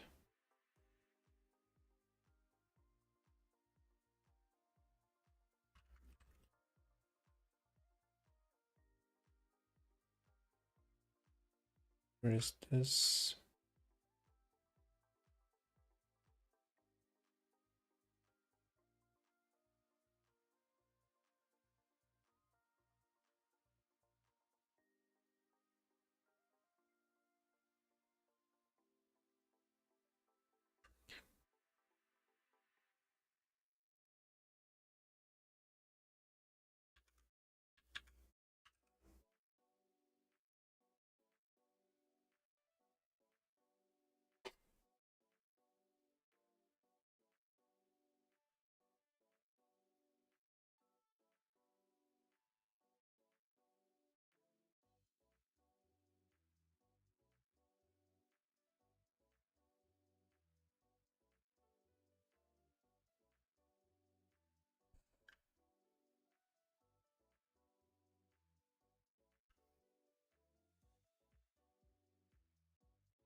Not even everything defined here, because we have file write prem, we have file read post.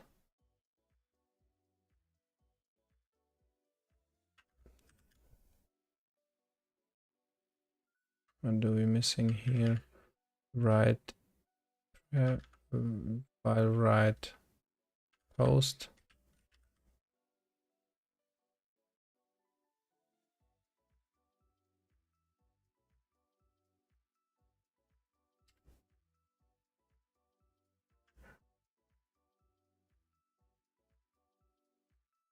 Undo.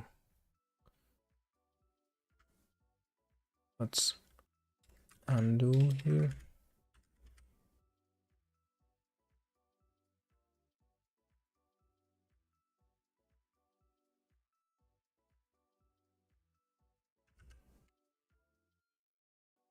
Undo changes.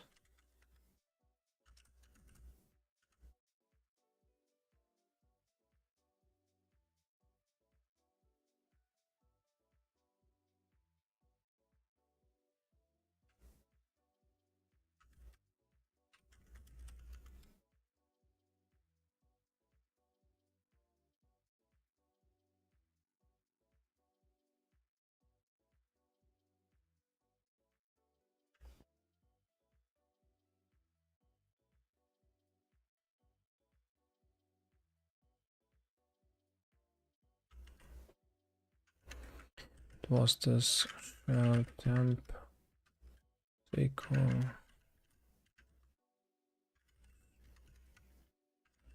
shelltemp, something like this.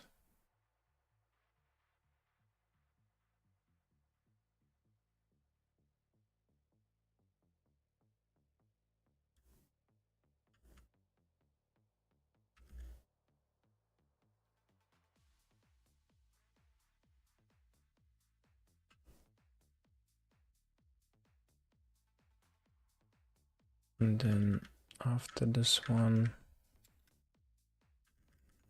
we reset it back. That this one.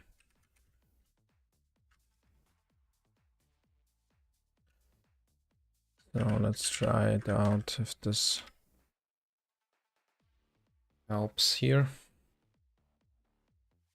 Failed one.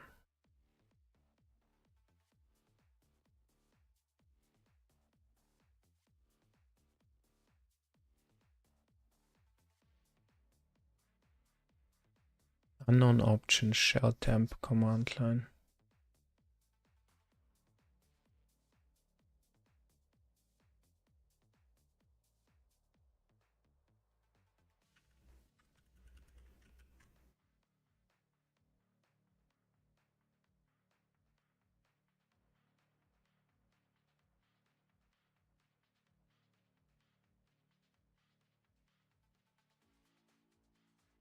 Oh, it's called let. Okay.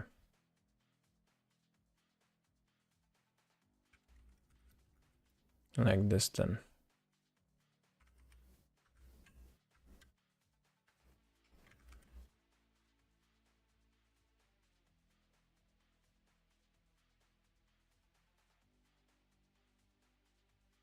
So, okay.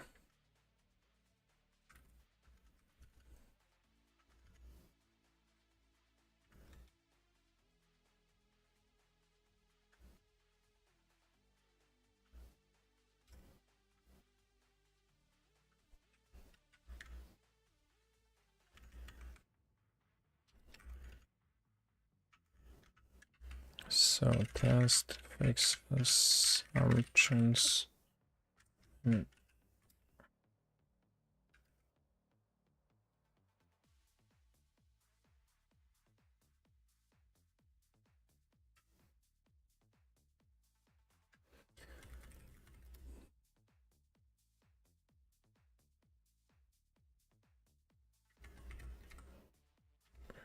close this one, we push this one.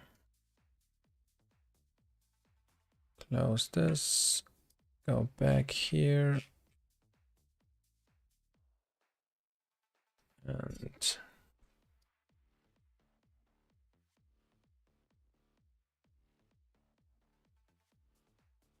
we had also failing functional tests here. Oh gosh.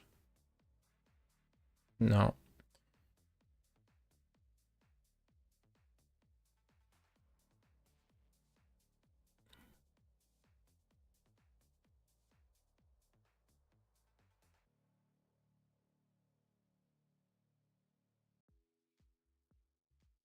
File reading, writing buff. File reading, writing buff. Num-filter commands. File read. Post.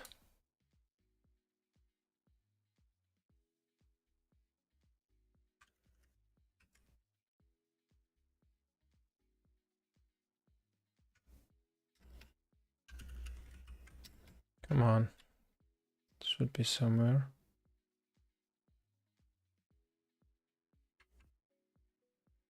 Let's just search for this one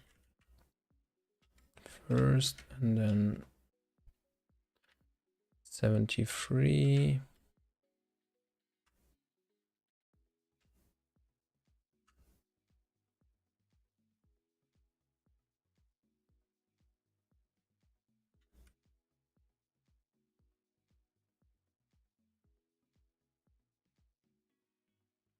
Could this be?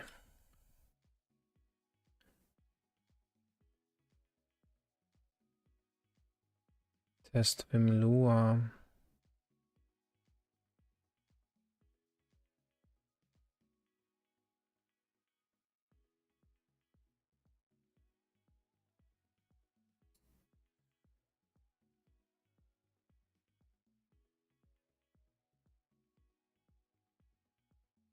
Inky zip.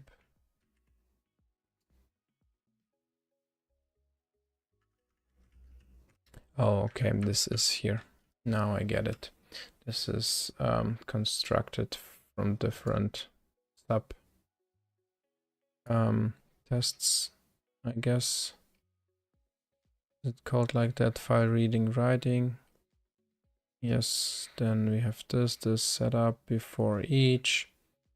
Then we have this file read, post, unzip, key zip. File read, post.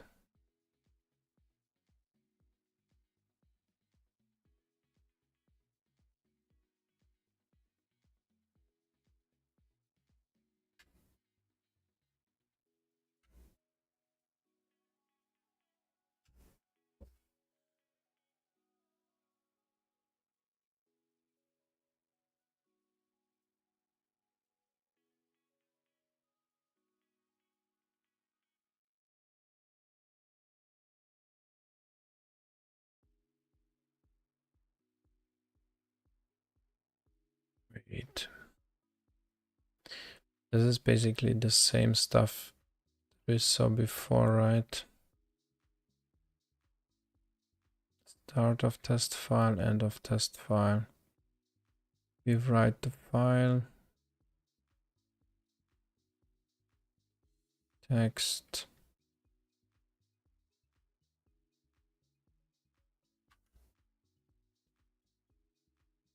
Prepare. Zip file, call system force.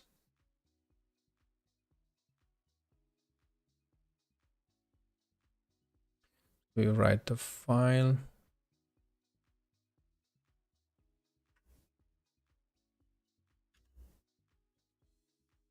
Write file, text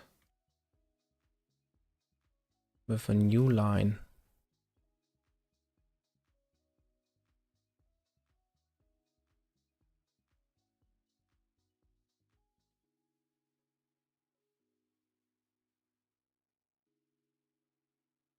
So this is the text.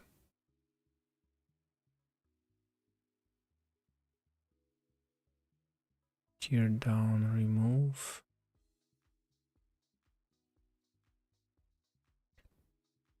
Yes, gzip test. Okay, we prepare the file.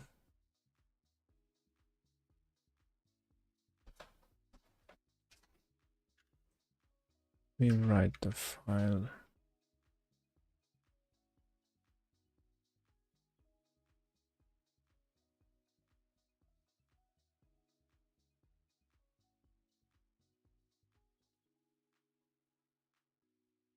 This should create the zip file and delete the original, which should have worked.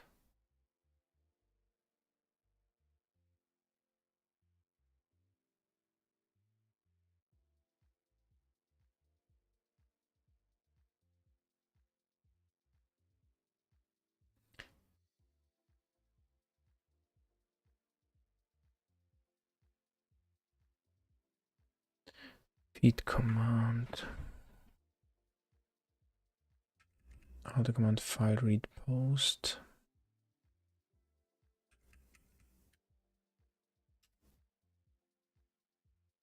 Read and decompress the test file.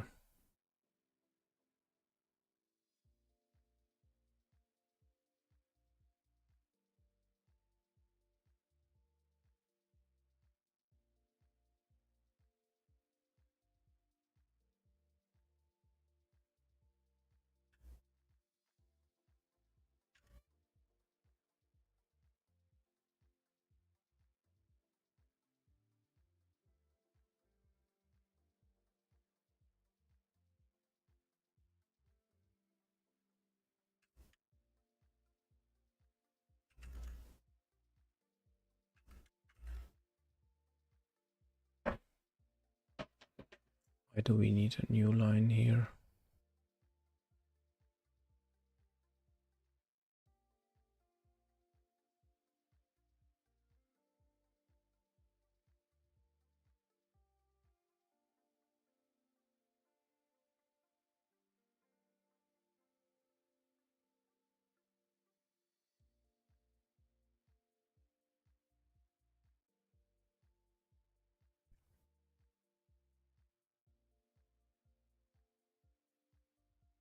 Let's just check this one again here. If we say edit config, well, to disable this, go back and here. Just check what do you have here. File read post.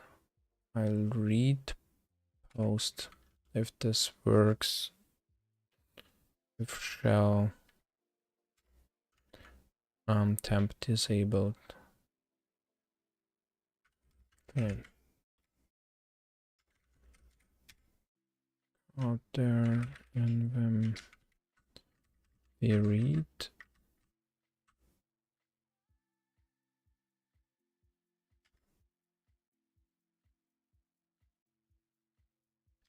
Test read post.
Oh, I didn't use this one, so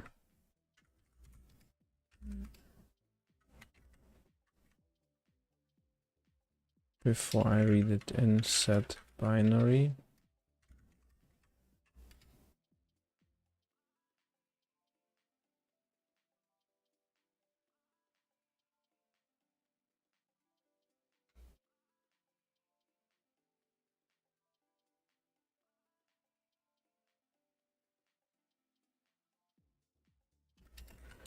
Okay, and also it was read x.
So some of the tests already fixed. Windows old tests. Maybe I have to look after them later on, but here we have error listed below. This unzip likely neovim process crashed. Invalid size. Unsorted.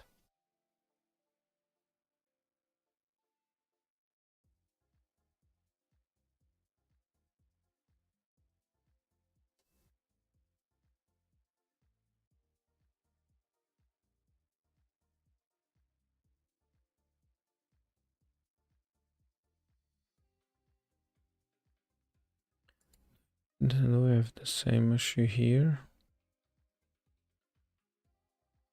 We have two errors here actually.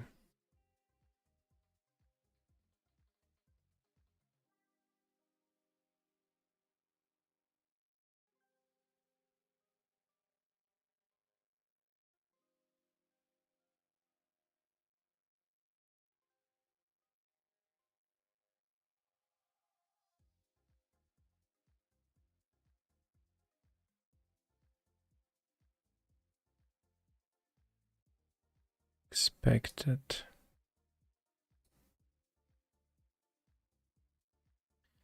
So this could be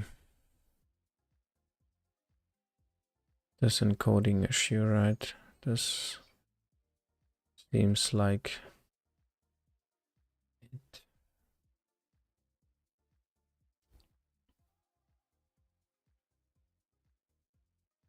And I guess I will resolve this at the end here. One test is failing here.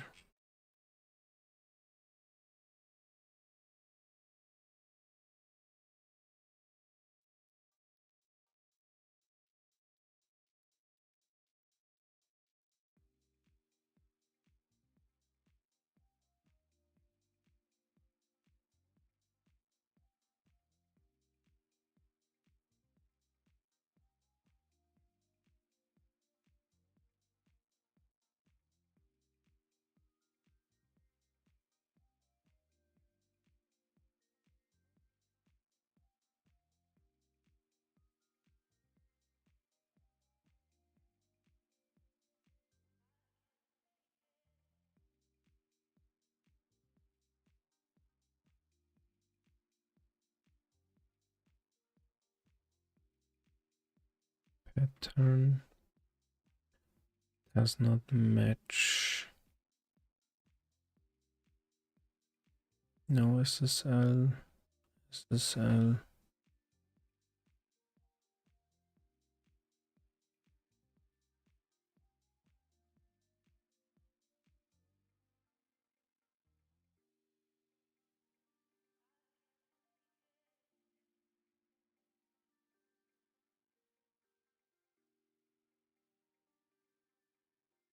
Partial command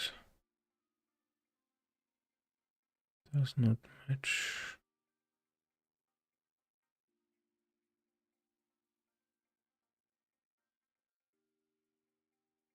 Test shell slash. Maybe this one is easy to fix. And the rest I will leave for later.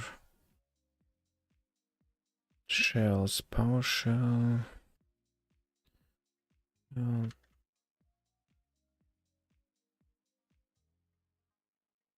Shell and command flag and expected slash in the temp name with shell slash set or unset.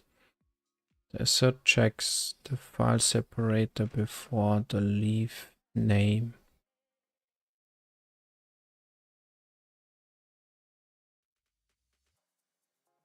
Shell slash. What is this?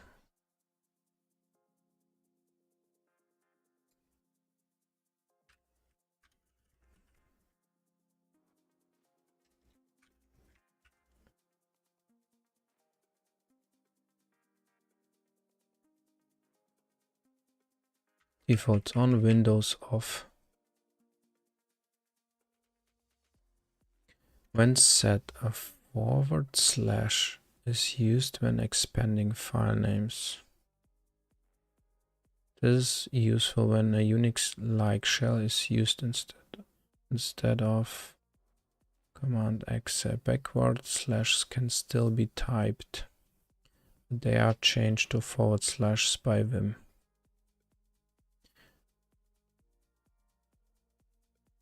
When set, a forward slash is used when expanding file names. This is useful when a Unix-like shell is used instead of Command X. Backward slashes can still be typed, but they are changed to forward slash by vim. Note that setting or resetting this option has no effect for some existing file names, because this option needs to be set before opening any file or best results. This might change in the future. Slash only works when a backslash can be used as a path separator to set to test if this is so. Use run with G if exists shell slash. Also C complete slash. So okay. This check option shell slash, we save shell slash. For each shell we do execute shell, put it in there, shell command flag.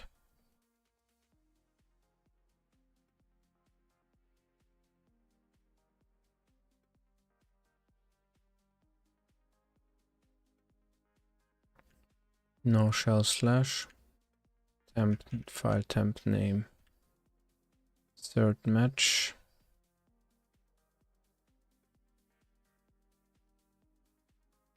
shell slash,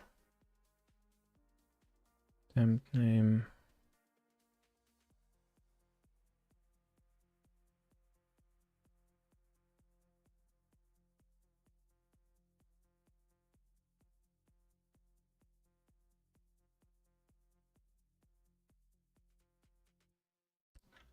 the shell and command flag and expected slash in the temp name with the slash set or unset. The third checks the file separator before the leaf.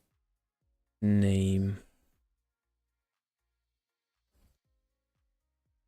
File separate before the leaf name.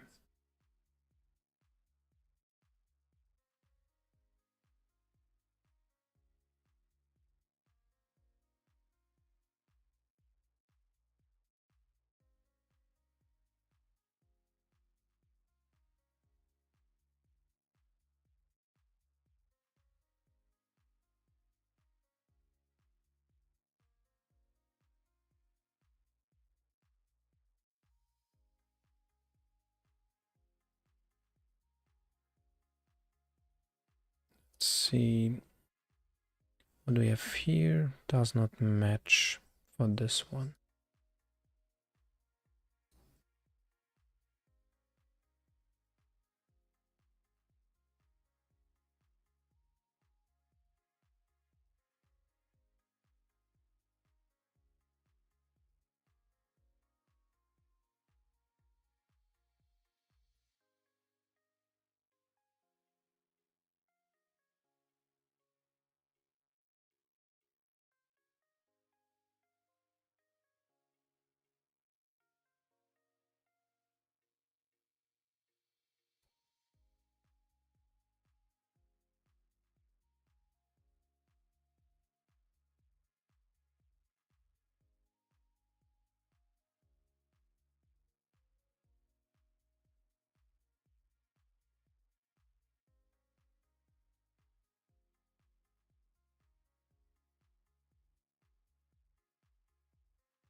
Command C now SSL pattern.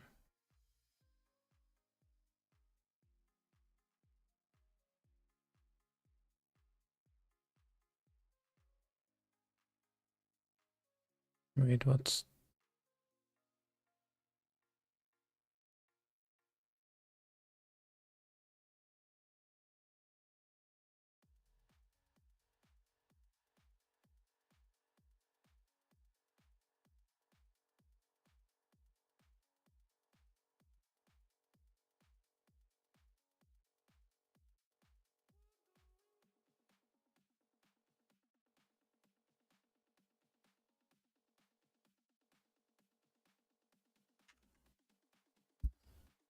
when pattern does not match?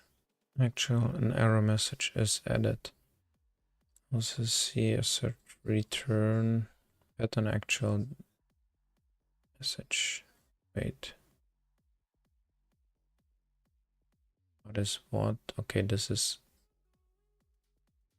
the message. I guess.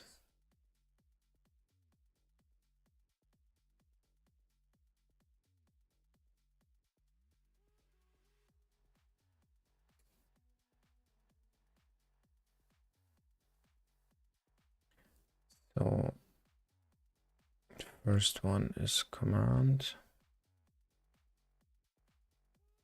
here.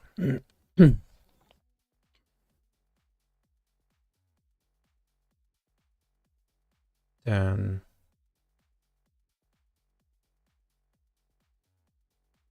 one, no SSL. Okay, what's used?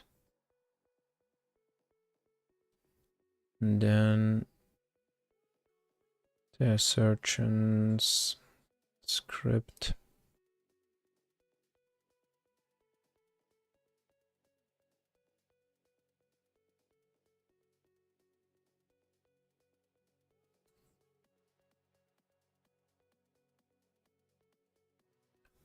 Command no SSL pattern.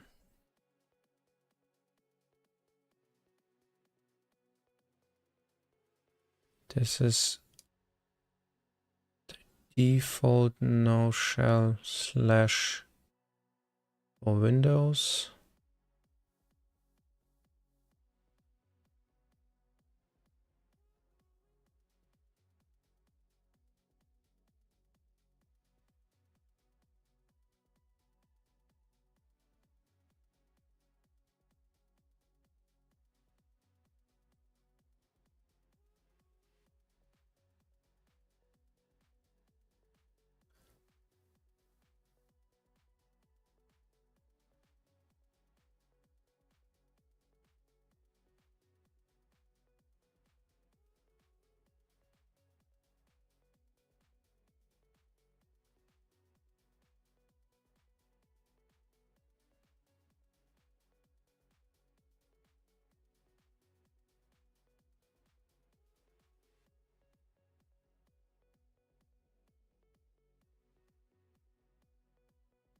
does not match.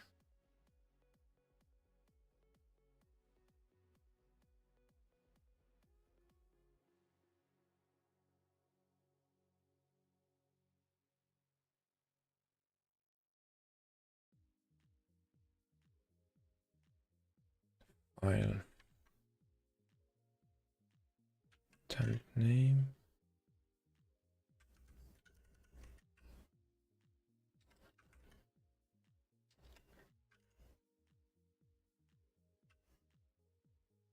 Generates a non-existing file name located in the vim root temp directory. Script can use the file name as temporary file.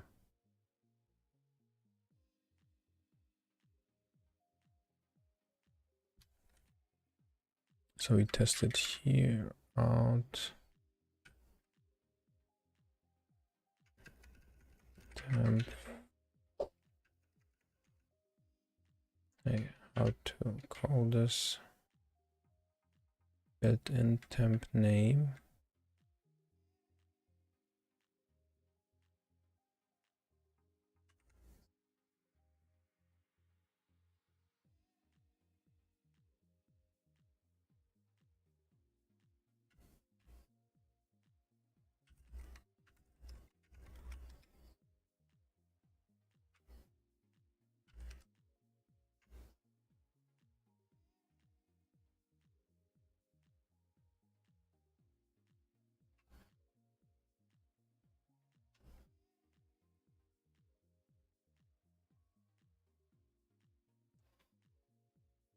Not sure if this is how it's done.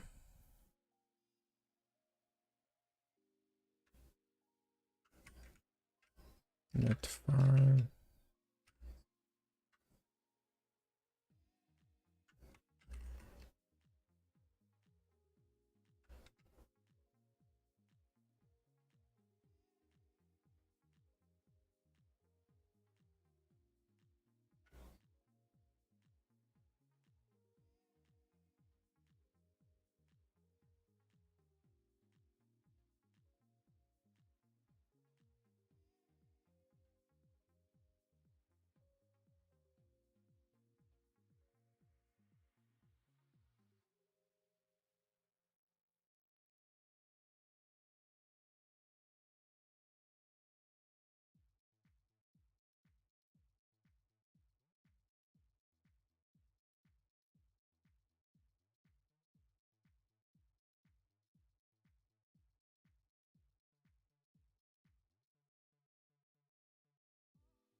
This is strange why it behaves like that.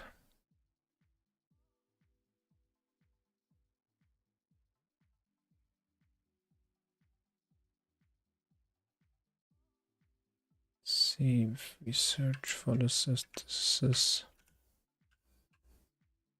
Yeah, we were the same. Yep.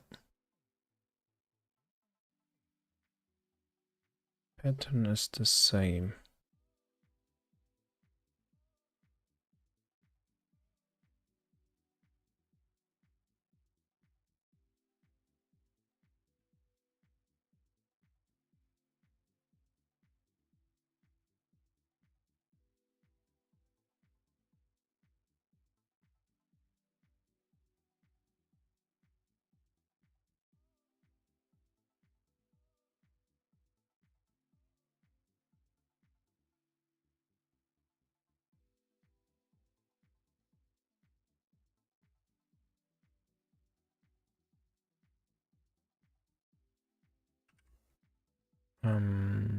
Regex. Let's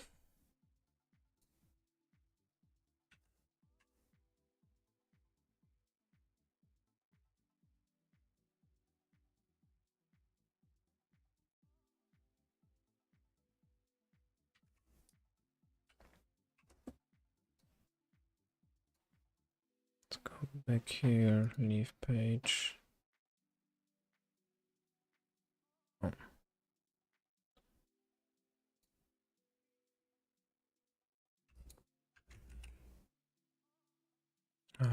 man. Just copy this. And then we copy this.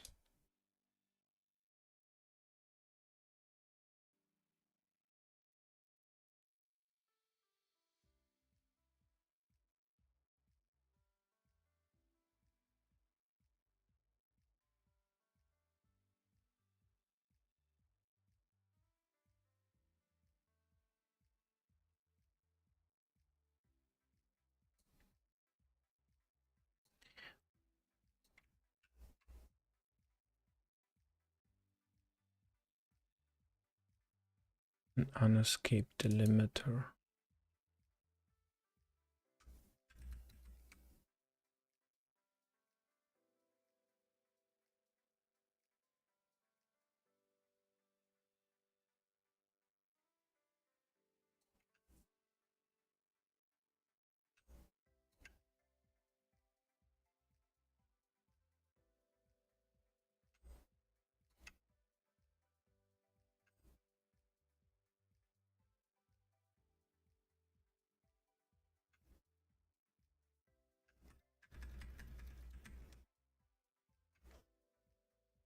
It just takes too long here.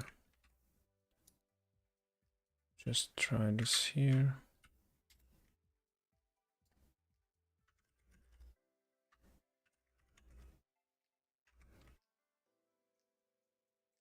Do this.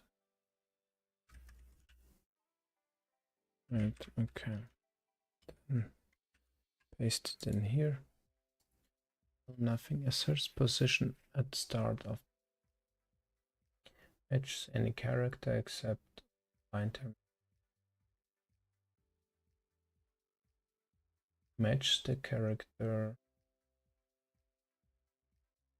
literally case. Match the previous token between 1 and unlimited. Okay. Match the character index literally density.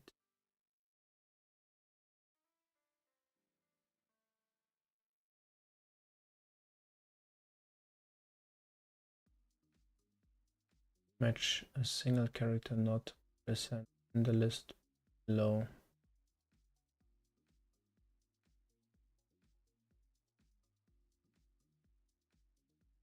Match a single character not present.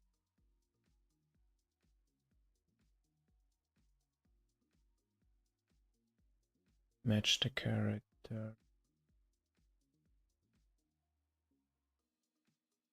literally.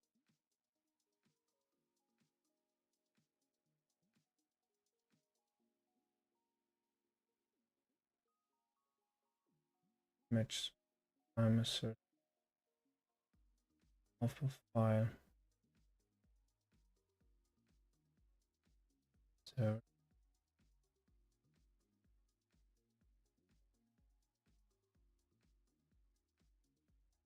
verify global all matches don't treat first match.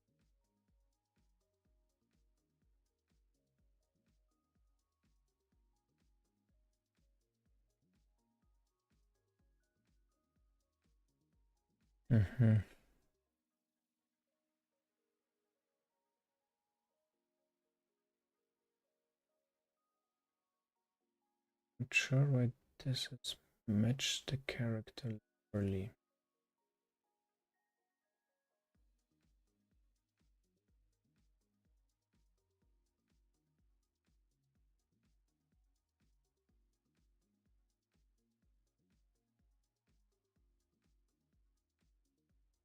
Then backslashes.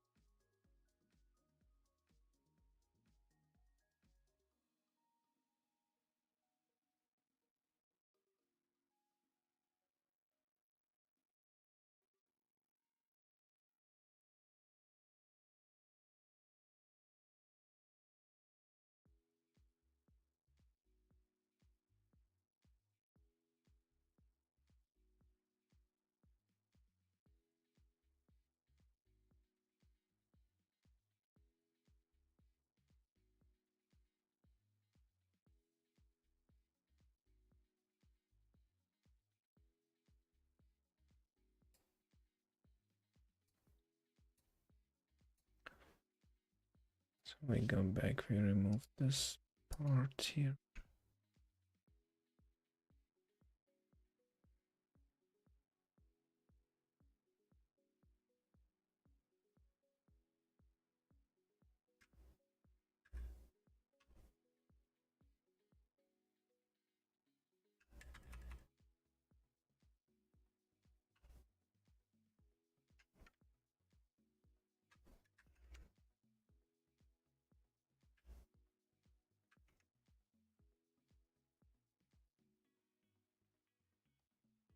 Oh, yeah, okay.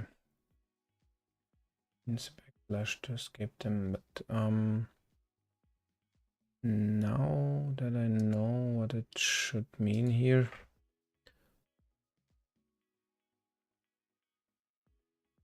match stem,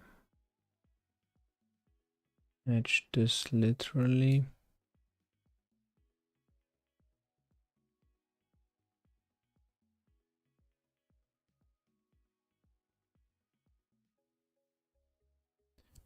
Does not match this.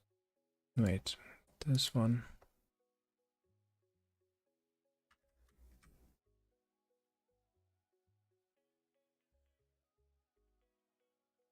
Match the character with index.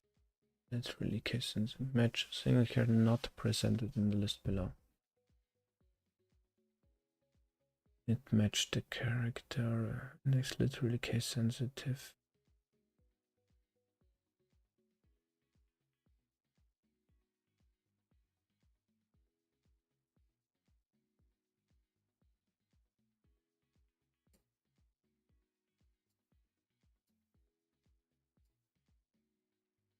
Alright.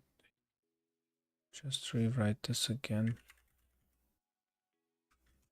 This one.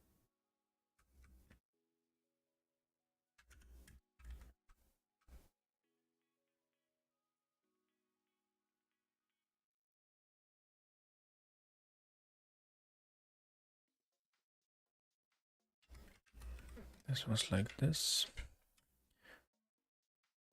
Now we put it in here. And then we just move this part.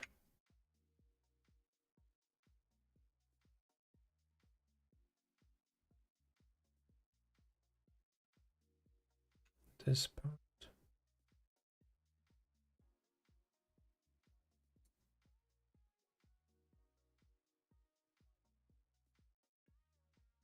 Just talking between greedy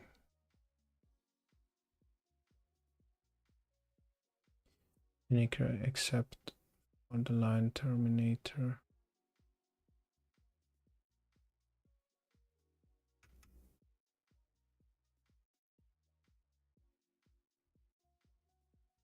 Your regular expression does not match subject string.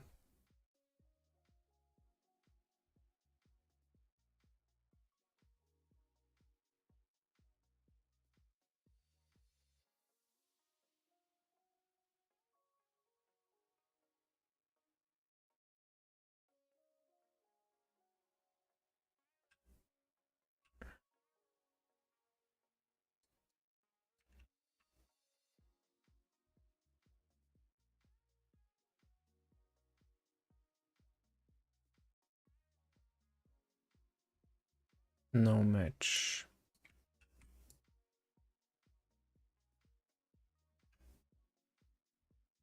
No match.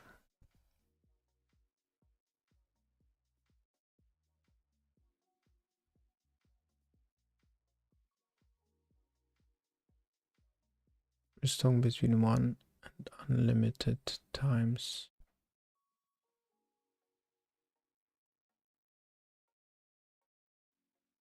And the other one thing was match everything except this one.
So does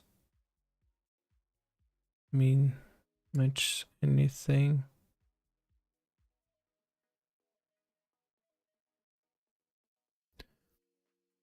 Match any character except for line terminators.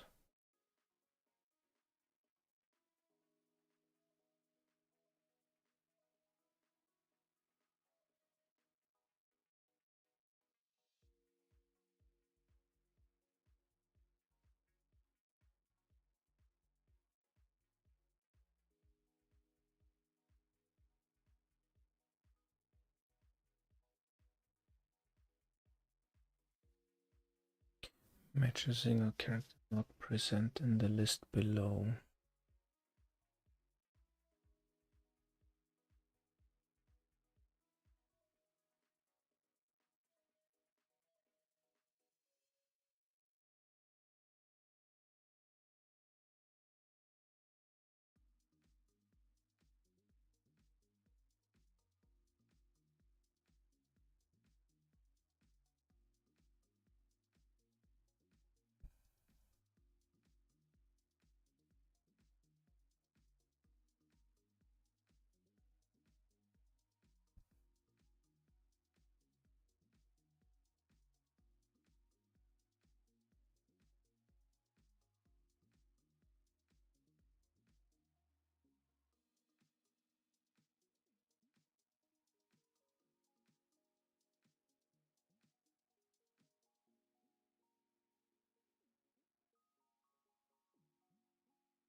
So I think that's it for today. We'll continue tomorrow. So see you in the next stream. Bye everyone.